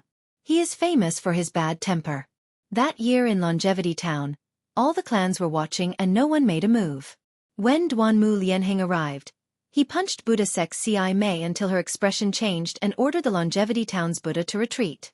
When Duanmu Lianheng retreated, he was blocked by Manjushri Bodhisattva who had just attained nirvana. However, seeing Duanmu Lianheng in this state, Dongfang Zhongliang of the Dongfang family blocked Manjushri Bodhisattva with his sword.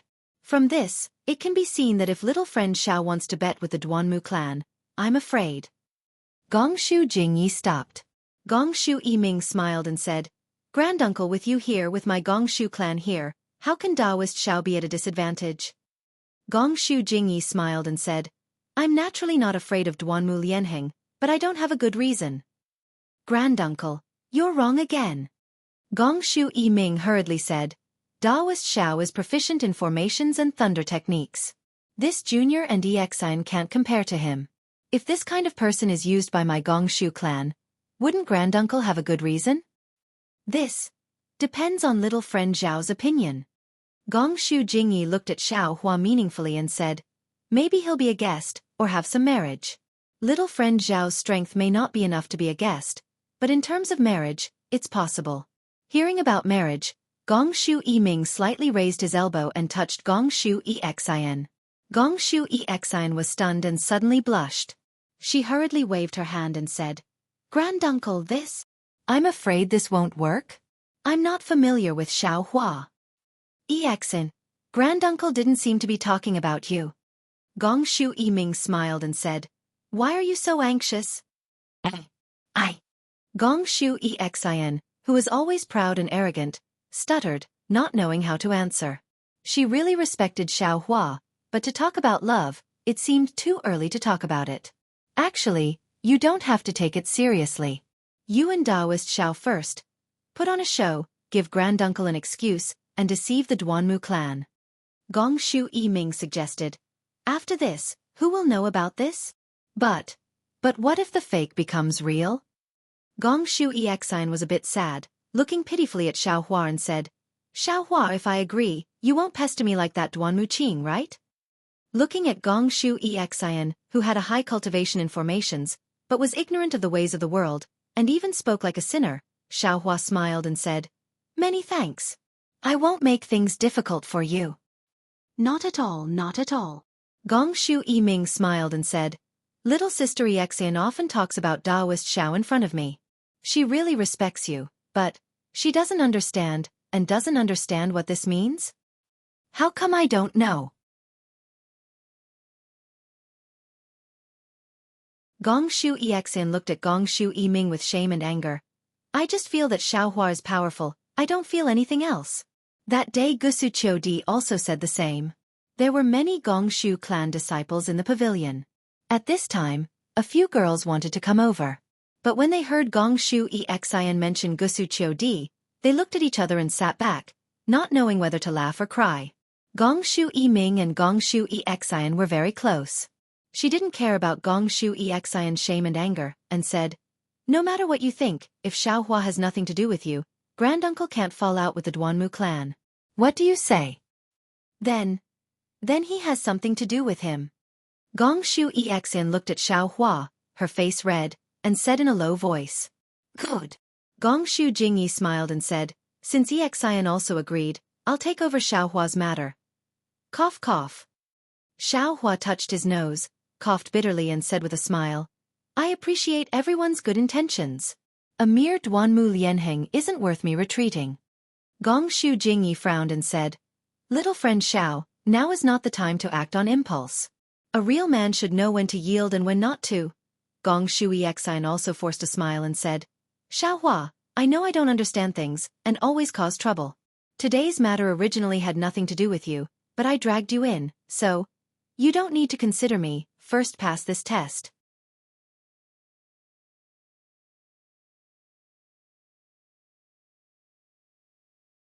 Chapter 4479. Good. Xiaohua heard Gong Shu Xian's words and clapped. I was hesitant before. To be honest, Xian, your formation skills are not bad, but you are too arrogant. You never put others in your eyes. You don't know what's important. You may not be strong in the future. Today, because of your words and your willingness to acknowledge your mistakes, I have decided to ask someone to take you in as a disciple and impart to you the Tao of array formations. Then Xiaohua looked at Gong Shu Yiming and said, And you, Lady Yiming, your 5-chi thunder cultivation is not bad. However, the cultivation method is not authentic. It even shows signs of deviating from the essence of a lightning cultivator. This has something to do with your character. You can also consider it. If you have any ideas, you can come find me with Xian after we reach Star Moon Palace. Xiaohua, what are you talking about? Not to mention Gong Shu Yiming. Even Gong Shu Xian was shocked. She looked at Xiaohua and asked, Immortal friend Gong Shu, thank you for your good intentions. Xiaohua did not answer. He cupped his hands towards Gong Shu Jingyi and turned to leave Gong Shu family's pavilion. Mo Jianli also hurriedly cupped his hands and followed. Xiaohua. Gong Shu Xian did not seem to understand Xiaohua's words. She wanted to chase, but she still said, If you don't want to do this, I will talk to granduncle. How about asking him to find star-picking Lu? Stop! Gong Shu Jingyi glared at Gong Shu Xian and scolded. Granduncle!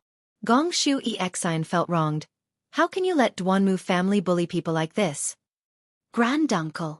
A Gong Shu family disciple who was originally sitting at the side stood up and looked at Gong Shu Jingyi and said softly, This Xiaohua seems not simple.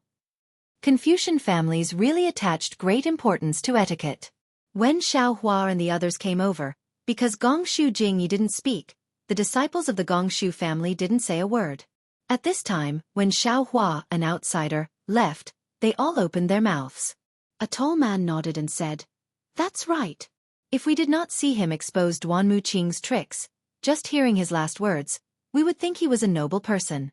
But since he was so calculative with Duan Muqing, how can he be a noble person? He must have something to rely on. The question is, What does he have to rely on? Someone spoke again. Xian, the silk handkerchief that Xiaohua gave you. What is it? Gongshu Jingye thought of something and hurriedly asked. 5 brocade cloud painting array. Since they were all disciples of the Gongshu family, Gongshu Xian had nothing to hide. Hiss. Gongshu Jingye gasped and exclaimed, the Sun family of the Immortal Palace? Could it be that his backer is the Immortal Palace? If that's the case, no wonder he doesn't put my Gongshu family in his eyes.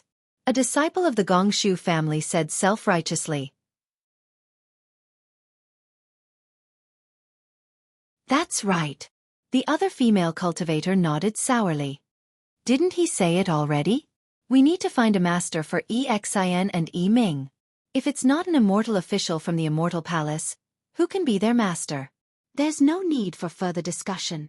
Gongshu Jingye's face turns cold. No matter what this Xiaohua's background is, and what backing he has. As long as he doesn't have any conflict with my Gongshu family, it's fine. And, the matter of the 5 brocade cloud painting, no one can leak it. Yes, we understand.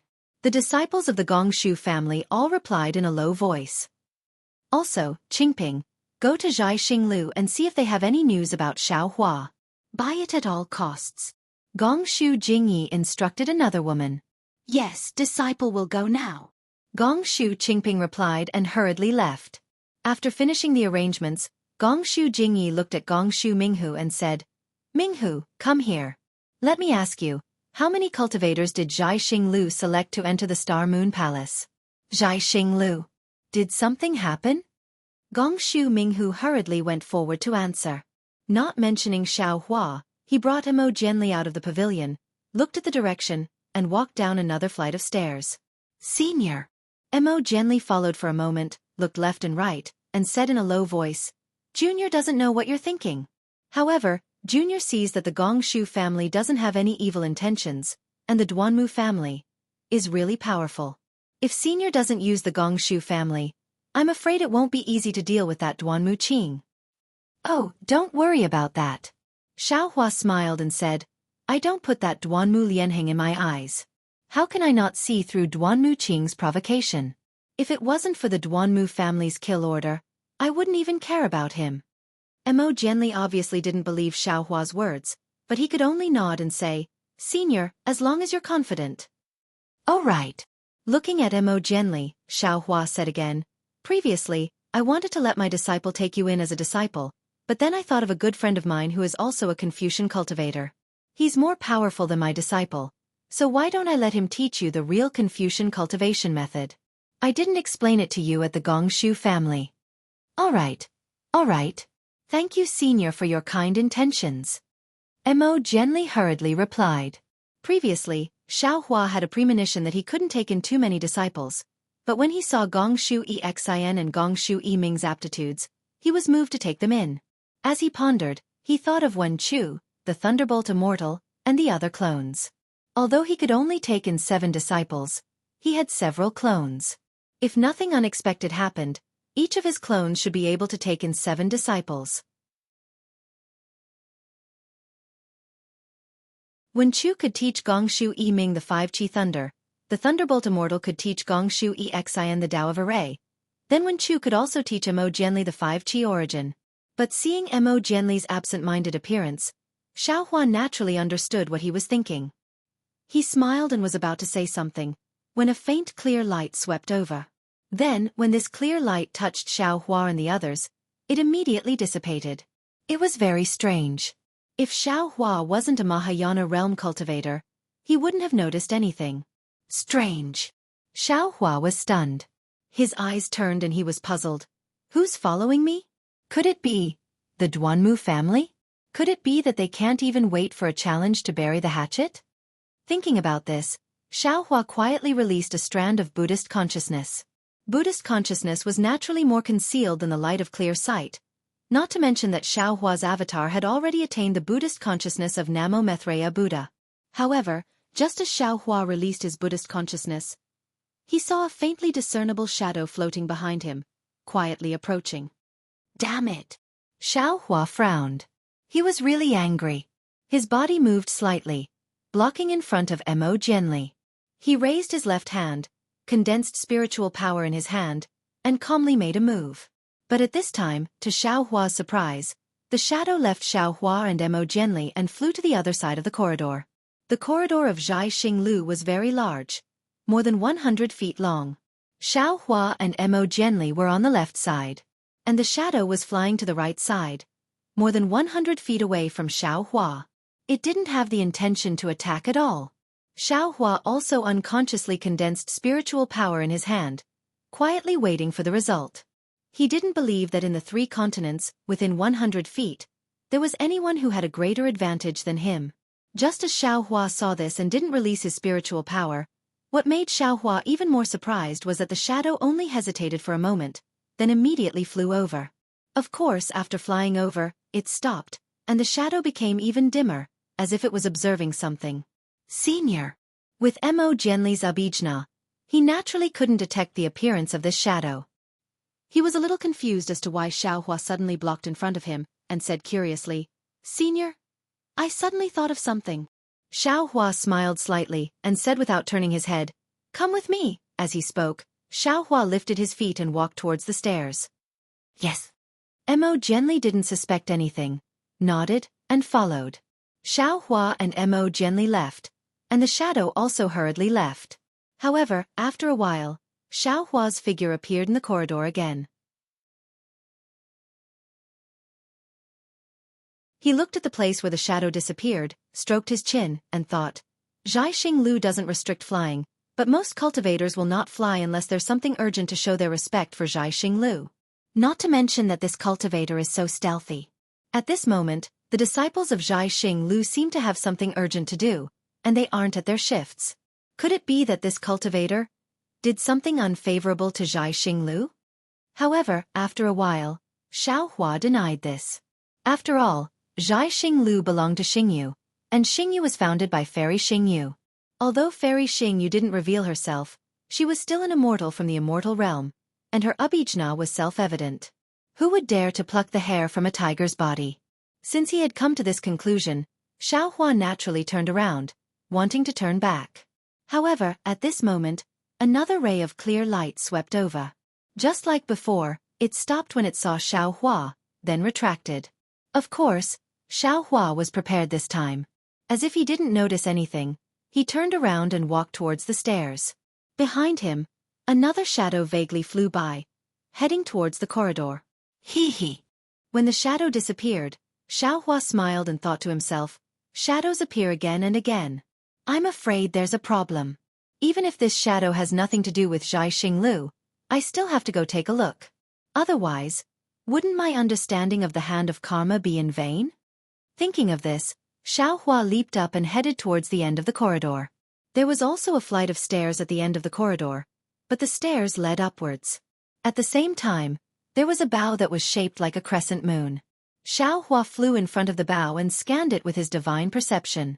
He had already sensed the aura of a defensive array on the bow. He pondered for a moment, and a light flashed around him.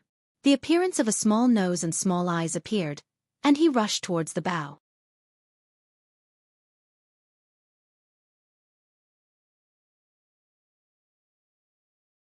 Chapter 4480.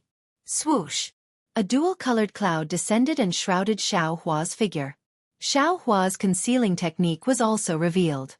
Moreover, under the cloud, the jade pendant in Xiao Hua's bosom shone with a strange brilliance.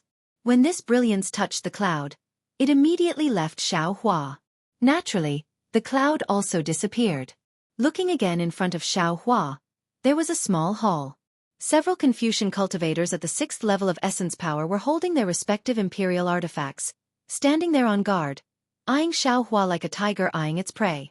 Among them, a general with an average stature and bulging muscles all over his body whispered, "Who are you? What are you doing here?" "Me." Xiao Hua was taken aback. He didn't know how to answer. Moreover, he knew very well that this was a secret signal. How could he answer without a secret signal? However, looking at the Confucian cultivator at 6th grade origin Qi, Xiao Hua sneered and replied, "This one is a good friend of the Star Moon Palace Master. I was just wandering around when I had nothing to do." Xiaohua originally wanted to say that he found this place a little strange, so he came over to take a look. However, before he could speak, the general spoke coldly. There was a hint of dissatisfaction in his voice as he said, "Why are you dawdling like this? Why aren't you coming over?" Xiaohua was taken aback. He really didn't expect this sentence to be the so-called secret signal. These Confucian cultivators really keep up with the times. Of course, since the secret signal had been matched, he didn't say anything else. Bai Qingyu's experience had already told him that if he wanted to pretend, he had to pretend until the end. Otherwise, he wouldn't be able to see the truth if he gave up halfway. Although Bai Qingyu, heaven-concealing ridge, and ancient Bell Mountain already belonged to the Fortune Gate, he still didn't know who was the real mastermind behind the scenes. Even the 3 great sages of the Great Sage Hall didn't know. Therefore, Xiaohua didn't say anything and walked into the hall. This hall was similar to the one Xiaohua had seen before. There was nothing special about it. However, there were many more Gongshu family disciples inside the hall. Moreover, everyone was sitting with their heads down and didn't talk to others. When Xiaohua walked in, no one raised their heads to look at him. Therefore, Xiaohua looked around and found a place where there weren't many people and casually sat down. He also slightly lowered his head and only released his Buddhist sense to look at the situation around him. What surprised Xiaohua was that the cultivators in this hall were all Confucian cultivators, and they were all above the great Grandmaster realm. Many of the cultivators were even wearing things that concealed their cultivation base. Xiaohua's cultivation base was extraordinary, otherwise, he wouldn't have been able to see through it. Hee, this is getting more and more interesting. Seeing the situation before his eyes, how could Xiaohua not know that he was already in a very delicate situation? Moreover, he had coincidentally uncovered a mysterious veil. He was looking forward to seeing what was behind the veil. Unfortunately, Xiaohua was still overthinking things. In less than half a cup of tea's time, the military generals who had been guarding the door earlier walked in, looked around and said, "Today's gathering was rushed, so not many people came. Let's not talk about anything else. I just want to tell everyone that the previous plan will be put on hold for now.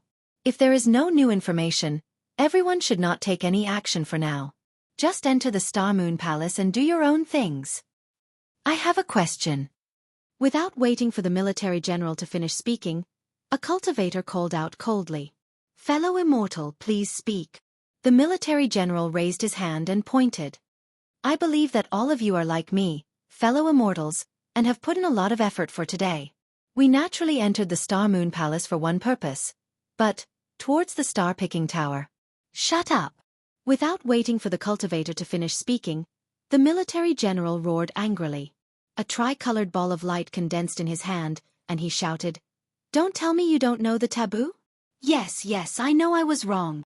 The cultivator hurriedly apologized and said, "I just wanted to say that we have been preparing for a long time, and now that we have a clue, why did we suddenly give up?" This. The military general was obviously stunned. He didn't expect someone to ask.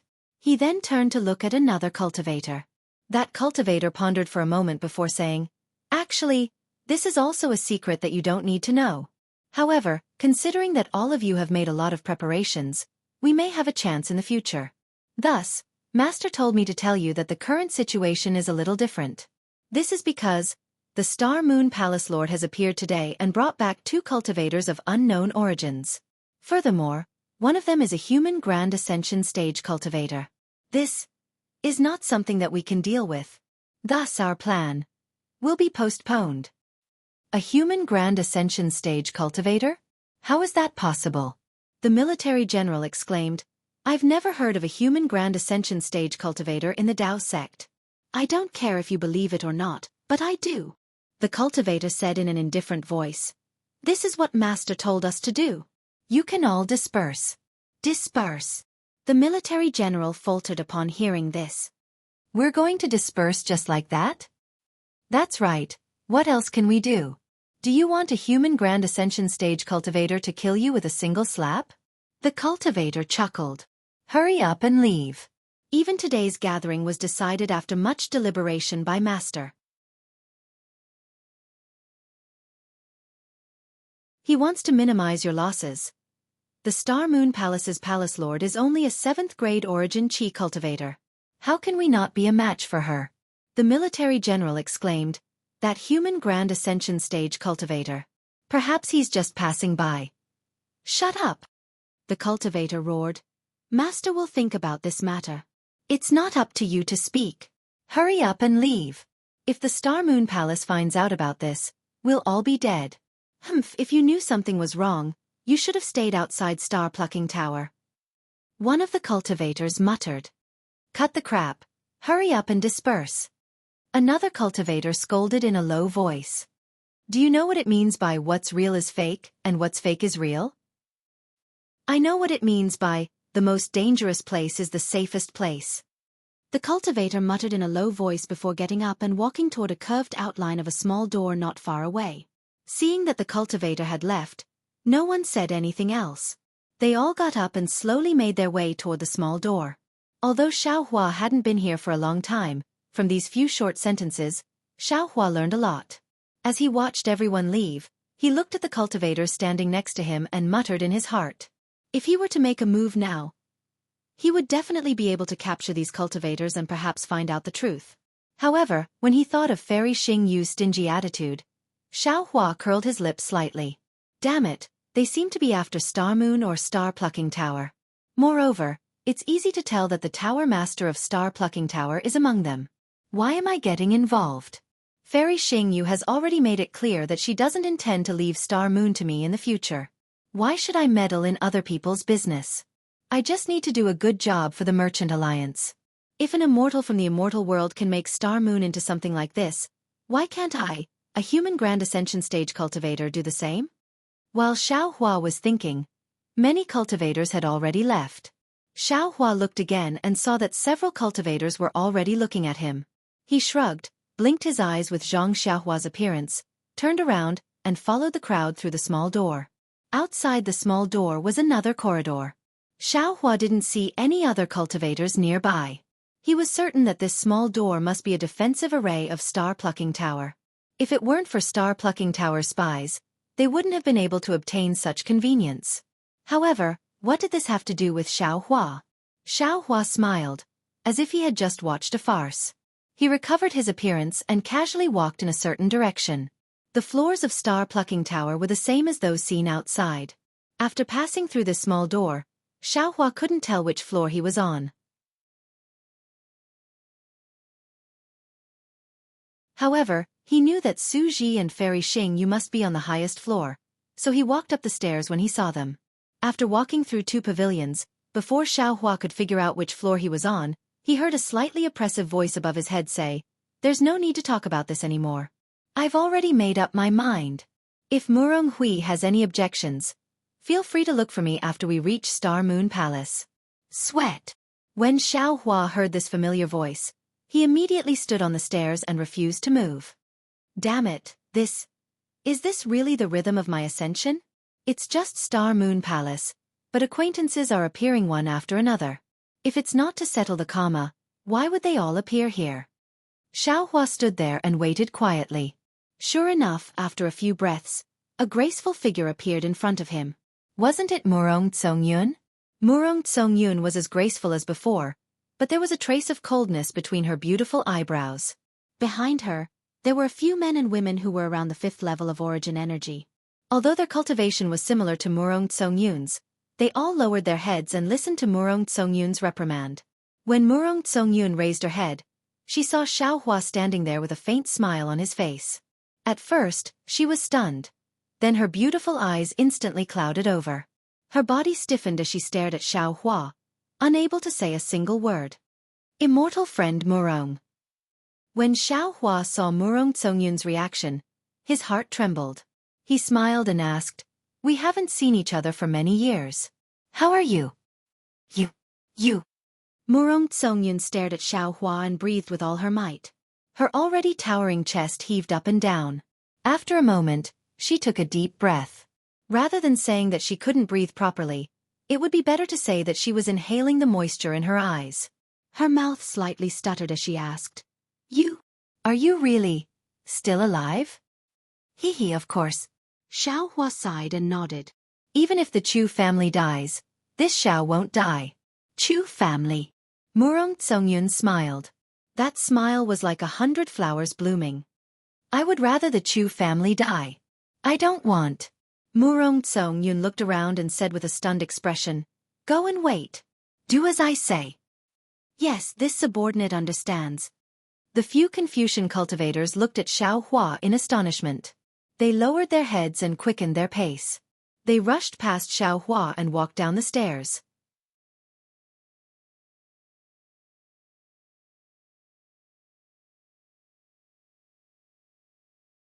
Chapter 4481.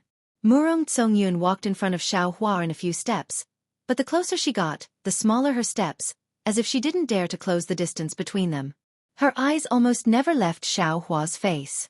When she got closer, she said, "Xiao Hua, you really scared me to death. What happened that day? In order to save me, you fell from the sword diagram. I also wanted to rush down, but I was entangled by that damn bald donkey. I thought since you died I also didn't want to live alone. I wanted to die together with that damn bald donkey. At this time, 14th uncle finally arrived and solved my dangerous situation. But when I went to look for you again, there was no trace of you." Speaking to here, Murong Tsongyun stopped. His eyes flashed with extraordinary splendor, and his tone carried joy as he said, "I originally thought you had already fallen in the demon god's blood, but who would have thought? Before I could even return to the clan, I would receive the abnormality of the demon god's blood." I really don't know how to describe the surprise at that time. Xiao Hua, you are truly a person who is good at creating miracles. I didn't dare to believe that you could actually survive in the god-devil blood pool, and I didn't dare to believe that you were actually farming there after the god-devil blood pool disappeared. Did you know? In these 200 years, I have been to the god-devil blood pool several times and personally saw the drastic changes there. Oh no, that place is no longer called the god-devil blood pool, but Xiao country. A country that is not a country of Confucian cultivators, nor a country of Taoism. A country that is named after a Taoist cultivator that they worship. A country that is bigger than all the countries in the hidden immortal continent. This country doesn't have a ruler, nor does it have any authority. Because other than the Taoist cultivator that is like a god in their hearts, there is no one else in the entire hidden immortal continent that can be the ruler of this country. Xiao Hua touched his nose and bitterly smiled. Miss Murong, there is no need to be so emotional. This Xiao only sowed some rice seeds there. Moreover, there is also the contribution of the literary saints of the various clans. This Xiao's actions are really insignificant. This might be insignificant in your eyes, and even in the eyes of other cultivators. It is merely a senseless act. But in the eyes of the hundreds of millions of citizens of Xiao Kingdom, what you have done is a miracle. Murong Tsongyun smiled and said, "You can imagine that the entire 9 provinces of the hidden immortal continent is a disaster. Thousands of li around the Xiao Empire is filled with rice fields. Every citizen who can settle down in the Xiao Empire has no worries about food or clothing. This Xiao Empire is the immortal world in the eyes of all mortals. I have been to Xiao Empire several times in the past few hundred years and witnessed the prosperity of Xiao Empire with my own eyes. Today, Xiao Empire has already become a rare paradise in the entire hidden immortal continent." Hearing Murong Tsongyun's words, Xiao Hua also smiled. Back then, he thought that if he didn't plant grain in such a large swamp, it would become a real swamp in the future. Leaving it there would be a waste. That was why he let the disciples farm with him. But he didn't expect that this matter would cause such a huge commotion under the influence of the literary saints of the various aristocratic families. It truly had a kind of unparalleled spirit of securing millions of acres of fertile land and protecting the hungry people of the world. Don't do small deeds without doing them. This saying is indeed correct. Xiao Hua nodded. This small kindness can sometimes become great kindness. At that time, this Xiao had never thought that there would be such a huge commotion. Oh, Miss Murong, that day, this Xiao was knocked unconscious by the heavenly king of the Buddhist sect into the demonic god blood swamp. When I woke up, not only was the demonic god blood swamp gone, there was only a large swamp. Even the disciples of the Chu family, Miss Murong, and the others were gone. This Xiao also doesn't know what happened in the demonic god blood swamp. If possible, can Miss Murong tell this Xiao what happened that day? Murong Songyun was slightly taken aback and said curiously, "Your words are a bit strange. These things were taboo back then, and no one would say a word about it. But since the sutra seeking extreme bliss is about to end, the filth between us Confucian cultivators and the Buddhist sect has long disappeared. The truth of the demonic god blood swamp has spread quite a bit in the hidden immortal continent. Could it be that you don't know?" Xiaohua said with a smile. "It's precisely because there are too many rumors that this Xiao has no way to judge. That's why I want to hear from you." "Hee. Murong Songyun said with a smile. "If you call me Jean Xiao and don't call me Miss Murong, I will tell you. Otherwise, don't even think about it." "All right." Xiaohua's heart slightly swayed as he said, "Isn't it just Jean Xiao?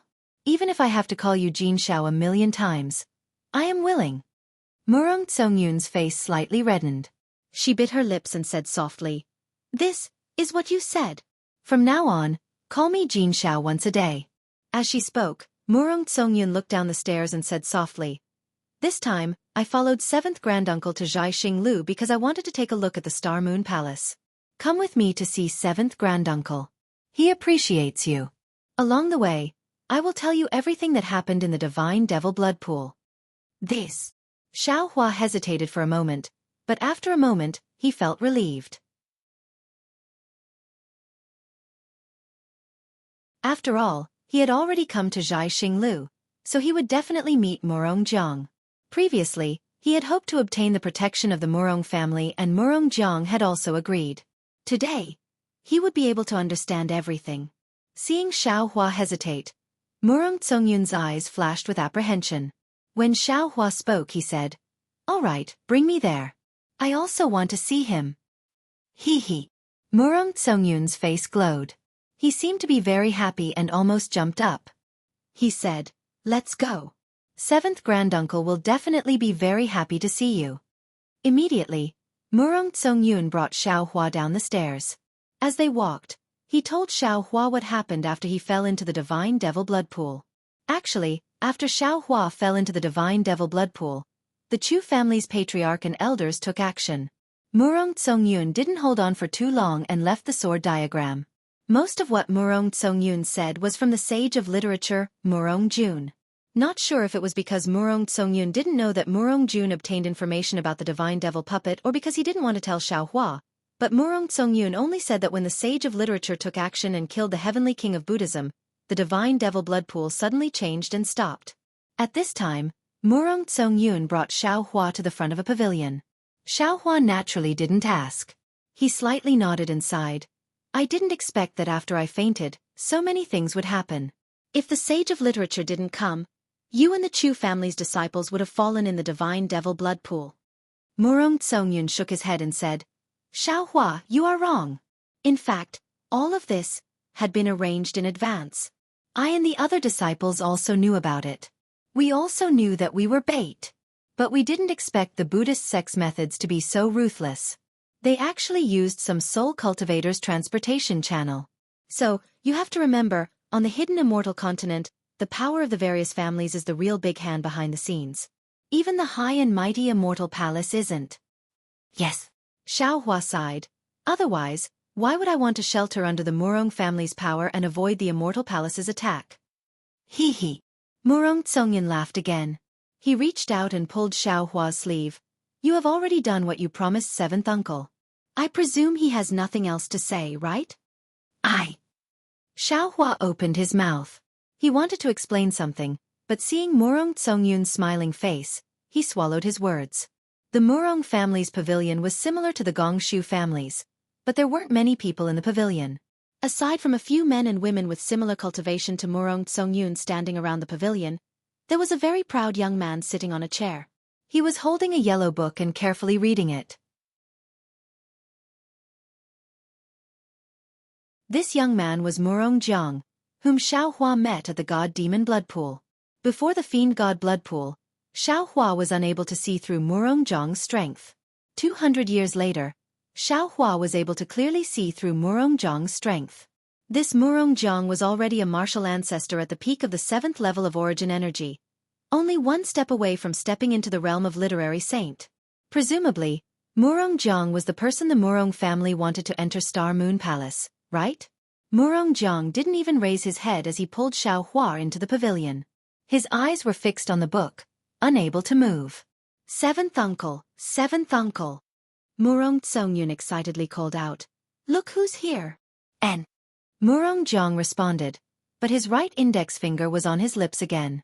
He dipped it in his saliva and flipped through the book, reading it with relish. Quick!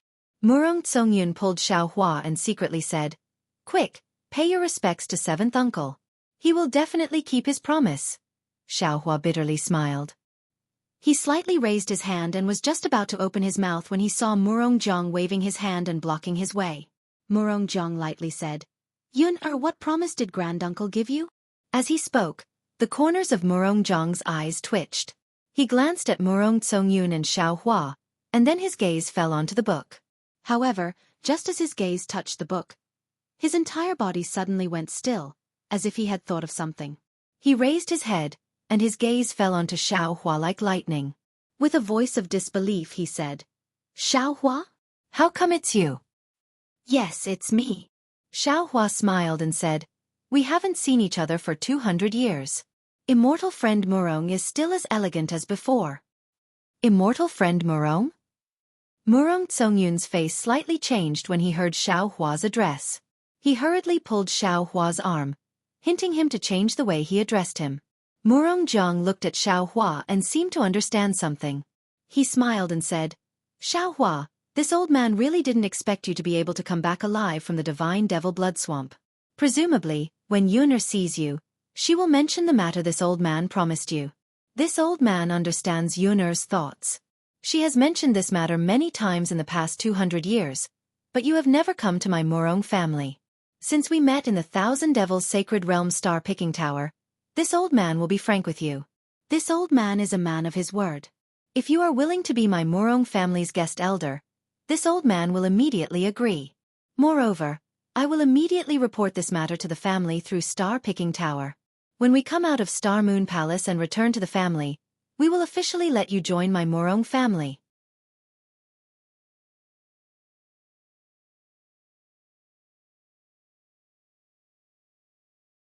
Chapter 4482. Speaking up to here, Murongjiang looked at Murong Tsongyun, who had lowered her head in silence, and lovingly said, This way, one of Yuner's worries will be resolved. Seventh uncle. Murong Tsongyun's head lowered even more. Even her neck seemed a bit red. Her voice was as low as a mosquito's flapping wings as she said, Senior, why are you talking so much today? Haha, this old man is very happy today. Murongjiang laughed, then pointed at Xiaohua and said, That day at the demonic god's blood pool, this old man was optimistic about Xiaohua, so I handed you over to him. Moreover, he didn't disappoint this old man. For you, he was shot down by the Buddhist sect's protector. His survival is naturally the will of the heavens, and also my Murong family's fortune. Seeing Xiaohua again today, this old man is also very happy. As long as he agrees, this old man will immediately hold a banquet to celebrate his success, and also congratulate him in advance for joining my Murong family. Seventh uncle is very considerate. Boy, thank you. Although Murong Tsongyun was shy, she still used her arm to nudge Xiaohua and said, Xiaohua, why aren't you thanking seventh uncle? Hee hee. Xiaohua's eyes slightly turned, and a meaningful smile appeared on his face. He replied, Fellow Taoist Murong still remembers the promise from 200 years ago. This Xiao is very gratified. This Xiao came here today precisely for this matter. Although this Xiao doesn't plan to be under the protection of any family, this Xiao still wants to thank fellow Taoist for giving this Xiao that opportunity. When Murong Tsongyun heard this, the redness on her face immediately disappeared, and was replaced by a deathly pale face. Her eyes were filled with panic, like the petals on a branch falling down.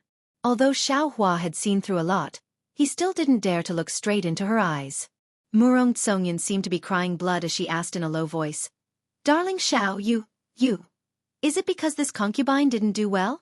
Is it because this concubine hasn't been looking for you these days? You should know that I already told you everything on the sword diagram in the god-devil blood pool.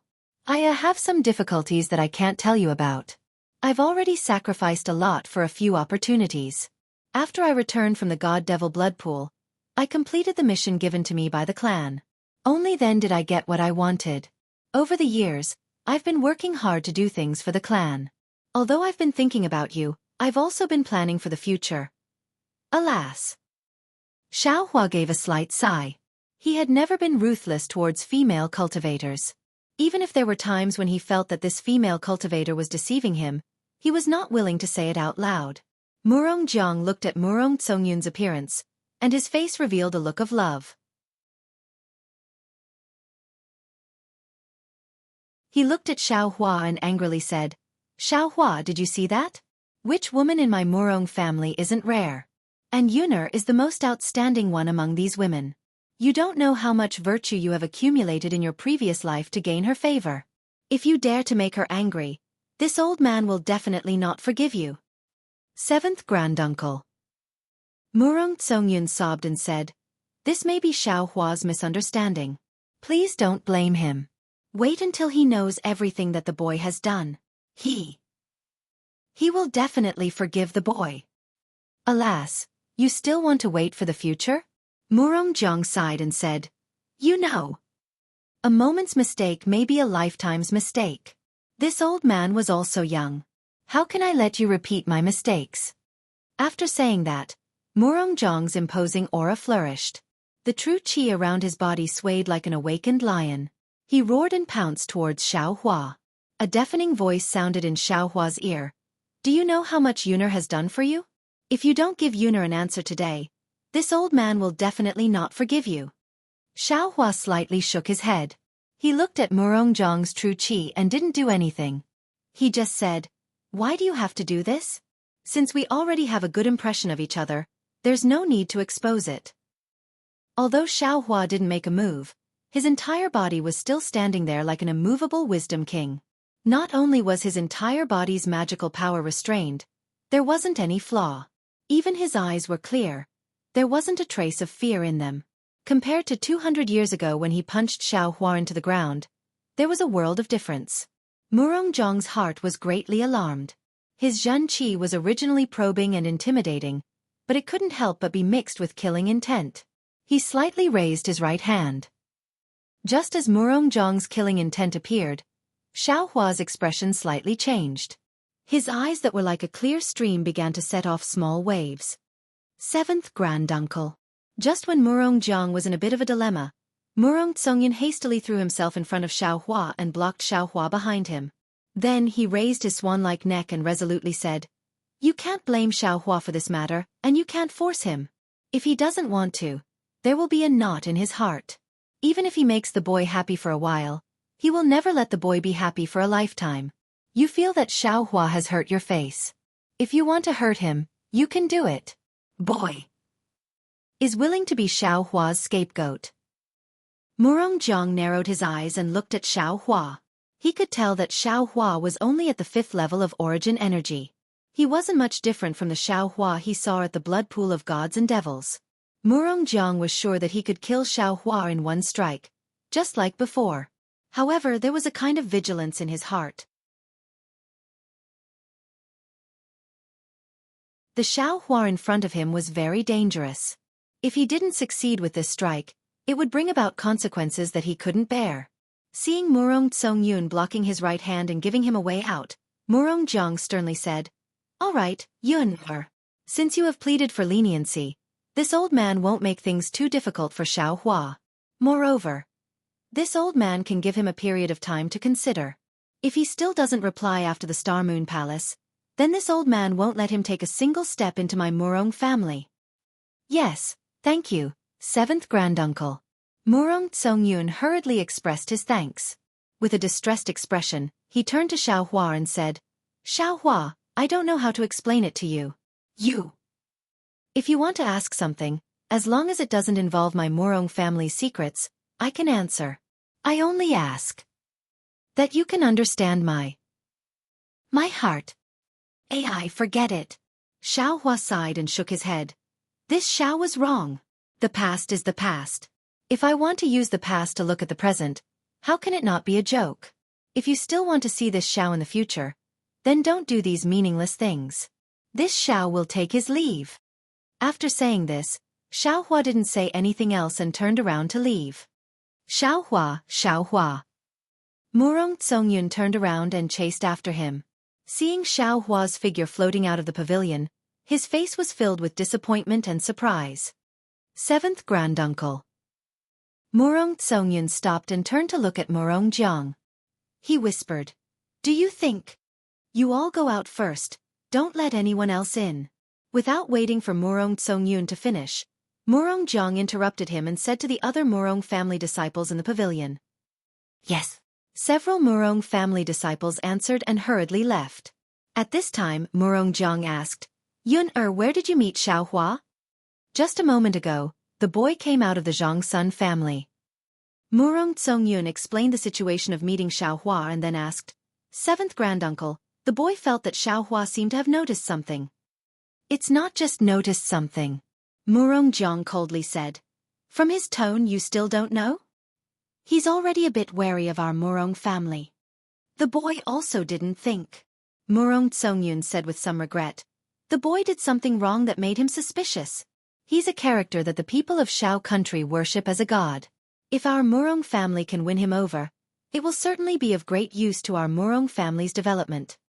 "You're too idealistic," Murong Jiang faintly replied.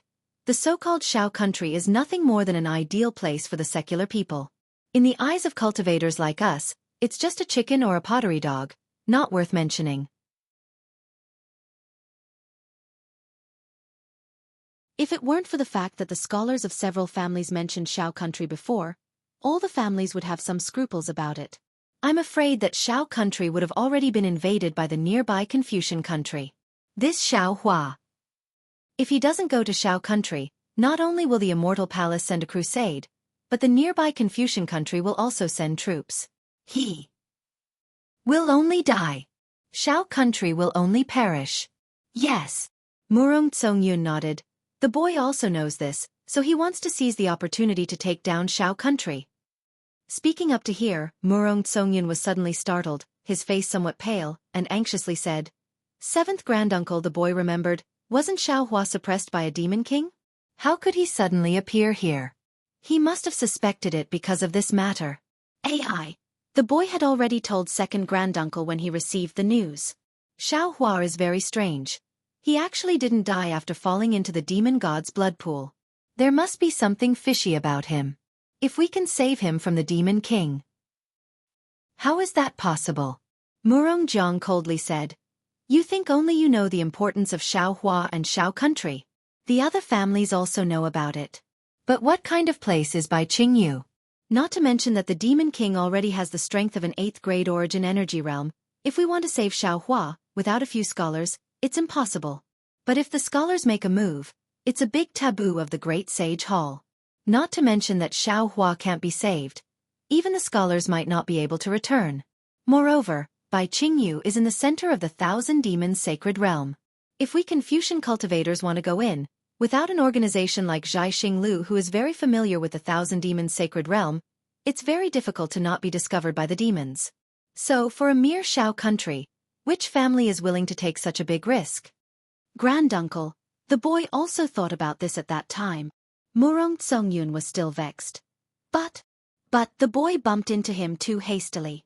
The boy didn't think about how the boy would answer if the Demon King asked why he didn't save him. So the boy simply pretended that he didn't know anything. Perhaps because of this matter, the Demon King saw something?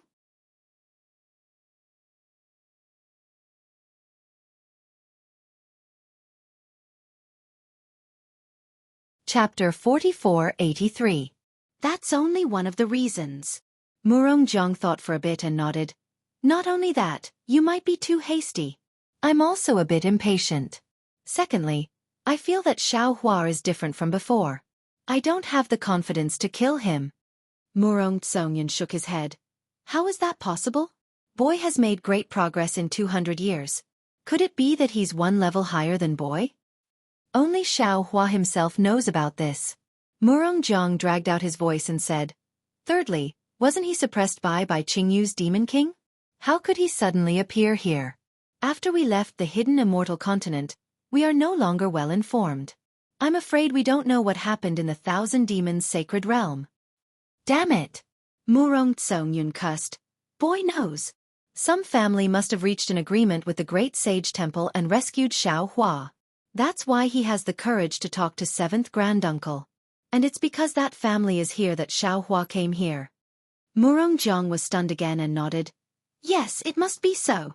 Those who can talk to the Great Sage Temple are either first-class families or second-class families. The 4 great families are not in Jianghu, so they can only be first-class families. That day in the God-Devil Blood Pool, Gongshu, Duanmu, Huangfu, Zhongsun, Yuan, Kong, and Meng families were there. I'm afraid it's one of them. Boy, let's go out for a walk. Murong Tsongyun couldn't sit still and said, buy some information from Jianghu and see what happened in the Thousand Demons Sacred Realm. And go. Murong Jiang sat back down and said, you don't have to take Xiao Hua too seriously, he is just a Dao sect cultivator, even if he has cultivated to the 7th grade of Essence Qi, he is still a loner, he won't be able to achieve anything big. If he can join our Murong family, it'll be good for you. If he can't, he'll be your enemy in the future. Boy.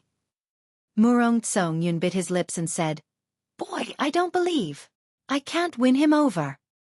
Be careful not to draw fire to yourself. Murong Jiang picked up the scroll he had put down earlier and reminded him. Do you still remember the matter of the star-picking tower in the Copper Pillar country? Since you've revealed the dragon bones to the East Sea Dragon Palace, don't act on your own initiative and show up at the auction. That time, Jianghu had almost found out about the Murong family. The patriarch has told you before that you can't be too headstrong. You should let go of what you should. Yes, thank you for your reminder, 7th Granduncle. Murong Tsongyun was startled and hastily lowered his head to reply. Go and come back quickly.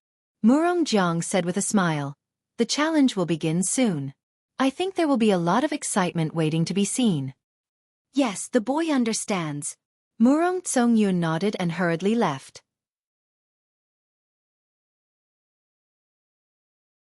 When Xiao Hua came out from the Murong family's pavilion, a cold smile appeared on his face.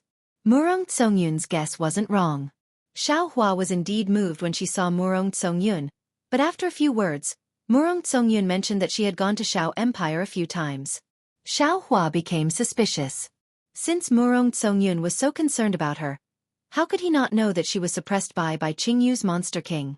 Even Ao Zhantian and Zhai Xingzi knew that Murong Tsongyun had the Murong family behind him, so there was no reason for her not to know.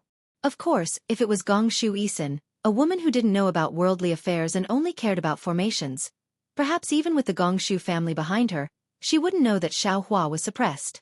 However, Murong Tsongyun wanted to stand out in the Murong family, so how could she not care about the news of the 3 continents? How could she not know that Xiao Hua was suppressed? If Murong Tsongyun had mentioned Qingyu at that time, or even defended himself, Xiao Hua might not have turned hostile so quickly. However, Murong Tsongyun's cleverness backfired and he wanted to play dumb until the end, which made Xiao Hua realize that Murong Tsongyun was acting right in front of her. Since she was suspicious, Xiao Hua thought about the battle at the blood pool of gods and demons and made many discoveries. Looking at the meeting at the stairs and Murong Jiang's behavior, Xiao Hua was even more certain that Murong Tsongyun wasn't as affectionate as he seemed on the surface. This affectionate side was like the sweet words of a female praying mantis, but behind it, there was a lot of cruelty and exploitation. Therefore, after telling Murong Jiang about the battle at the blood pool of gods and demons, Xiao Hua was ready to leave. Facing Murong Jiang's coercion, Xiao Hua could only sneer. In the end, Murong Jiang had tested Xiao Hua's strength at the blood pool of gods and demons. If Murong Jiang really wanted to fight, Xiao Hua didn't mind taking revenge and bullying the weak again. As for whether Murong Jiang could take a punch from Xiao Hua, that wasn't something Xiao Hua would consider. Xiao Hua walked to the stairs, and her face had already changed into Zhang Xiaohua's. This time, Xiao Hua didn't want to use her original face even if she was beaten to death. She had only met Gongshu and Murong clan, but it had already made her so embarrassed. In the future, if she met other familiar cultivators, how should she address their elders? An unfamiliar 4th-grade elemental energy cultivator wouldn't attract too much attention. Xiao Hua wandered around Jianghu for half a day, and also came across a few places to trade. But what he hoped for didn't happen. Now, most of the cultivators who came to Jianghu were preparing to enter Star Moon Palace. Who would pay attention to the bidding? Even the things prepared by Xinglu couldn't be seen in Xiaohua's eyes.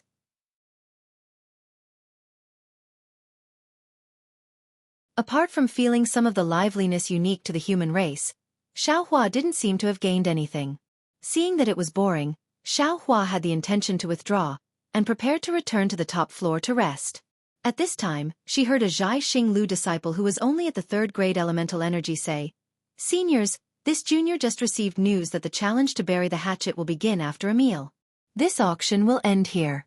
If seniors still want to bid, wait until after the challenge to bury the hatchet, then come back here to bid." Haha. That Xinglu disciple had just finished speaking when a burly armament cultivator called out, "Great, there's another show to watch. Brother Mu, I remember that you have some grudges with Brother Qingfeng from the Kong clan. Could it be that you also want to bury the hatchet here?" Beside the armament cultivator was naturally another armament cultivator, but this armament cultivator was slightly short, and his face was also yellow. This Brother Mu smiled coldly and said, "The matter between me and Qingfeng is not worth mentioning. How can it be resolved in the challenge to bury the hatchet? Besides, I came to Bright Moon Palace this time to seek an opportunity. It was an opportunity that I fought for with great difficulty from the clan. How can I make trouble for myself before entering?" "That's true." The fat armament cultivator scratched his head and said with a smile, "If not for some grievances that are difficult to resolve, who would fight here? Forget it. Let's go and take a look." Xiaohua was beside these 2 armament cultivators. He looked at these 2 Confucian cultivators whose strength was only at the upper middle of 5th grade essence force and muttered in his heart. Previously, Xiaohua did not know the origins of Star Moon Palace and felt that it was very mysterious. He was afraid that only high-level cultivators from the 3 mainlands were qualified to come here. After Fairy Xingyu's introduction, Xiaohua gradually understood that Star Moon Palace was most useful for cultivators and demons around 7th grade essence force. However, when he arrived at Xinglu, Xiaohua actually saw Murong Tsongyun, Gongshu Isan, and other aristocratic family disciples who were only at 5th grade essence force wanting to enter Star Moon Palace. These aristocratic family disciples were, after all, from first-class aristocratic families. Perhaps their potential was limitless and they were qualified to enter Star Moon Palace. However, the 2 Confucian cultivators that Xiaohua saw now had average strength and aptitude. Xiaohua really did not know what special opportunity they would have if they entered Star Moon Palace. However, when he saw the smug look on their faces, Xiaohua somewhat understood. At this point, the opportunity in Star Moon Palace was no longer important. What was important was whether or not they could obtain the qualification to enter Star Moon Palace. This was a kind of glory, a capital that could be flaunted. In the eyes of Fairy Xingyu and Su Ji, Star Moon Palace is a matter of life and death. In the eyes of Gongshu Jingye and Murong Jiang, it is an opportunity for a breakthrough. However, in the eyes of many cultivators, it has become a kind of qualification. Xiaohua sighed. I have to say, in the eyes of different people, the same thing will have different effects. No matter how good the opportunity is, when it is fought over by everyone, it will also change its meaning. Seniors, there is no need to be anxious. Just as Xiaohua was about to leave, the Xinglu disciple in the auction hall said loudly, "After a while, Xinglu will use the defensive array in the building to send all of you to the place where the former enmity will be buried." Haha, really? The fat armament cultivator had just taken a dozen steps when he heard this and could not help but laugh. This Zhu's primordial stones are... At this point, the armament cultivator surnamed Zhu seemed to have spilled the beans and hurriedly shut his mouth. His 2 small eyes looked around and his face turned a shade of red. Brother Mu was also stunned, but he smiled slightly and said, "That's right, Xinglu's arrangement is excellent. When I met Brother Zhu in the hidden Immortal continent, wasn't it also at Xinglu? I remember that day." Yes. Seeing that Brother Mu had changed the topic, the armament cultivator surnamed Zhu hurriedly interrupted. His pair of small eyes looked left and right. When he saw Xiaohua not far away with a faint smile, he fiercely glared at Xiaohua. Xiaohua innocently shrugged his shoulders. He also did not want to hear it, but this armament cultivator surnamed Zhu's voice was very loud. Not only Xiaohua, but many people nearby also heard it. A few of them could not help but laugh. Swoosh! In just a moment, a nebula began to appear all around the auction hall. This nebula surrounded the several thousand feet large auction hall. Moreover, as the nebula spread down the four walls, the entire auction hall began to become transparent. One by one, brilliant stars appeared in the nebula. When the nebula gradually disappeared, the brilliant stars revealed different human figures. At this time, the auction hall had already turned into a star shape.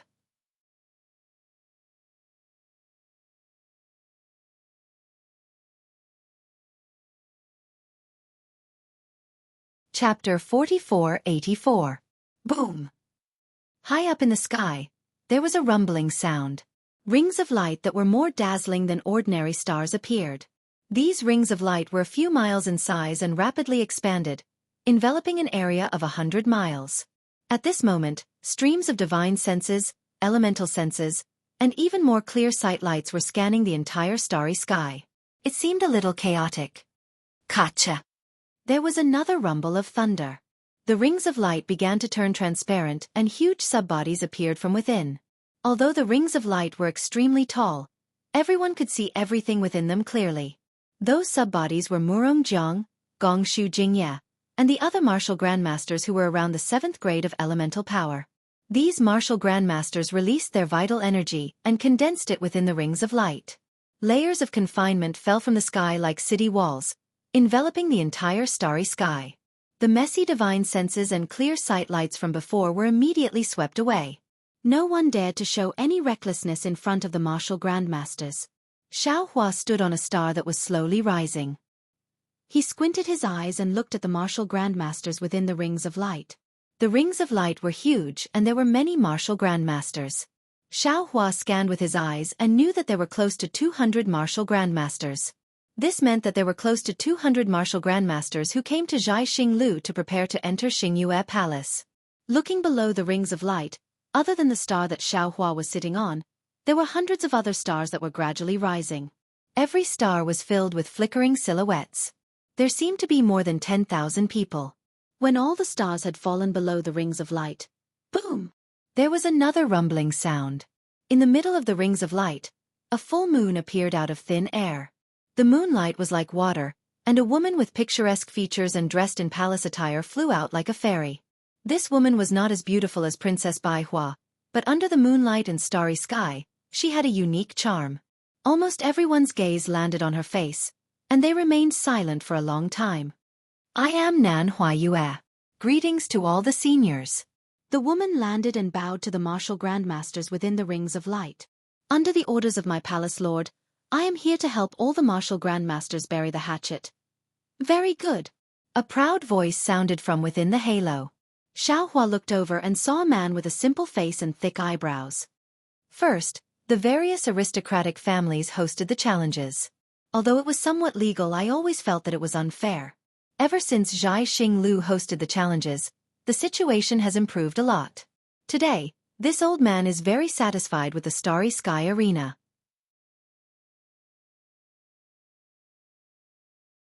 Please thank the palace lord on behalf of the Duanmu aristocratic family. Nan Huayue replied respectfully, I understand. I will definitely convey seniors' gratitude. All right, we don't need to say any more. The disciples of the aristocratic families all know the rules of the challenge to bury the hatchet. Before entering the Star Moon Palace, it's good to let these little kids stretch their muscles and bones. Gongshu Jingye opened his mouth. His voice like thunder. Yes, this old man hasn't seen so many aristocratic families' disciples gather together to exchange pointers for many years. I wonder how many outstanding disciples have emerged after so many years. Today, I really want to broaden my horizons. A young man in luxurious clothes said with a smile on his face. Duanmu Lianheng raised his head and looked at the man in luxurious clothes opposite him.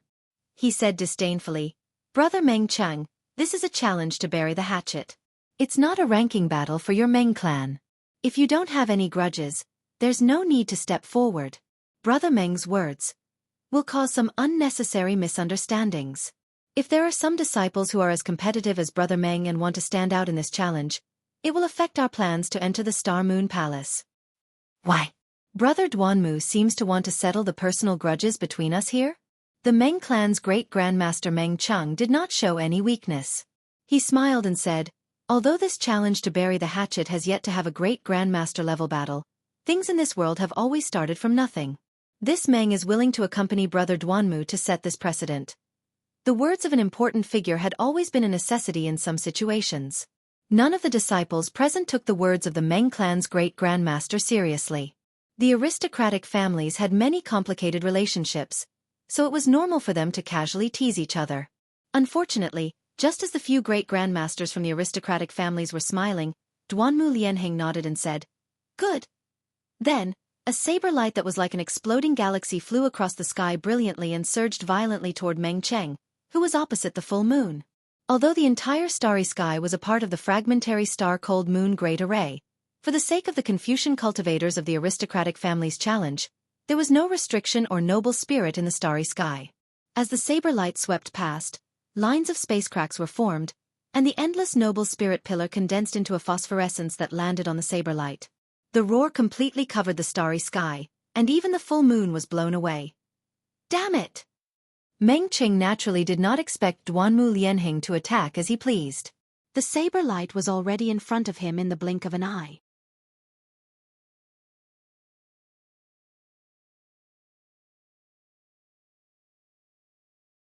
Everyone seemed to be intoxicated in the moonlight paradise. Senior Duanmu, Senior Meng. Nan Huaiyue suppressed her panic and said with a smile, "If the two of you want to participate in the challenge to bury the hatchet, it's naturally possible. However, you still need to report to me. Otherwise, wouldn't it be improper? Haha, we're all boorish people. We've truly disturbed the fairy."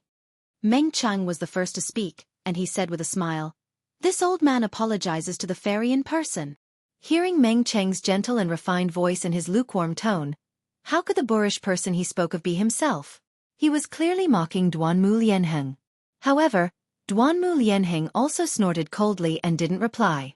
Gongshu Jingyi smiled and said, "This old man heard that the Duanmu family was going to put on a good show today, but I didn't expect that the main character wouldn't appear, and Brother Duanmu would actually be a walk-on. This old man really doesn't understand. Are they trying to put on a show of strength? Or does Brother Duanmu really want to spar with Brother Meng Cheng?" Another voice sounded from afar, and he said with a smile, "That's right. If Brother Meng Cheng and Brother Duanmu fight, I'm afraid we'll have two fewer opponents entering the Star Moon Palace. Why wouldn't we be happy? Hurry up. Seniors." Nan Huaiyue pursed her lips and said with a smile, "Duanmu and the two seniors from the Meng family are just joking with me. You don't have to take it seriously. Seniors, if it's possible, can we bury the hatchet and start the challenge now?" "Yes, let's start." Duanmu Lianheng's voice sounded slightly cold. Meng Cheng also smiled and said, "Fairy Nan, please start. We'll listen to Zhai Xinglu's arrangements from now on." We don't dare." Nan Huaiyue said respectfully, "This junior is only cooperating with the seniors. The real decision is in the hands of the seniors." After she finished speaking, Nan Huaiyue raised her hand and took out a round purple square cauldron from her palace dress. She said, "Seniors, please put the names of the fellow immortals who are participating in this challenge into this general dispatch cauldron. This junior will invite these fellow immortals out one by one according to the rules of the challenge." Swoosh swoosh swoosh. As Nan Huaiyue sent the general dispatch cauldron into the starry sky, the jade eyes in the hands of the various great grandmasters turned into shooting stars and fell into the cauldron. Every time a jade eye fell, the sound of a drum would be heard from the cauldron. After the jade eyes disappeared, the sonorous and powerful battle drum formation music also left a lingering sound in the starry sky. Fight, fight, fight. The battle drums had just stopped, but the sound of thousands of horses neighing could be heard again.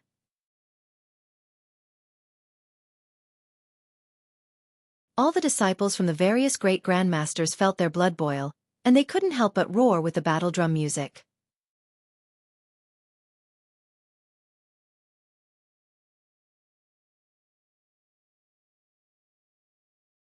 Chapter 4485. Thump, thump, thump. Another slow and heavy beat of the drum resounded. Nan Huaiyue's voice was filled with gentleness and desolation as he said, "According to the rules of the challenge to bury the hatchet, the aristocratic family's ranking will be the first to step out." As he spoke, a thunderous drumming sound rang out. 2 extraordinarily handsome Pegasus phantoms flew out of the cauldron. Each of the Pegasus was carrying a square token. The flying horses landed in front of Nan Huayue.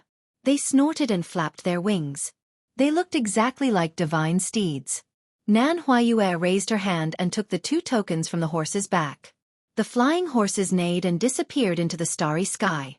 Nan Huayue raised her left hand. Her eyes flashed and she smiled. The first round is Duanmu Qing from the Duanmu family. As she spoke, she glanced at the other token and read, Mo Genli. Mo Genli? Who is Mo Genli? The moment Nan Huayue spoke, all the aristocratic family disciples were stunned. The few Confucian cultivators around Xiaohua began to discuss. How come I didn't know there was a Mo family? Could it be that I am ignorant? It's not that you are ignorant. This Mo Genli is probably not an aristocratic family disciple. That's why we didn't know. Furthermore, according to what I know, the aristocratic family with a higher level will go first. If their opponent is not from the aristocratic family, they will go first. After all, this is a challenge between aristocratic families. If they don't show off their aura, how can they succeed? This Mo Genli is unlucky. Another person said in a low voice. It would be good if someone else was the leader of the Duanmu family. This senior's temper is not good. This Mo Genli actually offended a Duanmu family disciple. I'm afraid he won't be able to leave alive. That's right. His anger was blocked by Great Grandmaster Meng just now. He has nowhere to vent it. If he has nowhere to vent it, he can't do it himself. This Duanmu Qing is only at the 4th level of essence energy. How powerful can his enemy, Mo Genli, be? If he were to make a move, wouldn't he lose face first? As everyone was discussing, 2 faint beams of light flew out from the full moon and landed on 2 stars. Duanmu Qing, who looked like an elegant young master, flew into the starry sky along with the moonlight. She held a folding fan in her hand and looked very elegant.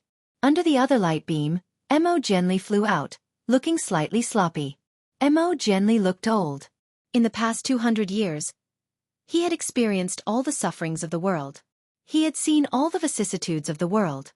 He did not care about clothes anymore. Looking at Mo Genli, one could see the maturity of the vicissitudes of life. Now, compared to Duanmu Qing, he was an uncle. Boom! Before Mo Genli could land in front of Duanmu Qing, the entire place was filled with laughter.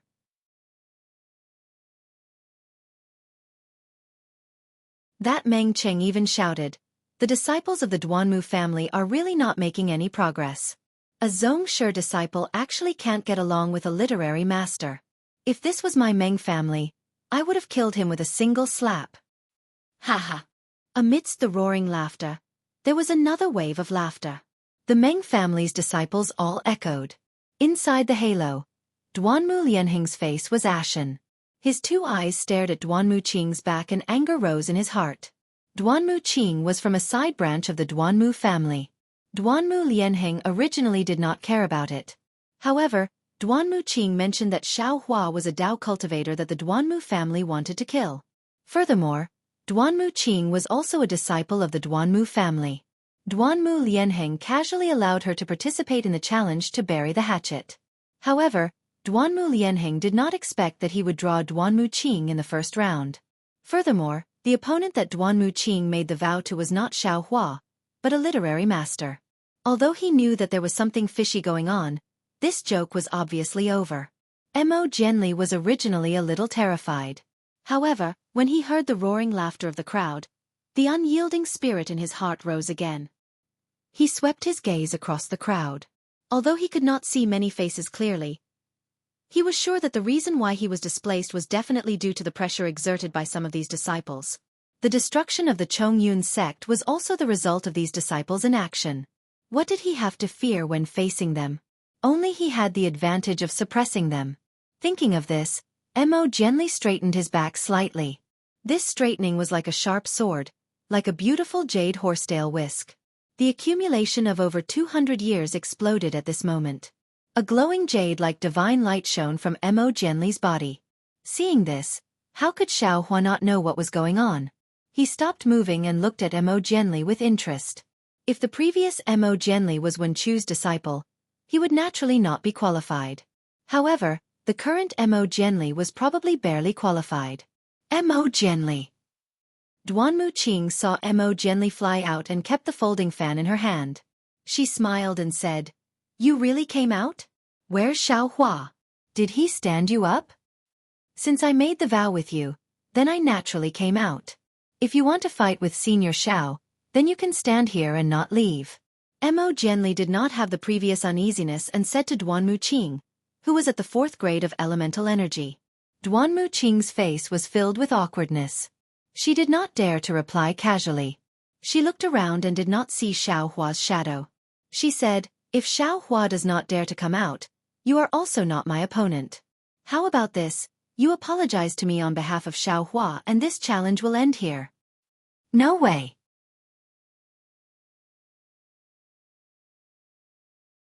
Mo Jianli shook his head and said, "What Senior Xiao did was not wrong.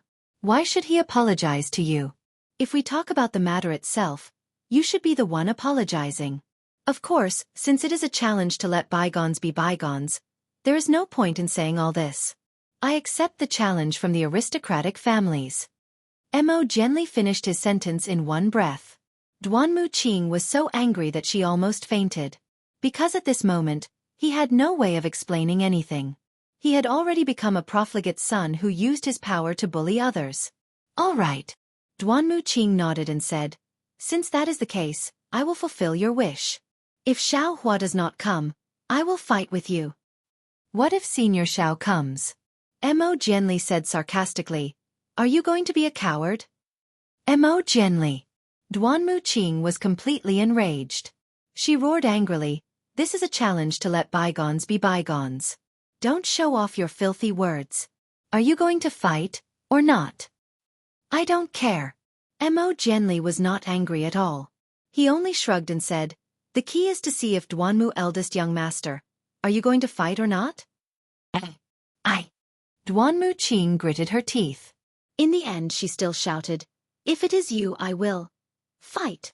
Without waiting for Duanmu Qing to finish speaking, a thunderous sound came from afar. Duanmu Lianheng was already impatient and ordered. Duanmu Qing's body shook. She could only nod and said, "That's right, fight." When the word fight came out, Duanmu Qing suddenly felt a chill down her spine.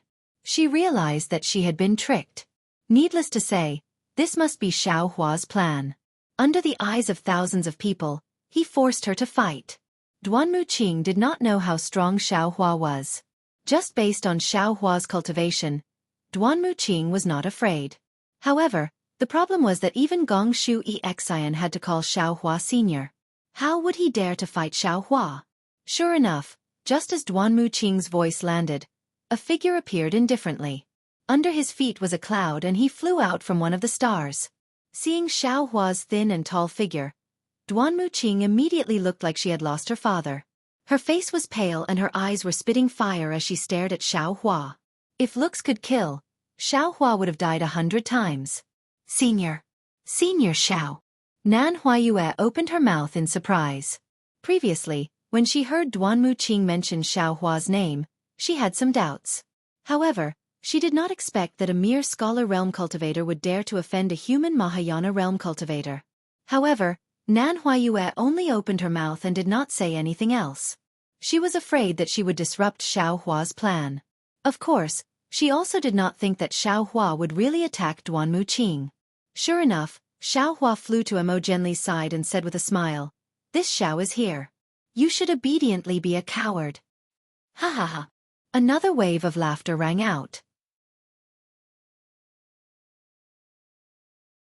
Duanmu Qing's face was incomparably ashen. However, after the laughter, there was also a lot of discussion. Good heavens, who is this cultivator? How can he be so arrogant? It's actually a Taoist cultivator? It looks like he's just a Yuanying realm cultivator of the 4th grade? Nonsense, if he's a Yuanying realm cultivator of the 5th grade, would you still be able to see him here? No, a Yuanying realm cultivator is on par with Duanmu Qing. How can he force Duanmu Qing into such a sorry state? Fight! If Duanmu Qing cowered now, then he would really become a coward. He would never be able to see Gong Shu Yiming's face again. Therefore, Duanmu Qing's eyes were also red as she shouted, "Xiaohua, this one has already accumulated hatred with you for more than 200 years. Today, we can finally bury the hatchet. This one has been looking forward to this battle for a long time." Haha. Xiaohua laughed and pointed at Duanmu Qing.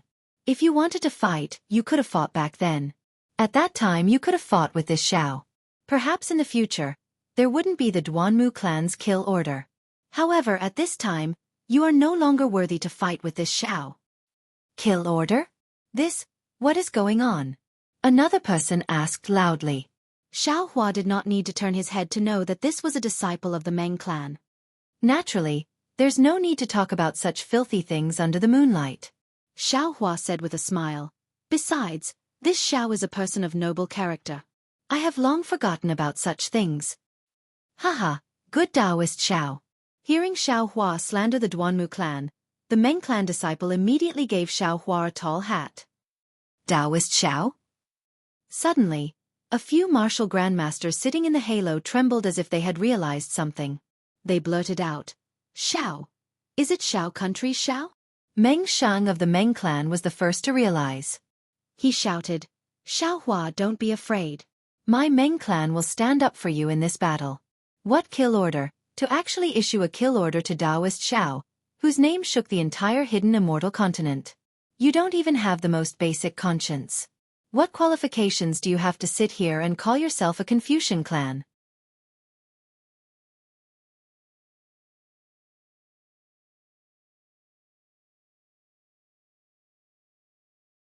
Chapter 4486.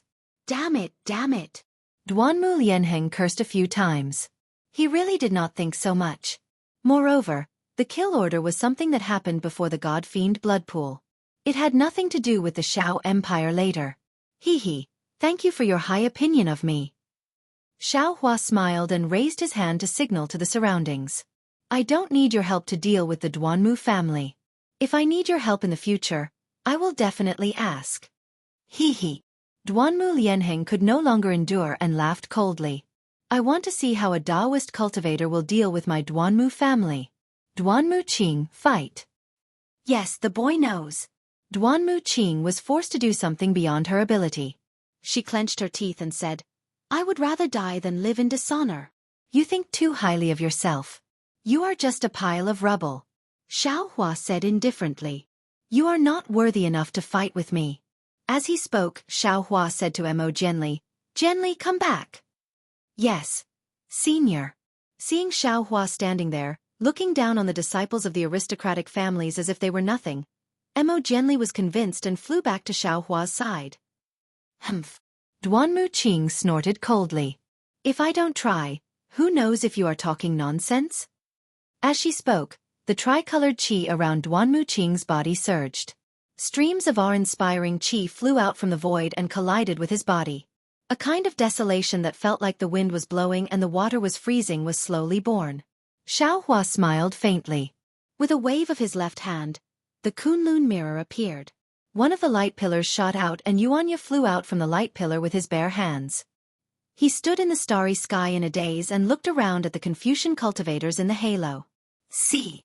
Every Confucian cultivator who was glanced at by Xianxia felt a chill down their spine and sucked in a breath of cold air. Seventh grade elemental energy? Xianxia's gaze only glanced at the halo and immediately saw Xiaohua behind him. In an instant, Xianxia had already treated all the heroes as nothing. He bowed and said, Master, why did you call me out? Master? Duanmu Qing was stunned. A 7th grade elemental energy Confucian cultivator actually called Xiaohua Master? How is this possible? His name is Duanmu Qing, I presume you know him as well. Xiaohua pointed at Duanmu Qing and said, He wants to challenge me, do as you see fit. When Xianxia heard this, he turned to look at Duanmu Qing. After sizing her up, he grinned and said, Yes, master. I know this brat. You. Seeing Xianxia's appearance, Duanmu Qing suddenly had a slight impression of him. Back then, in front of the star-plucking tower in the Bronze Pillar Nation, Xianxia, Xiao Jian and Lu Yi were also by his side. However, Xianxia was too lowly at that time. How could Duanmu Qing remember him?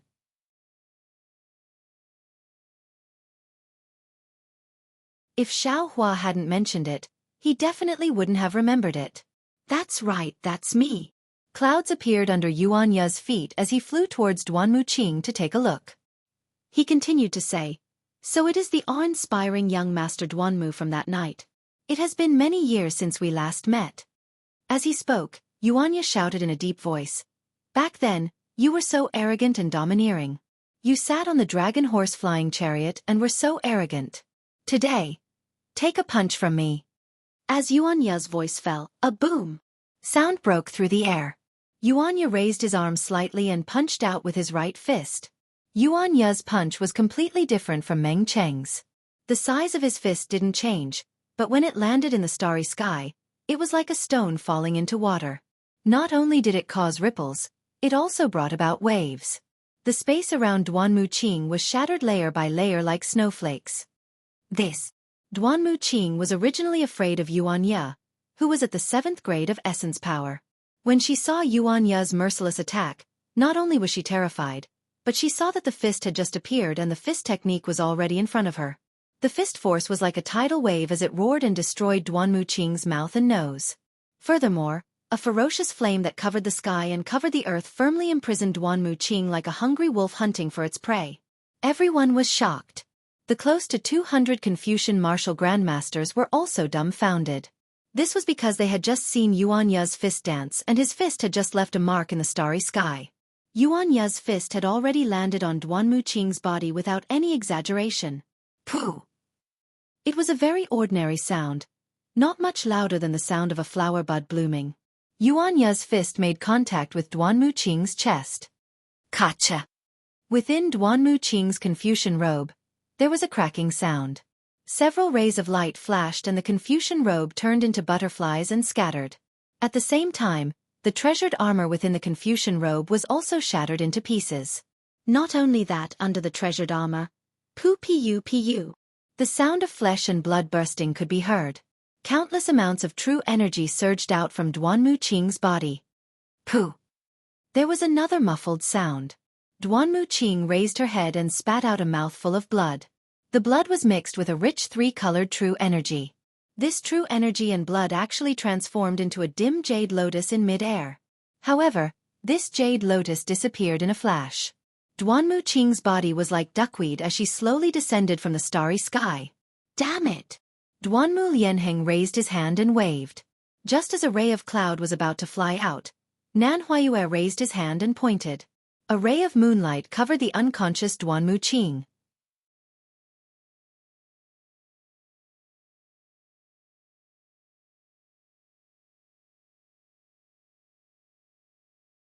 This fist wind was filled with blood. If a cultivator hadn't heard of the blood massacre, they definitely wouldn't have such a fist wind. Although Duanmu Lianheng's cultivation seemed to be slightly stronger than Xianxia's, his morale definitely couldn't compare to Xianxia's, who had fought to the death with the Devil Clan. Puff, puff, puff. Like an explosion, the protective layer around Duanmu Lianheng's body rushed into his body through his hand. Not only did the explosion cause cracks to appear on Duanmu Lianheng's Confucian cultivation, it even created ripples in the nearby starry sky. Senior Duanmu. Before Duanmu Lianheng could circulate his true qi to resist this fist wind, Nan Huayue anxiously said, "You're not in the general dispatching cauldron, so you can't do anything." Duanmu Lianheng hurriedly retreated and took a deep breath. The clouds around his body surged once again, and he barely managed to disperse Xianxia's fist wind. Then he pretended to be innocent and pointed at Xianxia, saying, This senior Xianxia is the disciple designated by Senior Shao, so he's in line with the rules of the challenge to bury the hatchet." Nan Huayue said, "You didn't receive Duanmu Qing's order, so if you want to do anything, you can put in the command talisman again." Alright. How could Duanmu Lianheng show weakness? He narrowed his eyes and said, "I'll challenge this Taoist Shao." Just as Duanmu Lianheng finished speaking, Nan Huayue, Duanmu Lianheng, and many other Confucian martial grandmasters shone with a radiance. Nan Huayue was startled. She raised her hand and picked up a jade pendant. Her clear gaze fell upon it, and a surprised expression appeared on her face. After a moment she said, "Seniors, the Tower Lord has sent a message that the Xianhuang Command Talisman is going to update the Xianhuang Proclamation. Junior remembers that all the seniors have bid for the Xianhuang Proclamation from Xing Lu presumably. It was the Tower Lord who sent the message to all of you. If it's possible, Junior will announce the Xianhuang Proclamation here? All right. Meng Chang clapped his hands and smiled. After reading the Xianhuang Proclamation, we'll see how Duanmu Lianheng sneak attacks Daoist Xiao. Shut up! Duanmu Lianheng roared. Meng Chang, if you're not convinced, you can come down and fight. Can you wait until this old man comes down? Meng Chang smiled and said, you'd better think about how to deal with this Fortune Gates disciple after the Xianhuang Proclamation is updated. If there are no objections, Junior will announce the new Xianhuang Proclamation on behalf of my Xing Lu. Nan Huayue looked at everyone and asked.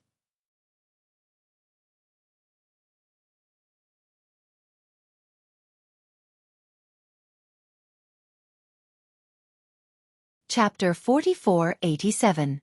Quick, quick, quick. Gongshu Jingyi said with a smile, I want to see who will become an influential figure in the Taoist sect in a few years. Hearing that the Xianhuang token had updated the Xianhuang Proclamation, all the Confucian cultivators were in high spirits. They all looked at Nan Huayue with wide eyes. After all, the Xianhuang Proclamation was not only a hunting list, but also a huge gamble with the 3 continents as a plate. All the Confucian cultivators wanted to get some excitement from the Xianhuang Proclamation. However, when everyone's gaze fell on Nan Huayue, his face turned red again. He seemed to be embarrassed as he said, Seniors, I have a small condition. Speak quickly. Duanmu Lianheng scolded impatiently. Meng Cheng said coldly, Brother Duanmu, why are you so rude? As the representative of the Duanmu family, even if you can't have tender feelings for the fairer sex, I'm afraid you can't scold a young girl, right? Can't you see that she's embarrassed before she even speaks? Damn it! Duanmu Lianheng's eyes overflowed with brilliance as he looked at Meng Cheng. His tone was filled with anger. However, he only cursed inwardly. He glanced at Xianxia from the corner of his eyes and suppressed his anger. I know that seniors have already bid for the Xianhuang Proclamation. Nan Huayue smiled apologetically. However, the Xianhuang Proclamation will be transmitted to the Thousand Demons Sacred Realm after it's published on the hidden Immortal continent. Just now, the Tower Master sent a message saying that if we want to publish it together with the hidden Immortal continent, it will cost a lot of origin stones. If seniors want to see it now, please, take out 50% of the origin stones. I'm sorry, seniors. Damn it, isn't this raising the price? Murong Jiang cursed in a low voice.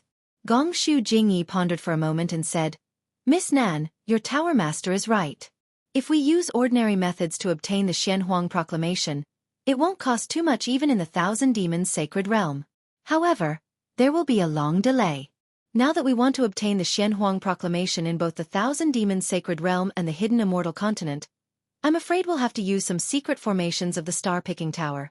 Even my Gongshu family doesn't have such a secret formation in the Thousand Demons Sacred Realm. Of course, my Gongshu family also knows how difficult it is to construct the Xianhuang Proclamation. It's worth it to spend some origin stones. Fine, my Gongshu family is willing to take out these primordial stones.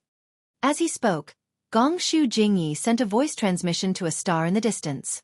A disciple of the Gongshu family flew over with the yin-yang bracelet and handed it to Nan Huayue. Nan Huayue released his divine perception to take a look before carefully withdrawing it. He bowed and said, Many thanks to Senior Gongshu.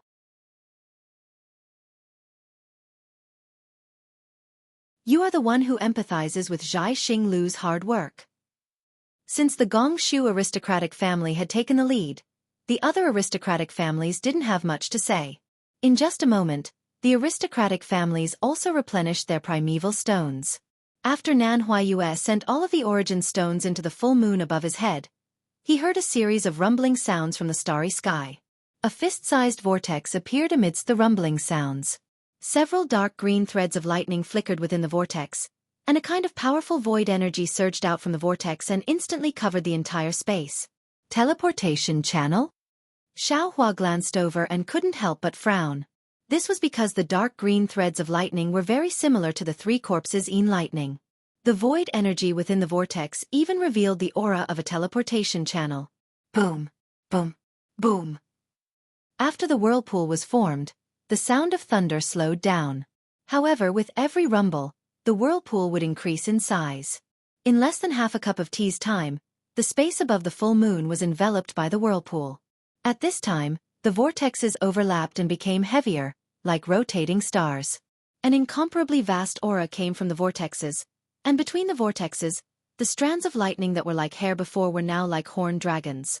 These lightning bolts were connected to different vortexes, and as they flickered, they seemed to have the power to destroy the world. Other great masters might not have felt anything, but Gongshu Jingye's eyes flashed with silver moon pupils, and his face showed astonishment.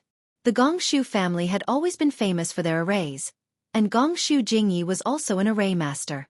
However, he had never seen the Gongshu family build such a huge defensive array. Moreover, in his silver moon pupils, he didn't see any trace of a defensive array at all. He didn't even see the Dhamma power of an ordinary Taoist array. No wonder Zhai Xinglu is so powerful. Gongshu Jingyi thought to himself in surprise. Just from this inexplicable array, I can see how extraordinary Zhai Xinglu is from one side. Not to mention my Gongshu family. Even the 4 great families might not be able to build such an array in the Thousand Demons Sacred Realm to directly receive the news of the Xianhuang token updating the Xianhuang list, right? Gongshu Jingyi was surprised, and so were the other great masters of Confucian cultivation. The disciples of Confucian cultivation who were on many stars were already drunk.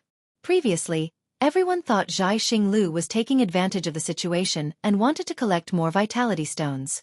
However, when they saw such a huge array for the purpose of sending messages, none of them felt that the vitality stones they had spent before were in vain. Boom, boom, boom. Just as everyone was waiting, the vortexes of different sizes roared again.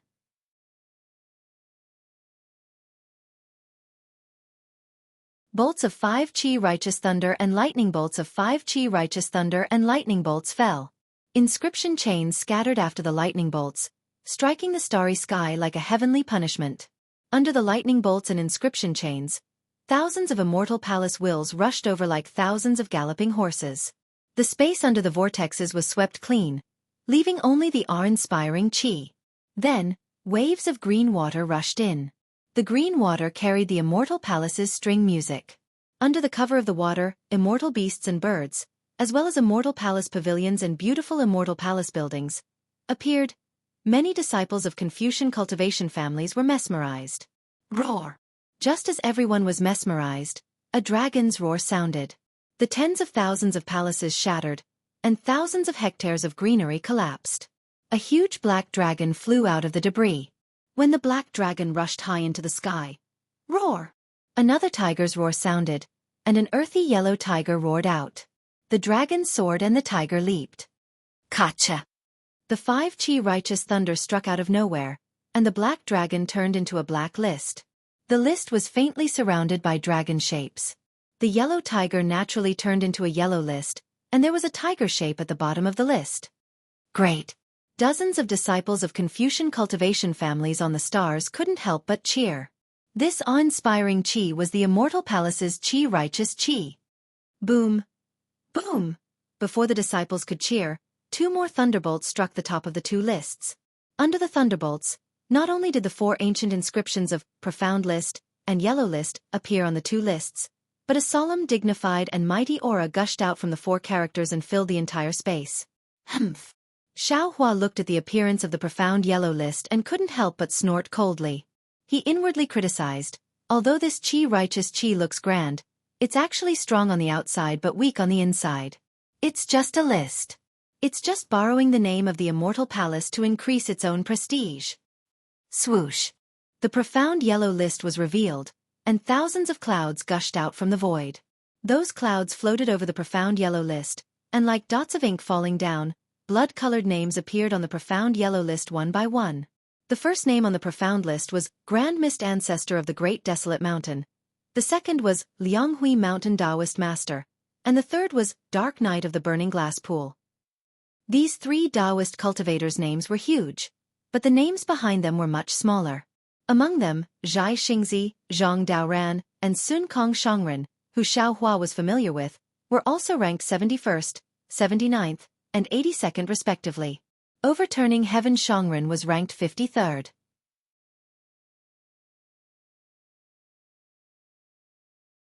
Ao Zhantian and Shui Mingzi were not on this profound list. Sigh. Xiao Hua's gaze fell, and he couldn't help but frown. The Taoist cultivators above the 4th level of origin power are listed on the profound list. There are a total of 108 of them. So many cultivators above the spirit severing stage. How come I don't know so many of them? It seems like the hidden immortal continent is really full of hidden dragons and crouching tigers. Xiao Hua deliberately looked at the last few names on the profound list, because in his impression, he should be ranked first on the yellow list before he entered the Dragon Island. And he killed the assassin of the mysterious Yellow Order, so he should be ranked on the profound list. Sure enough, 200 years was enough to erase a lot of memories. His name didn't appear on the profound list, so no one knew that Xiao Hua was once ranked on the profound list. After looking at the profound list, the yellow list also appeared in the multicolored light. 360 bloody names appeared in front of everyone. The first one was Taoist Master Qing Su of the Great Song Mountain Range. Soaring Dragon Mountain Range's Xiong Soaring Dragon Mountain Range's Li Xiang, and His Highness Lan of the Soaring Dragon Mountain Range were ranked 67th, 81st, and 107th respectively. As for Chong Yu of the Soaring Dragon Mountain Range, he was ranked 304th because he was only at the early nascent soul stage. Xian Ping, Su Tingzi, and the others were not on the profound list. Xiao Hua had seen the other Taoist cultivators on the Yaotai Mountain before, but Xiao Hua didn't know most of them. After the multicolored light faded, the profound list and the yellow list gradually returned to normal. Those bloody names seemed like a mocking smile, and even more so, it seemed like they were looking at the numerous Confucian cultivators with desolate eyes. Murong Jiang, who was in the distant halo, asked in a low voice. This old man remembers that Xiao Hua was ranked last on the previous profound list. Why is there no trace of him here? I'll let Senior Murong know. Nan Huayue said in a low voice. Junior checked the profound list before. Senior Xiao was once on the yellow list, and later on, he was ranked on the profound list. Then, for some unknown reason, he disappeared again. Xiao Hua. I remember now. Isn't he that Taoist cultivator who was suppressed in by Qingyu some time ago? Another great grandmaster from a Confucian family asked curiously. Since he has been suppressed, he will naturally disappear from the profound board. That Confucian martial grandmaster naturally said what the majority of the Confucian cultivators were thinking. The entire halo once again returned to normal. Everyone seemed to be pondering why Xiao Hua suddenly left by Qingyu, and also seemed to be waiting for the profound list to be updated.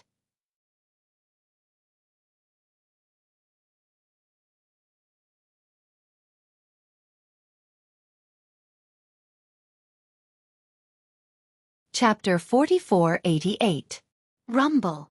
Thunderous sounds were heard again from the huge whirlpool that enveloped the space. Then, the chains of Ming Lu swayed wantonly in the whirlpool like a horned dragon. A feeling that Ming Lu couldn't escape arose from the bottom of everyone's heart. Woo! Amidst the rumbling, the 9-colored clouds surged out. Suddenly, a strange whistling sound came from the clouds. The clouds shrunk rapidly, and a bloody light appeared in the vortex. A meteor that was several feet long flew out from the vortex. This meteor had a bloody tail and crashed into the yellow board at lightning speed. Gotcha! A crisp sound was heard. The name of the last name on the yellow board was smashed into pieces. A red light flashed, and a large word that looked like it was written with a bloody brush appeared. Fortune Gates Lu Pang. Fortune Gate? A Confucian cultivator said strangely. Since when did the mysterious yellow board put a bounty on the disciples of our Confucian sects? Isn't this nonsense? Not necessarily. Another Confucian cultivator frowned and said, maybe it's a Taoist sect? Brother Situ, are you confused? Since when did our hidden immortal continent have a Taoist sect? Of course there isn't one on the hidden immortal continent, but it doesn't mean there isn't one in the Pure Land, right? Those bald donkeys have always indulged Taoist cultivators. Previously, many of the people on the mysterious yellow board were Taoist cultivators living in seclusion in the Pure Land. Humph. Brother Sima? Meng Cheng's face had a trace of excitement. He snorted and said, have you two brothers forgotten? Wasn't the one who blocked Duanmu Lianheng's sneak attack in the challenge just now Yuanya of the Fortune Gate? Oh, that's right, that's right. The two Confucian cultivators suddenly came to their senses. After all, the saber and fist earlier were too fast, and Yuanya's self-introduction did not attract too much attention. If Meng Cheng had not mocked Duanmu Lianheng for being a Fortune Gate disciple, he probably would not have remembered. Fortune Gate? With Meng Cheng's reminder, in the entire space, more than 10,000 Confucian disciples and hundreds of Confucian cultivator families all looked at Xiaohua and Yuanya. The Fortune Gate's reputation was like the rising sun, revealing a ray of dawn in the three continents. Fortune Gate's Lu Pang? Xiaohua was a little confused. He had not expected that the first person to reveal himself would be one of his Fortune Gate's disciples. However, he had no recollection of Lu Peng's name. Thinking of this, Xiaohua glanced at Yuanya. Unfortunately, Yuanya was as silent as always. He only glanced at the yellow board before focusing his attention on Duanmu Lianheng. Congratulations, Senior Xiao. Nan Huayue said respectfully. Fortune Gate's disciple on the ranking list. Xiaohua smiled.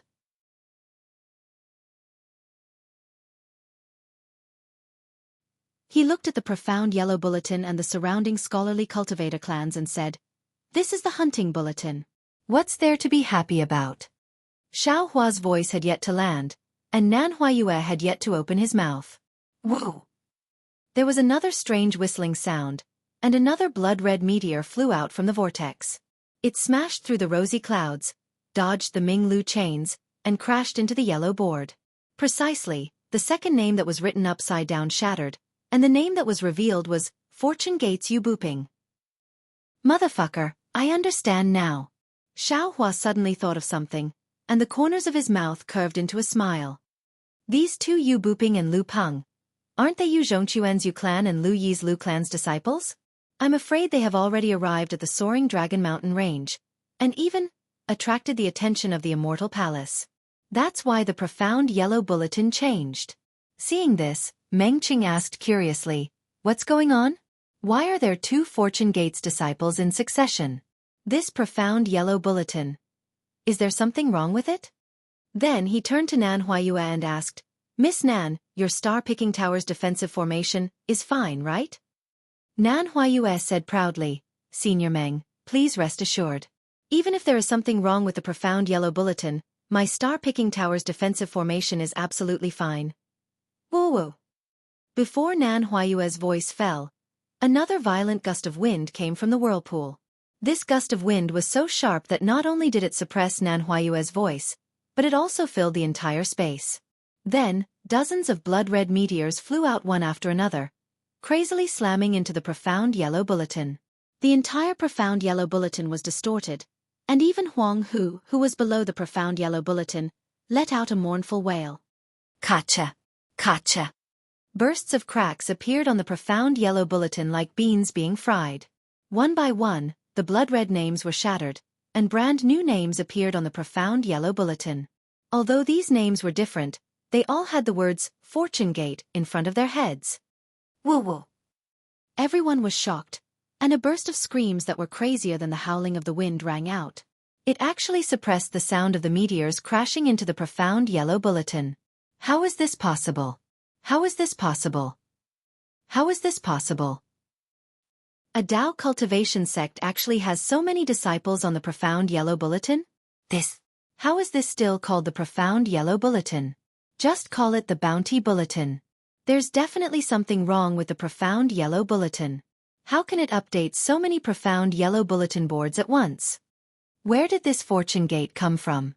How come I've never heard of it before? How can they have so many disciples?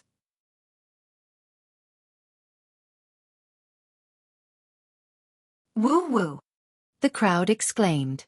The shouts and doubts did not stop. The second wave of wind whistling was heard. The entire whirlpool in the sky turned crimson red. Hundreds of crimson stars flew down again. They collided with the yellow board even more violently than before. The entire yellow board flickered continuously. It was shaking violently as if it was about to collapse. Woo-woo! Everyone exclaimed again. On the profound yellow bulletin, between the 200th and the 300th, It was completely occupied by the names of the Fortune Gates disciples. There were no other Tao Cultivation sect's disciples at all. 160 disciples. Gongshu Jingyi was a little dumbfounded. He stole a glance at Xiaohua, who looked calm in the sky, and murmured in a low voice, "Even if they're all gold core realm cultivators, this Fortune Gate is really terrifying."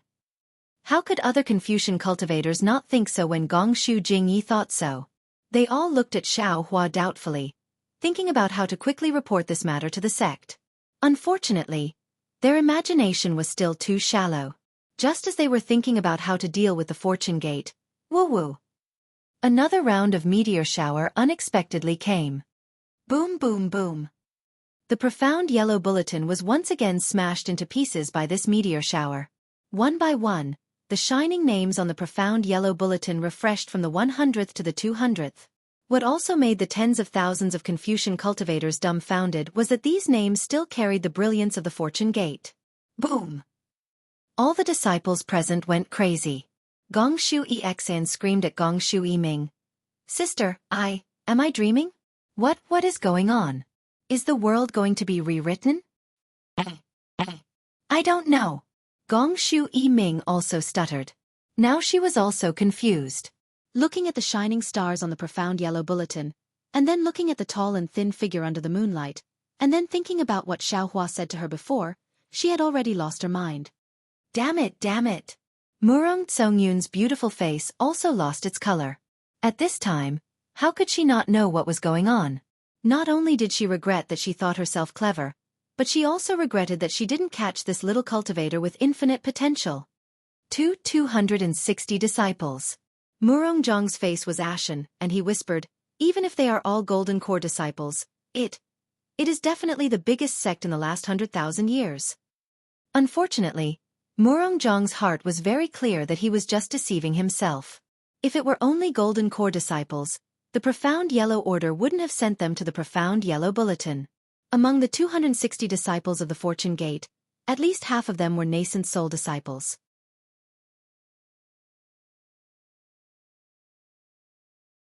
In other words, the Fortune Gate had a total of 130 nascent soul disciples.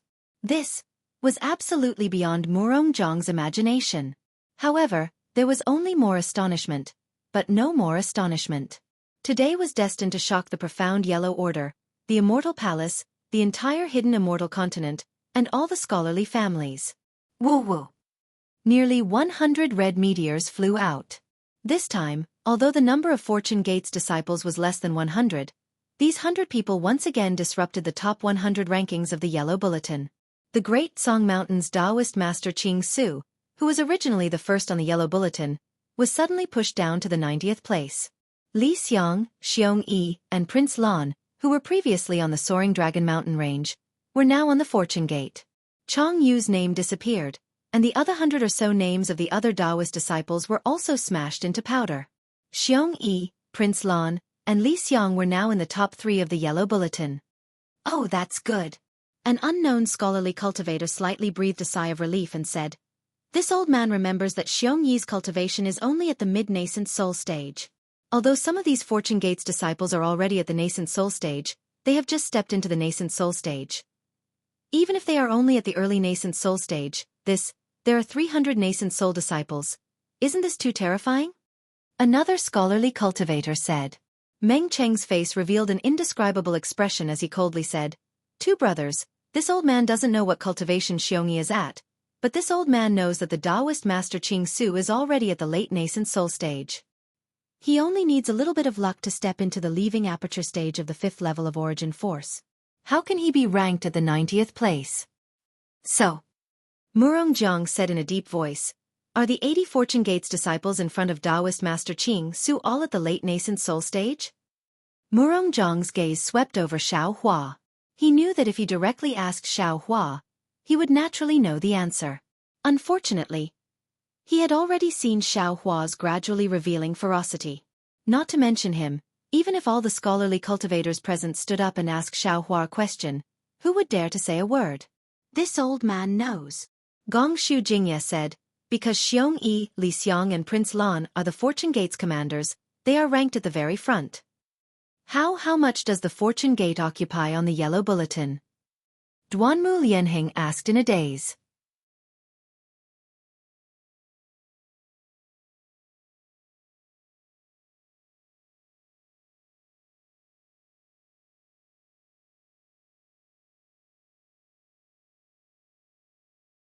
Each and every one of their names lit up the fortune gate's morning sun like a blazing sun.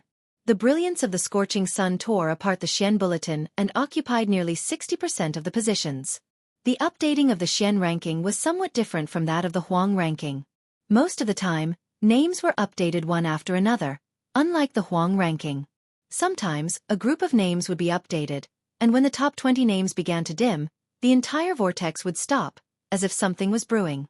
In contrast to the vortex, the entire space fell silent once again. No one was even willing to breathe loudly. Although they still had a shocking idea in their hearts, they still did not dare to believe it and waited quietly for the Bound of Universe token to be revealed. Wang Wang.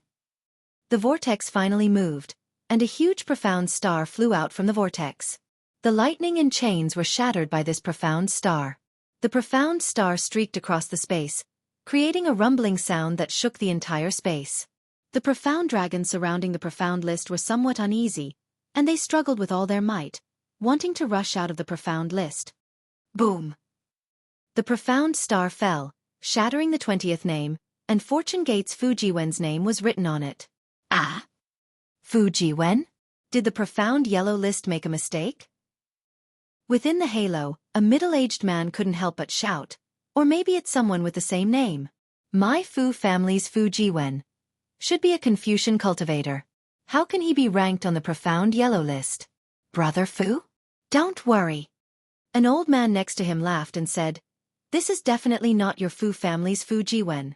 Those who can be ranked on the profound list are all Taoist cultivators, and all of them are above the 5th grade of origin energy. I've seen your Fujiwen before. Although he has some aptitude, it's impossible for him to cultivate to the 5th grade of origin energy in 300 years. Oh right, I haven't seen Fujiwen for a long time. Which Confucian did he become a disciple of?" The middle-aged man laughed and said, "I'm not sure about that. Not to mention Fujiwen, I haven't seen him for nearly 200 years. Even his parents seem to have suddenly disappeared. I haven't seen him for many years." The two men's voices weren't loud, but Xiaohua heard them clearly. Xiaohua frowned as he looked at the profound list. He somewhat understood. Just as Meng Cheng said, Fujiwen's cultivation was one of the best among the Fortune Gate's disciples, but he didn't have any descendants. His power on the Shanhua continent was far from the Yu family and Lu family, so he was only qualified to be ranked at the bottom of the profound list. That's not right. Xiaohua looked at Yuanya beside him and said inwardly, Yuanya is a loner, and his strength can't be compared to Fujiwen. How can he be ranked above Fujiwen? Oh, I understand.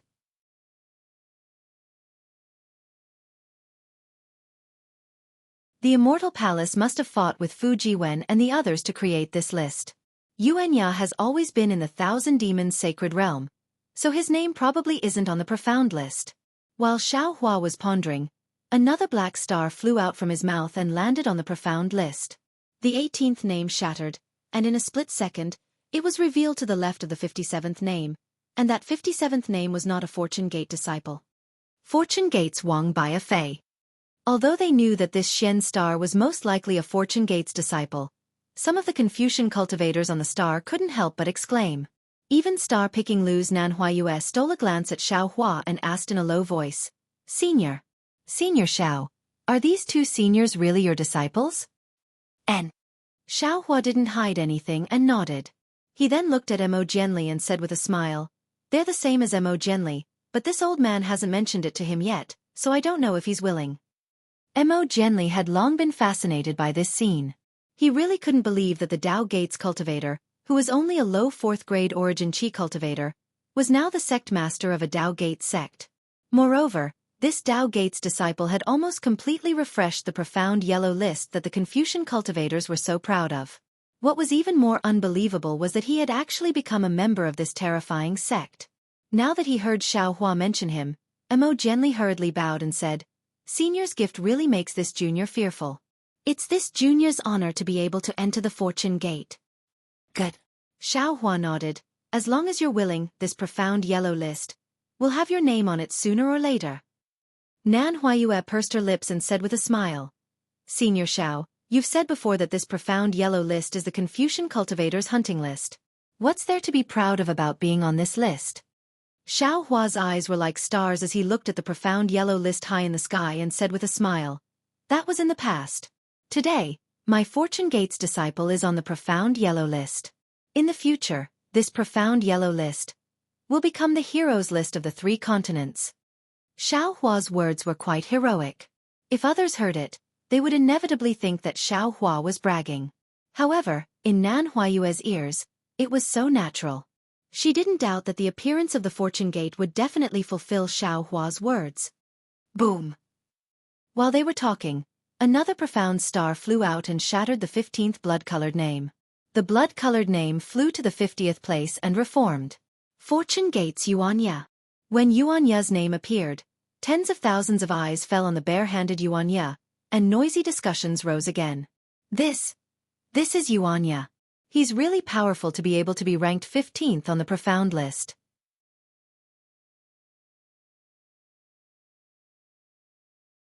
The strength of the Dao Gates cultivators on this year's profound list is too abnormal. Peak 7th grade origin force is actually only ranked 15th. I remember that 400 years ago, the first place on the profound list was only at 6th grade origin force. The powerful one is the Fortune Gate.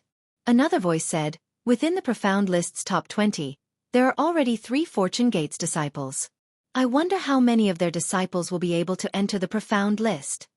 Looking at Xianxia again, although he was the center of attention, these gazes were nothing in his eyes. He simply didn't care about what others saw and only paid attention to Duanmu Lianheng in the distance. He didn't even glance at his own name appearing on the profound list. As for Duanmu Lianheng, he felt bitter in his mouth. Although he knew that Xianxia wouldn't make a sneak attack, he didn't dare to be distracted when facing such an opponent. He could only look at the profound yellow list while being vigilant against Xianxia. At this moment, he was already somewhat regretful. The current Fortune Gate, not to mention him, even the Duanmu family couldn't be its opponent. Why was he so obsessed at that time to listen to Duanmu Qing's bewitchment? Of course, Duanmu Lianheng's heart was filled with despair because he wasn't the only one who was obsessed.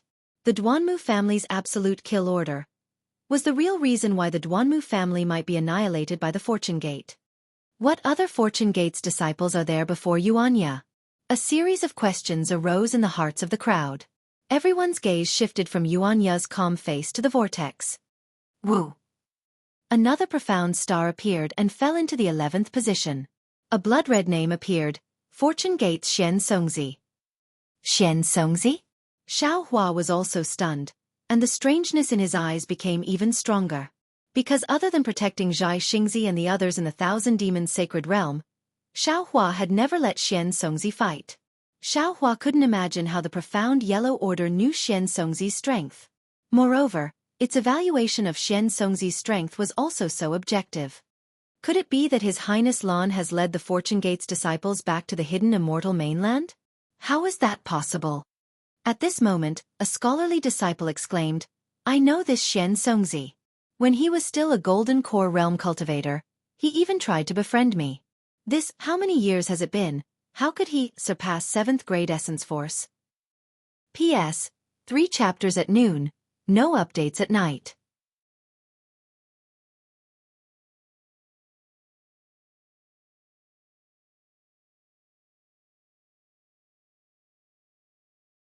Chapter 4490.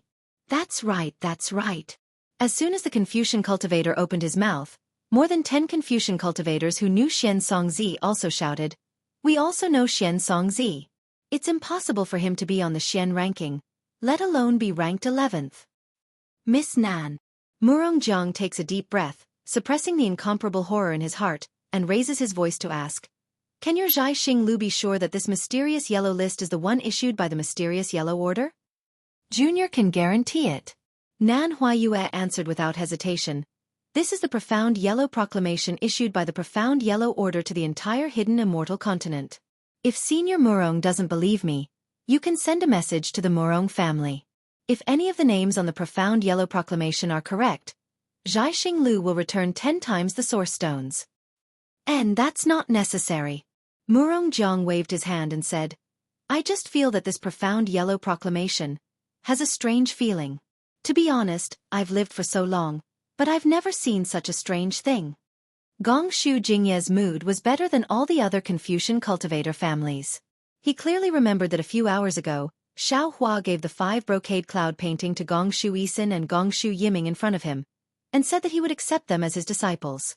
With this sentence, the Gongshu family had a close relationship with the Fortune Gate. No matter how the 100 schools of thought treated the Fortune Gate, the Gongshu family could advance and retreat freely. Now that he heard Murongjiang's words, he smiled and said, There's no need to be afraid of the profound yellow proclamation's authenticity. Now that we're in the 1,000 Demons' sacred realm, it's too troublesome to send a message to the family. When we reach the Chitty River, we'll meet the 4 great families. At that time, we'll just have to ask and we'll know. Indeed. Murongjiang smiled bitterly. He also understood in his heart that with Zhaixing Lu's ability, how could they make a mistake? Woo! Then, without any suspense, the name Fortune Gate's Taoist Jingting appeared in the 10th place. Taoist Jingting was a famous nascent soul cultivator on the hidden Immortal continent, and many Confucian cultivators knew him. Suddenly, Xiaohua thought, the Golden Condor and White Lion's strength is quite good. Why aren't they on the profound yellow proclamation? Woo! At this time, another profound star appeared on the profound proclamation, Chang Yuan. She was ranked 8th. Chang Yuan? How could this be? This is my Chang family's. Chang Yuan? A slightly hoarse voice sounded. Everyone looked inside the halo. An old man with white hair and beard couldn't believe his eyes.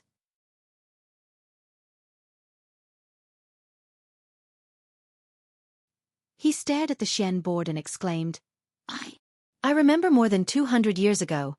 She seemed to have become a disciple of a Confucian cultivator. Naturally, no one would believe the old man's words because the old man was just a borderline master. If he wasn't the leader of an aristocratic family, he definitely wouldn't have the qualifications to sit together with Murongjiang and the other great grandmasters. Some of the Confucian cultivators who knew the Chang family snorted at the old man's words. How could a 7th-grade Confucian family have a Taoist disciple who was ranked in the top 10 of the profound ranking?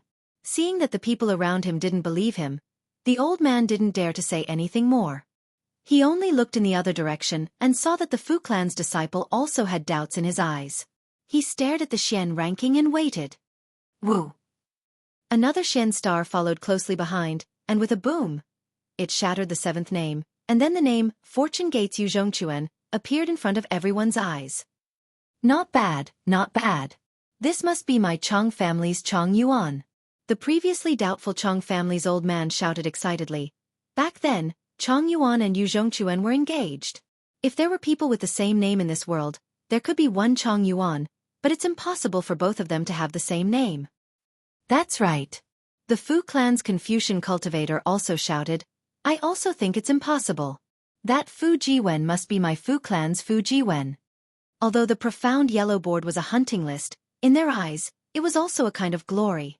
Fu clan, Chang clan, and the Yu clan who had yet to come to the 1,000 Demons' sacred realm. When could they be so conspicuous in front of other aristocratic families? Although the Fu clan and Chang clan knew that only Xiao Hua knew the truth, who would dare to ask him? The 2 Confucian cultivators spoke so loudly, their intention to beat around the bush was self-evident.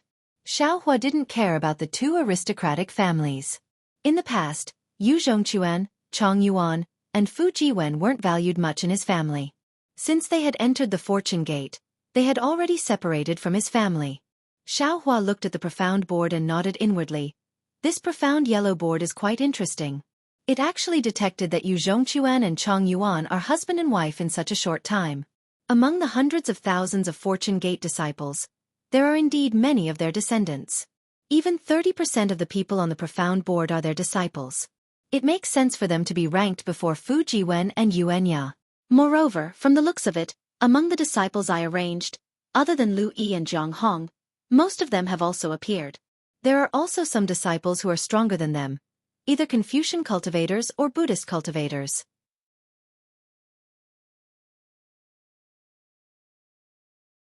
They usually don't make a move, so the profound yellow board probably didn't detect them in a hurry. Woo woo. 2 more profound starboard names appeared, falling to the 4th and 5th place. Above them were Fortune Gates Lu Yi and Fortune Gates Jianghu. Boom. The crowd of Confucian cultivators went crazy again. The Fortune Gates disciples had almost completely dominated the profound board. On the profound board, 60% of the 160 positions were also occupied by the Fortune Gates disciples. Only 10% belonged to the Grand Mist Ancestors' forces, and the remaining 30% were Dao Gates secluded cultivators. As for the top 20 positions, other than the top 3, the Fortune Gates disciples occupied more than half of the 17 positions. Although the crowd was already prepared, they were still shocked by this unbelievable list. The discussion stopped when the last Xian star appeared. Under the starry sky, there was complete silence. Everyone's eyes were fixed on this Xian star. Although this Xian star didn't look any different from the other Xian stars, when it fell into the vortex, it was extremely heavy. It was as if the arrival of this profound star signified the arrival of an era, and the fall of this profound star signified the end of an era. The profound star shot straight to the top of the profound board, and there was no surprise. Tens of thousands of pairs of eyes lit up as they wanted to witness this moment. Boom! With a loud rumble, the profound board shone brightly, and the color of blood overflowed. The words, Fortune Gates Xianxia, appeared at the top of the profound board. Whether it was the Great Desolate Mountains Grand Mist Ancestor, Lianghui Ridge's Taoist Rider, or even the Burning Glaze Pools in Yezi, all of them turned into fragments and moved to the bottom of the profound board. Profound board's first place. It's really the profound board's first place. Murong Jiang blurted out. Sha. Taoist Xiao actually has this kind of strength? Gongshu Jingyi growled. Taoist Xiao actually surpassed the legendary Grand Mist Ancestor? Could it be that his strength is even more powerful than the Grand Mist Ancestor? Meng Cheng explained with a smile. Taoist Xiao may not be as strong as the Grand Mist Ancestor, but his fortune gate is too powerful, so he occupies the first place of the profound board. Boom boom boom. While everyone was discussing, a loud rumble of thunder came from the profound board. The profound board, which was originally overflowing with auspicious qi and covered by rosy clouds, suddenly burst open. Strands of golden light shot out like spider silk towards the 5 words, Fortune Gates Xiaohua. As soon as the golden light appeared, the 5 words immediately shattered. Every stroke of the 5 inscriptions turned into dozens of thunderbolts, and with overwhelming power, they rushed towards the whirlpool.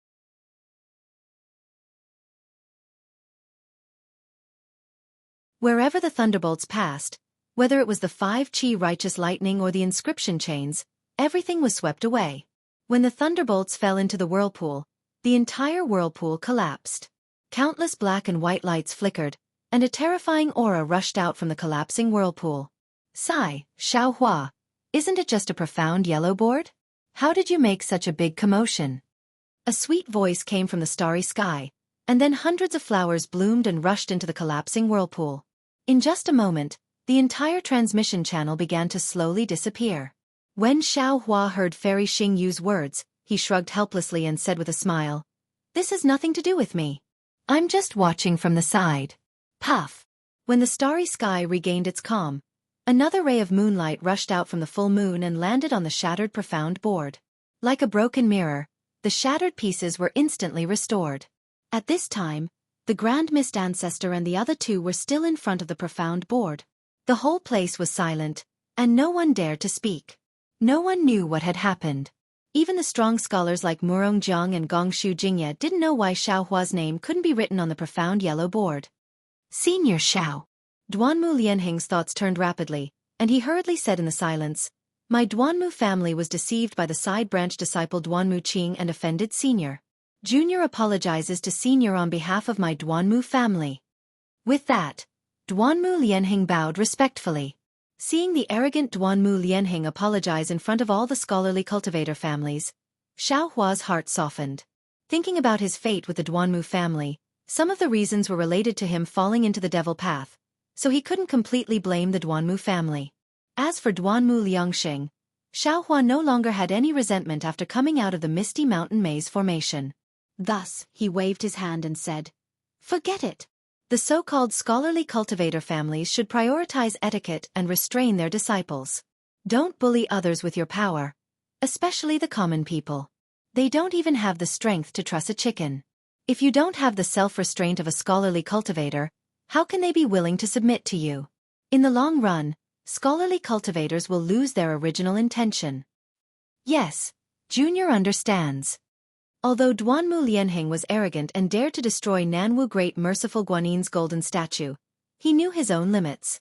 Although Xiao Hua's current strength seemed to be around the 5th grade, he was able to suppress the Grand Mist Ancestor and become the first on the Profound Board. How could Xiao Hua's cultivation be something he could reach?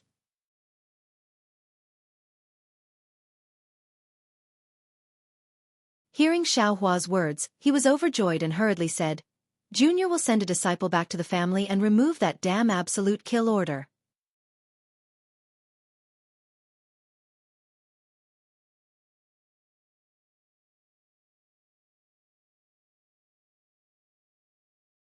Chapter 4491. That won't be necessary. You might as well use that dictum of death as a lesson. Xiao Hua said with a smile, looking at Duanmu Lianheng with interest. Duanmu Lianheng was stunned. At first, he didn't understand. After all, with the existence of the dictum of death, the Duanmu family and the Fortune Gate were enemies. The Duanmu family might not care about Xiao Hua, but they were afraid of the Fortune Gate. However, a moment later, Duanmu Lianheng's heart trembled. He immediately understood Xiao Hua's meaning. Because Xiao Hua didn't care about the Duanmu family's dictum of death, even if he was facing the Duanmu family's patriarch, Duanmu Tianji. Where did Xiao Hua get his courage from? Not only because of the Fortune Gate in Xiao Hua's hands, but also because of Xiao Hua's own strength. The Duanmu family's patriarch was at least a literature star. If Xiao Hua didn't care, then Xiao Hua's strength was definitely at 9th grade essence force. Realizing Xiao Hua's true strength, Duanmu Lianheng's face heated up. He knew that this was Xiao Hua's punishment for the Duanmu family. After all, no matter how powerful the Duanmu family was, they were a first-class family. Throughout the history of Confucian cultivators, there had never been a Confucian family that dared to issue a dictum of death to a 9th grade essence force cultivator. Since the Duanmu family dared to do something that no one dared to do, from today onwards, anyone who mentioned the Duanmu family's dictum of death would naturally treat it as the Duanmu family's humiliation. Senior knows. Duanmu Lianheng said respectfully, Junior doesn't dare to make a decision on this matter. After we reach the Star Moon Palace, Junior will ask the Patriarch to personally make a decision. All right. Xiao Hua had no intention of arguing with Duanmu Lianheng and casually waved his hand. Many thanks, Senior. Duanmu Lianheng hurriedly retreated, not daring to say anything more. As for Duanmu Qing, whose dantian had already been shattered by Xianxia, needless to say, the Duanmu family definitely wouldn't dare to let her live. Senior. Duanmu Lianheng had just retreated when Murongjiang flew out again. He bowed and said, This Junior also offended you that day. Since Brother Duanmu has asked for forgiveness, this Junior will also ask for forgiveness. In Xiao Hua's eyes, Duanmu Lianheng and Murongjiang were slightly different. Xiao Hua didn't like Murongjiang's schemes. He glanced at Xianxia. He said, Yeah, give him a punch his teat. Don't kill him. Yes, master. Receiving the order without demur, Xianxia waved his right hand, and his fist shot out like a meteor. Murongjiang knew that this was the end of the karma of the day when he had punched Xiao Hua in front of the god and devil's blood pool. He was secretly happy in his heart, and hastily urged his true qi to resist. Boom! Xianxia's fist hit Murongjiang and a soft rumbling sound was heard.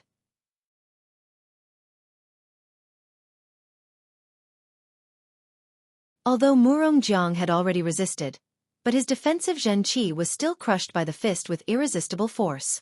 A strange aura, which seemed to be the nemesis of righteous qi, invaded Murongjiang's body. In particular, Xianxia's fist carried a kind of invincible power, and Murongjiang's body was sent flying far away like a pebble. A moment later, Murongjiang's complexion turned pale, and he flew back in a somewhat sorry state. Xiao Hua nodded and said, The grudges between you and me can be considered settled. There's no need to mention it again in the future.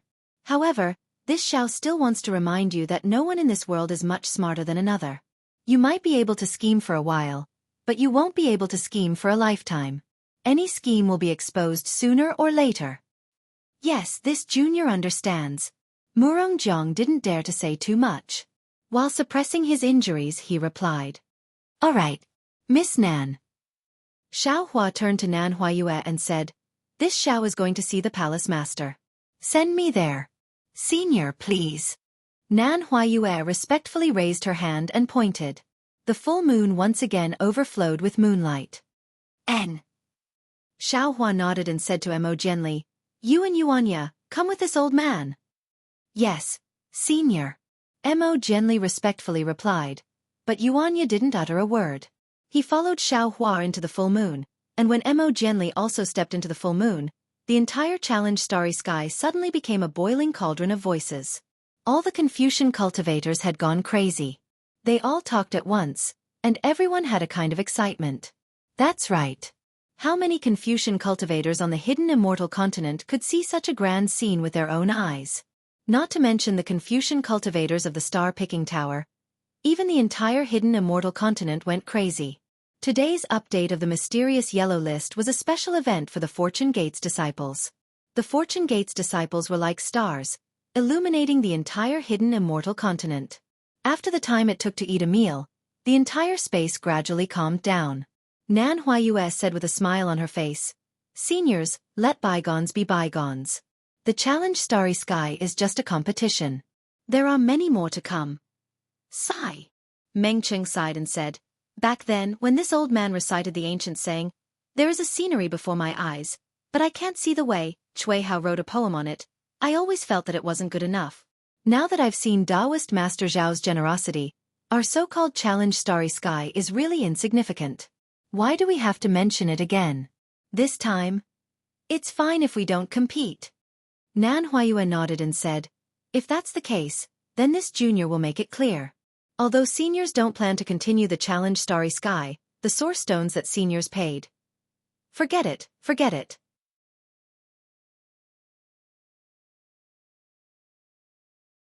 "Don't mention those vulgar things again." Meng Cheng waved his hand and said, "If the source stones aren't refunded, then so be it." "Thank you so much, Senior Meng." Nan Huayue replied with a smile. However, before she could finish, Gongshu Jingye's heart stirred again and he said, "Miss Nan, this old man knows that your Zhaixing Lu possesses many secrets of the 3 continents. There are even many that were lost by my 100 schools of thought. How about this? We won't refund the source stones for the challenge starry sky. You only need to tell us why Taoist Master Zhao's name can't be written on the profound proclamation." "This." Nan Huayue hesitated and said, "This junior doesn't know if this is possible. Please wait a moment." Soon after, Nan Huayue fell into the full moon and disappeared. She only reappeared after the time it took to finish a meal. There seemed to be nothing out of the ordinary from her calm face, but the wisp of surprise revealed in her pair of bright eyes explained the shock of the news. "Miss Nan," Gongshu Jingyi asked in a deep voice, "can Zhaixing Lu give us an answer?" Nan Huayue nodded and said, "My Zhaixing Lu does have records of this. However, does seniors agree with seniors' decision?" "This old man agrees," Murongjiang said without hesitation. Although he knew in his heart that as long as he returned to the Murong family, he would definitely know the reason, but how could he wait until then? Curiosity killed the cat not only for female cultivators, but when men wanted to know secrets, their hearts would itch to the point of being scratched by a cat. Seeing that Murongjiang and Gongshu Jingyi both agreed, the other families also agreed. Their eyes were full of desire, and they stared at Nan Huayue as if they were cats looking at meat. Nan Huayue's gaze swept across the entire starry sky, then looked at the profound yellow proclamation that was still suspended high in the sky, flashing with blood-red light. She took a deep breath and said, "According to my Zhaixing Lu's records, the profound yellow proclamation is an imperial tool built with the fate of Confucian cultivators and the order of heaven and earth as its foundation. As long as a cultivator's name is written on it, the cultivator's strength must be lower than the Confucian cultivator who refined the imperial tool. Otherwise, the cultivator's name won't be written on the profound yellow proclamation." "How is that possible?" Meng Cheng exclaimed. "It said that the profound yellow proclamation was personally refined by the Ziwei Immortal Emperor in ancient times. Could it be that Zhenren Zhao's strength has surpassed the Ziwei Immortal Emperor's?" If he had surpassed the Ziwei Immortal Emperor, he would have already ascended to heaven, right? Murongjiang also held back his injuries and exclaimed. Seniors, this junior doesn't know. Nan Huayue smiled apologetically. This is my Zhai Xinglu's record.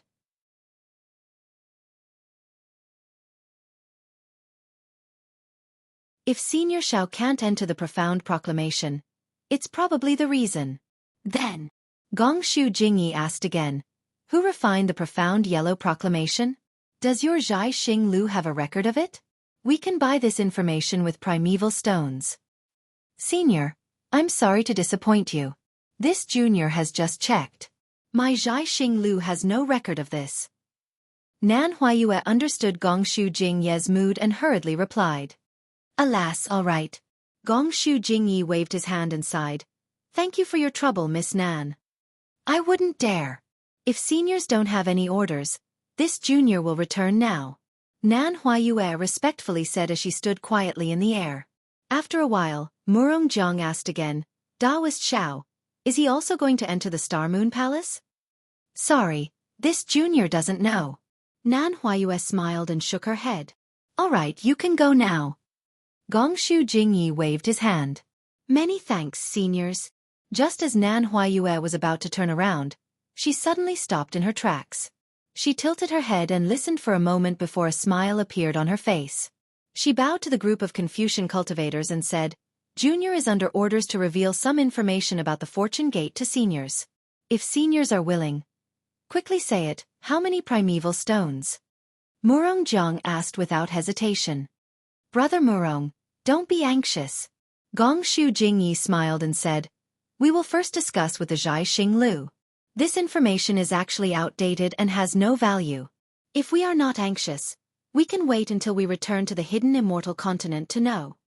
Gongshu Jingyi looked at Nan Huayue and said with a smile, Miss Nan, don't you agree? Nan Huayue smiled and said, Senior is right, but also wrong. Because a lot of this information is unique to my Zhai Xinglu. No one on the hidden immortal continent will have the chance to hear it. All right, we will discuss it first. Meng Cheng and the others naturally understood the meaning behind Nan Huayue's words. Xiao Hua was inside the Zhai Xinglu. Who would know more about the Fortune Gate than Xiao Hua? After a short discussion, Meng Cheng said a few words to Nan Huayue through voice transmission. Nan Huayue nodded, and after the various families took out a considerable amount of primeval stones, Nan Huayue respectfully handed a jade eye to Meng Cheng. Meng Cheng received the jade eye and scanned it with his divine sense. His face paled as he exclaimed, This, how is this possible? Senior Meng, nothing is impossible. Nan Huayue smiled and said, Otherwise, how could the Fortune Gate's disciples clean the entire mysterious yellow list? Brother Meng, Murongjiang called out. What is inside? Why are you so shocked?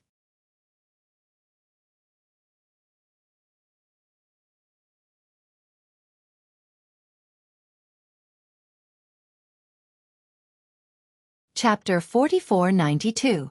Brother Meng, recite it quickly. Gongshu Jingyi was getting impatient.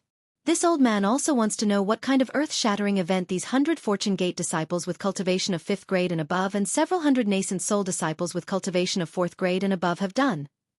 Several hundred nascent soul disciples? Meng Cheng sneered. You underestimate the Fortune Gate too much. They have more than several hundred nascent soul disciples. How can there be so many? Gongshu Jingyi sucked in a breath of cold air and exclaimed, Could it be that they have several thousand nascent soul disciples? That's impossible. Murongjiang refused to believe it. How could the Immortal Palace allow the Fortune Gate to nurture so many nascent soul disciples?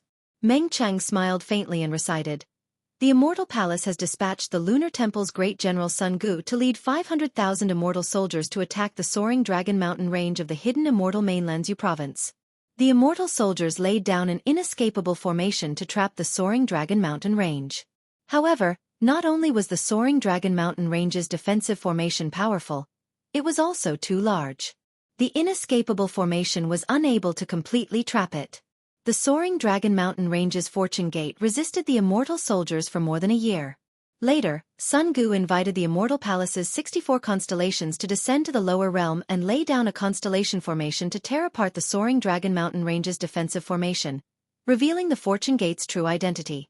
Although the Fortune Gate's young Lord Li Xiang was only a mid-nascent soul cultivator, there were close to 1,000,000 Fortune Gate disciples in the soaring Dragon Mountain Range, and there were 5,000 Golden Core disciples.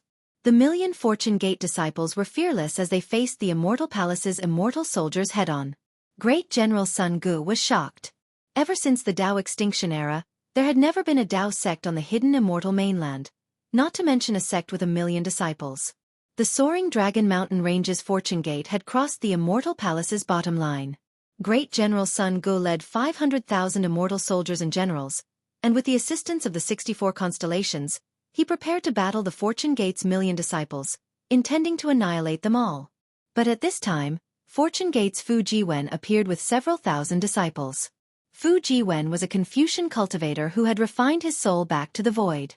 His strength was close to mid-7th grade, and his 5,000 disciples, most of their names were unknown. Great General Sun was alarmed. Half of the 64 constellations were sent to meet Fu Jiwen.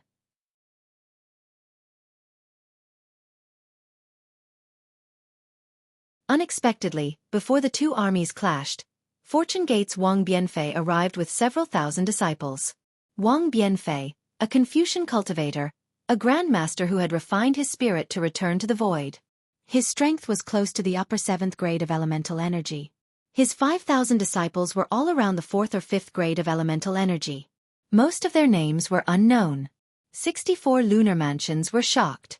The other half broke away from Great General Sun Ji's command and faced Wang Bianfei head-on. At this time, the advantage of the Immortal Palace's punitive army was gone. Once the war started, the 500,000 immortal soldiers could not escape. The immortal generals were filled with righteousness. Just as they were about to die, they heard the sound of the bugle horn and were overjoyed. However, more reinforcements arrived. It was the Fortune Gate's Yu Zhongquan, Chong Yuan, and several thousand Fortune Gate disciples. Yu Zhongquan, a Confucian sword cultivator, descendant of the 7th grade aristocratic family Yu clan in Yifeng country of hidden immortal continents Yu province. His strength was close to the middle of the 7th grade of origin energy. Chong Yuan, a Confucian sword cultivator, descendant of the 7th grade aristocratic family Chong clan in Xian country of hidden immortal continents Yu province. Her strength was close to the middle of the 7th grade of origin energy.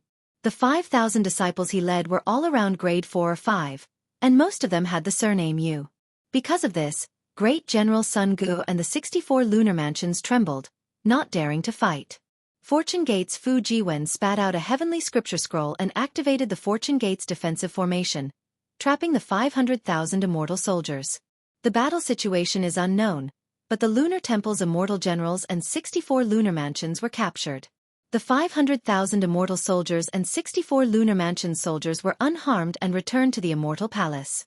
The soaring Dragon Mountain Range's Fortune Gate's defensive formation was activated again, but no one knows the details. Under the starry sky, Meng Cheng's cadence as he recited. Everyone's emotions were also fluctuating. Although the Jade Pupil didn't record much, everyone could imagine the strangeness of the situation. Lunar Temple's Great General Sun Gu and the 64 Lunar Mansion soldiers definitely didn't expect the Fortune Gate to have so many high-grade disciples return, instantly equalizing the disadvantageous situation. What was special was that they didn't lose a single soldier in the battle.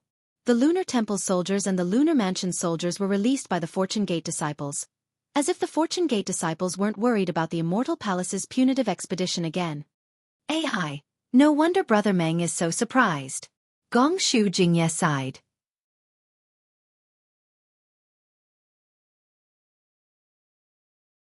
Tens of thousands of nascent soul cultivators suddenly appeared.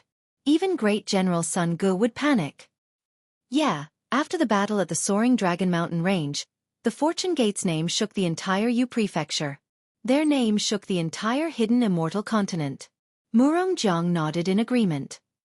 In the Heavenly Paradise River's Azure Prefecture, the Dragon Clan's Jianghu led 2,000 Water Tribe members to patrol the Heavenly Paradise River.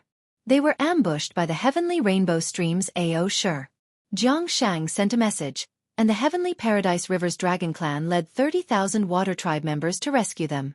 Unexpectedly, the Heavenly Rainbow Stream's dragon clan set up another trap and sent 100,000 water tribe members to besiege them. In the battle, the Heavenly Paradise River's dragon clan gradually showed signs of defeat. At this time, the Fortune Gate's Lu Yi and Jianghu led over 100,000 Fortune Gate disciples back. Lu Yi was a Dao Gate's body integration cultivator. His origin was unknown, but he became a disciple of Xianxia at the Longevity Town over 200 years ago. His strength was close to the middle of the 7th grade. Jianghu was the Heavenly Paradise River's dragon clan's princess, and her strength was close to the upper 7th grade. The 100,000 disciples they led were all around the 4th or 5th grade. Half of them had the surname Lu, and they were extremely strong. They were suspected to be descendants of the dragon clan. When the Fortune Gate disciples came out, the Heavenly Paradise River was dyed red with blood. None of the 100,000 water tribe members of the Heavenly Rainbow Stream managed to escape. Later, Jianghu led the Heavenly Rainbow Stream and killed 350,000 water tribe members. The Heavenly Rainbow Stream was removed from the Three Rivers Prefecture. Xianxia Jingye was dumbfounded, and he was speechless for a long time. After a while he asked again, "Brother Meng, you didn't misread, right? 10,000 Fortune Gate disciples with 4th or 5th grade origin energy." "That's right." Meng Qing nodded. "Moreover, half of these disciples are descendants of the dragon clan. Is the Fortune Gate invincible?" Duanmu Lianheng was in a daze. Not to mention the various families' martial grandmasters, all the Confucian cultivators present were speechless. When they saw the change of the mysterious yellow list earlier, they felt that it was exciting and interesting. Now, after hearing Zhai Xinglu's news, they finally understood how terrifying the Fortune Gate was. These 100,000 disciples could easily wipe out all the Confucian cultivators below the 3rd grade aristocratic family from the hidden Immortal mainland.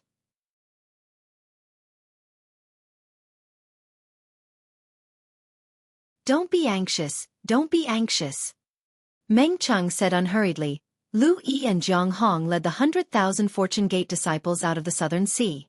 According to the reliable news from the Southern Sea Dragon Palace, the Southern Sea Dragon Palace's 1st prince, 2nd prince, 3rd prince, and 4th prince were all killed. The Southern Sea Dragon Palace's 4 Seas Grand Formation was broken, and the Southern Sea Dragon Palace was split in half. "No. Impossible." All the Confucian cultivators were petrified. No one had thought that the arrogant 4 Seas Dragon Palace that looked down on both the human and demonic beast clans would be harmed by the Fortune Gate's disciples. After half a cup of tea's time, Murong Jiang raised his head and asked Nan Huayue, "Miss Nan, this news? Junior doesn't know." Nan Huayue had already prepared an excuse. "Moreover, my star-picking tower won't verify this reliable news. If Senior Murong is interested, you can come to the Southern Sea Dragon Palace to take a look."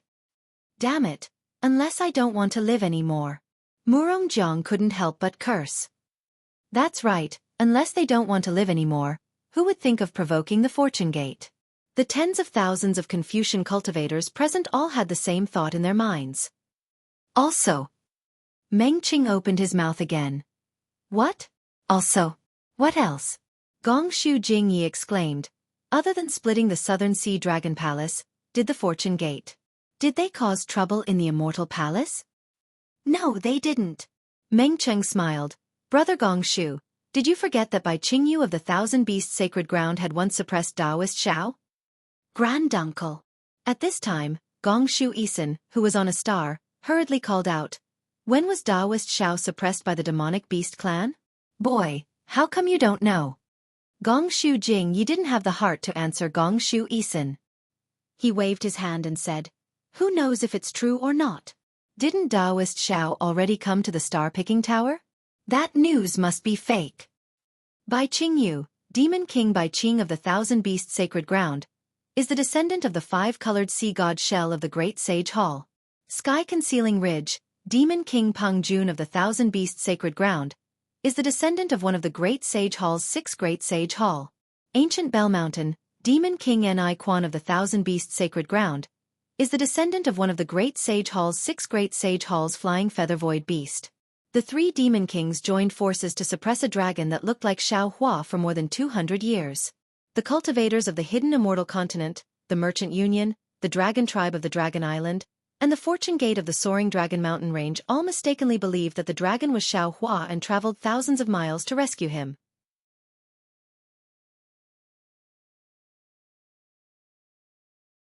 Demon King Bai Qing set up a banquet to feast on the flesh and blood of human cultivators.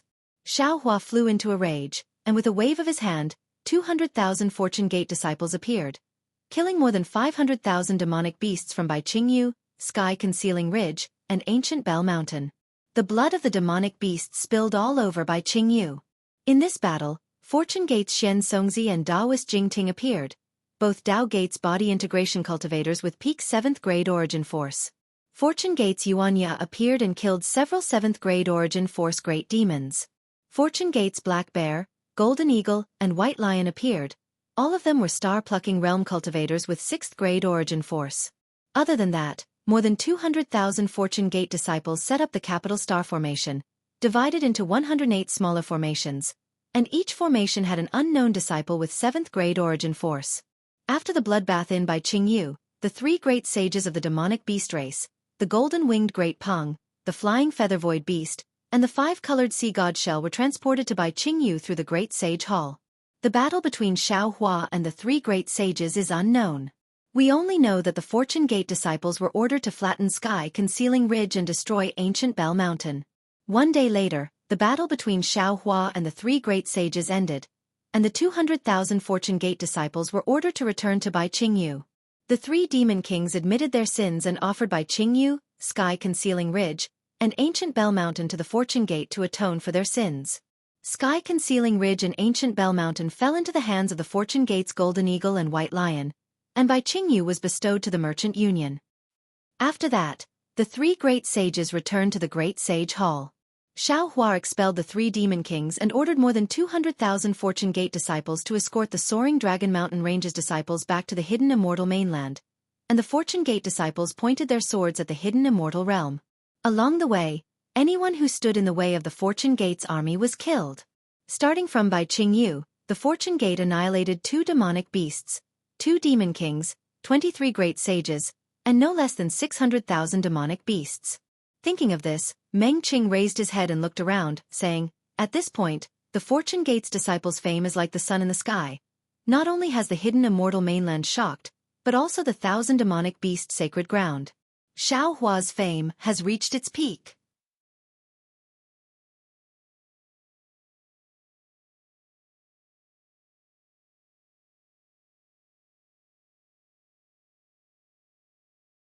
Chapter 4493. Is there anything else? Murong Zhang's face turned pale, and he asked in a trembling voice. "Brother Murong," Meng Cheng said indifferently, "I want to ask you, as the Murong family's patriarch, if you lead all the Murong family's disciples, can you accomplish such a great feat?" Murong Zhang didn't seem to think that Meng Cheng was mocking him. He thought for a moment, then shook his head and said, "If we don't care about the cost, we might be able to do it. But, after this battle, I'm afraid my Murong family will be removed from the hidden Immortal continent." "That's right, if the Murong family is like this, then so is my Meng family." Meng Qing nodded. "The Fortune Gate's disciples are already domineering. What else do we need?" The whole place fell silent again. From this day on, the Fortune Gate's valiant image would no longer have any objections to the Fortune Gate's disciples dominating the mysterious yellow list. "Miss Nan." Meng Cheng handed the jade eye to Gongshu Jingye, then asked Nan Huayue. "The battle between the 3 great sages and Senior Shao is not recorded in detail. No matter what, Taoist Shao is still a grand ascension stage cultivator of our human race. He was able to defeat 3 great sages of the 1,000 demons sacred ground. This is definitely worthy of our respect. Zhai Xinglu should have recorded the battle in detail." Nan Huayue pursed her lips and smiled. "Senior Meng, you're making things difficult for my Zhai Xinglu. That was a battle between the 4 supreme cultivators of our 3 continents.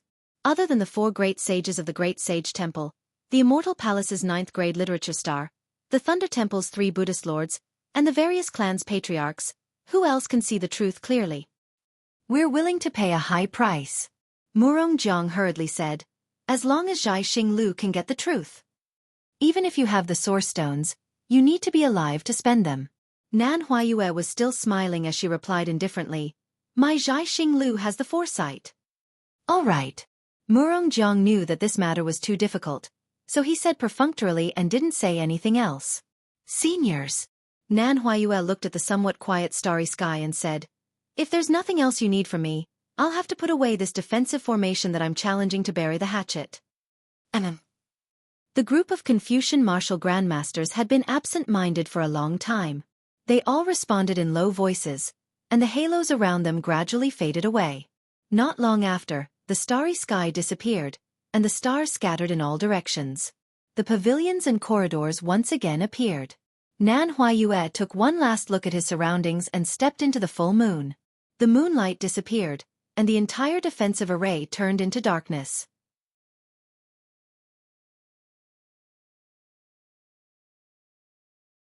The challenge to bury the hatchet was not held, but all the disciples' blood was boiling with excitement. Various families had also activated their pavilion's defensive formations. No one knew what the other families were discussing, but everyone knew that there was only one topic in the entire star-plucking pavilion, and that was Xiaohua and the Fortune Gate. Xiaohua stepped into the full moon, but as the moonlight overflowed, his figure had already landed on a corridor. Without waiting for Xiaohua to take a few more glances, a Confucian cultivator immediately bowed and said, "Senior, our palace lord invites you." "All right." Xiaohua nodded. He turned to look at Mo Jianli and asked, "Are you coming with this old man, or with the star-plucking pavilion?" Mo Jianli did not hesitate. He bowed and said, "This junior has already promised the star-plucking pavilion. If this junior does not fulfill this promise, this junior feels that he is not worthy to be a Fortune Gate disciple." "Haha, good. This is the true Mo Jianli." Xiaohua clapped his hands and said, "You can go now. When you come out of the Star Moon Palace, follow this old man back to the Fortune Gate." "Yes, Junior understands." Mo Jianli agreed, and found a way to leave. Xiaohua took out the Kunlun mirror and put Yuanyar away. He then said to the Confucian cultivator, "You lead the way." "Senior, please."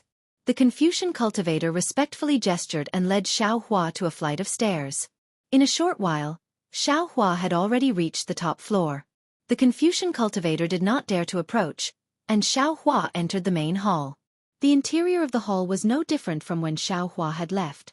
However, the black and yellow rankings boards were particularly eye-catching.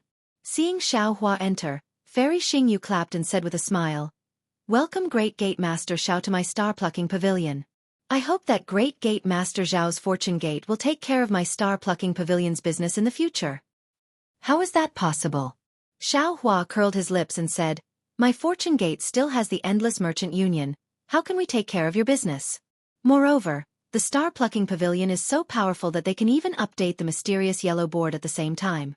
Why would they need my Fortune Gate to take care of their business? Great Gate Master Xiao, what do you think of my star-plucking pavilion and the Endless Merchant Union? Forming an alliance?" Fairy Xingyu said in a teasing tone, "The Fortune Gate is like the sun in the sky. How can you let my star-plucking pavilion bask in some glory? Xiaohua." There was worry on Suzhuai's face as he frowned. "This time, you've shown off too much. Although you were forced to do this, your Fortune Gate's mysterious yellow list can be seen as a challenge to the Immortal Palace's prestige. How can the Immortal Palace let this go?"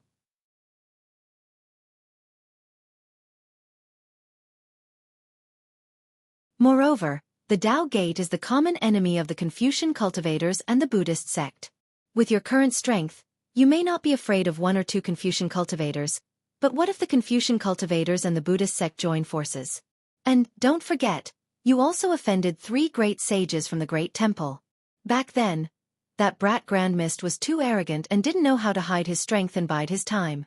He was suppressed by the Confucian cultivators, the Buddhist sect, and the demonic beast race together. His subordinates were also completely wiped out. Your current situation is no different from that brat Grand Mist. In fact, it's even worse. You have to think of a way out. That's right, Grand Mist's cultivation wasn't as high as yours back then, and his subordinates weren't as strong as your Fortune Gate. Even so, the Immortals, Buddhists and demonic beasts couldn't tolerate it, so how can they tolerate you? Fairy Xingyu added, "Great Gate Master Xiao, I'm afraid you don't have many good days left. If it's not possible, you should follow us to the immortal world. Many thanks for the two seniors' concern. Xiaohua smiled. My situation is different from the Grand Mist ancestors, and the current situation of the three continents is also different from that time. I don't think that the immortals, Buddhists, and demonic beasts can join forces again. Since they can't join forces, I don't have to be afraid of them. As for the Star Moon Palace, I will naturally follow seniors to take a look. However, I will definitely not enter the immortal world through the Star Moon Palace. If I leave, what will happen to the Fortune Gate? Junior's disciples haven't grown up yet. Su Ji looked at Xiaohua and didn't speak for a long time. After a while he said, Xiaohua, to be honest, I've seen many outstanding Taoist cultivators before I became an immortal. After I became an immortal, I've seen even more elites from various realms. After I accidentally entered the three continents, I've also seen many outstanding Confucian cultivators. However, you're the first to grow so quickly. I want to give you some advice, but after thinking about it, you don't have any lofty ambitions in your heart. You're also infinitely benevolent. If the immortals, Buddhists, and demonic beasts didn't force you too much, you probably wouldn't have stirred up such a huge mess. However, the problem is that people have no choice in the martial world. There are many things that we can't predict at this time. You should be careful. Xiaohua smiled and nodded. I'm really flattered by Senior's praise. Senior's words are exactly what I wanted. I was born in a farmer's family, and my whole life's cultivation has been based on the idea of living a comfortable life. As long as the immortals, Buddhists, and demonic beasts don't do anything to my fortune gate, I won't cause trouble. I can understand your thinking.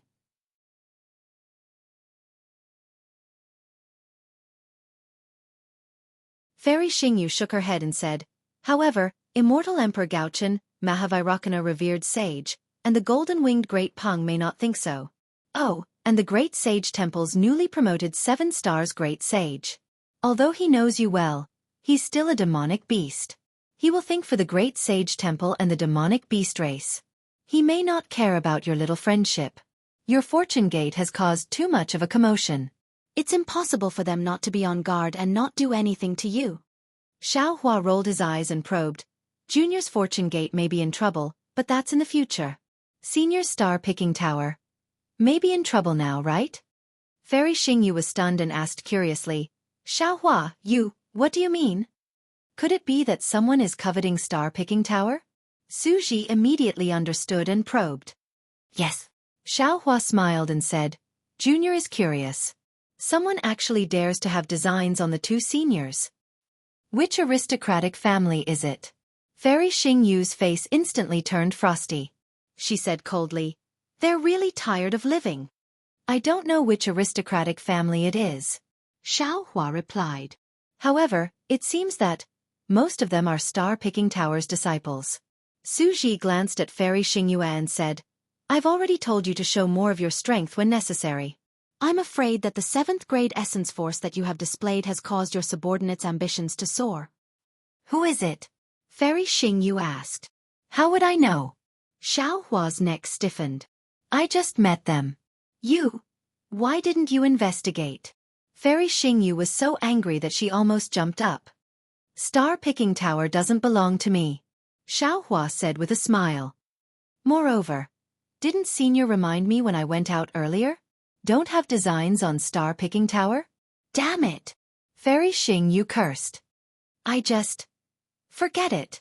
Su Ji could tell that Xiaohua was angering Fairy Xingyu. He waved his hand and said, Let Xiaohua explain the situation. Yes, Senior. Xiaohua stopped smiling and explained what he had encountered. Fairy Xingyu said fiercely, I've been paying attention to the movements outside Star-Picking Tower. I didn't expect them to be so bold as to play tricks under my nose. You withdrew so many Star-Picking Towers from the Thousand Demons Sacred Realm this time. It must have affected the interests of some tower masters.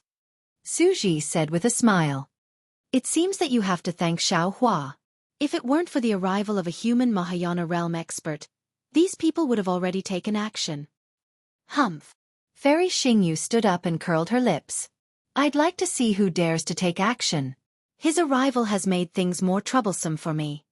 With that, Fairy Xingyu floated out. You're tuning in to the Wisdom Diary YouTube channel.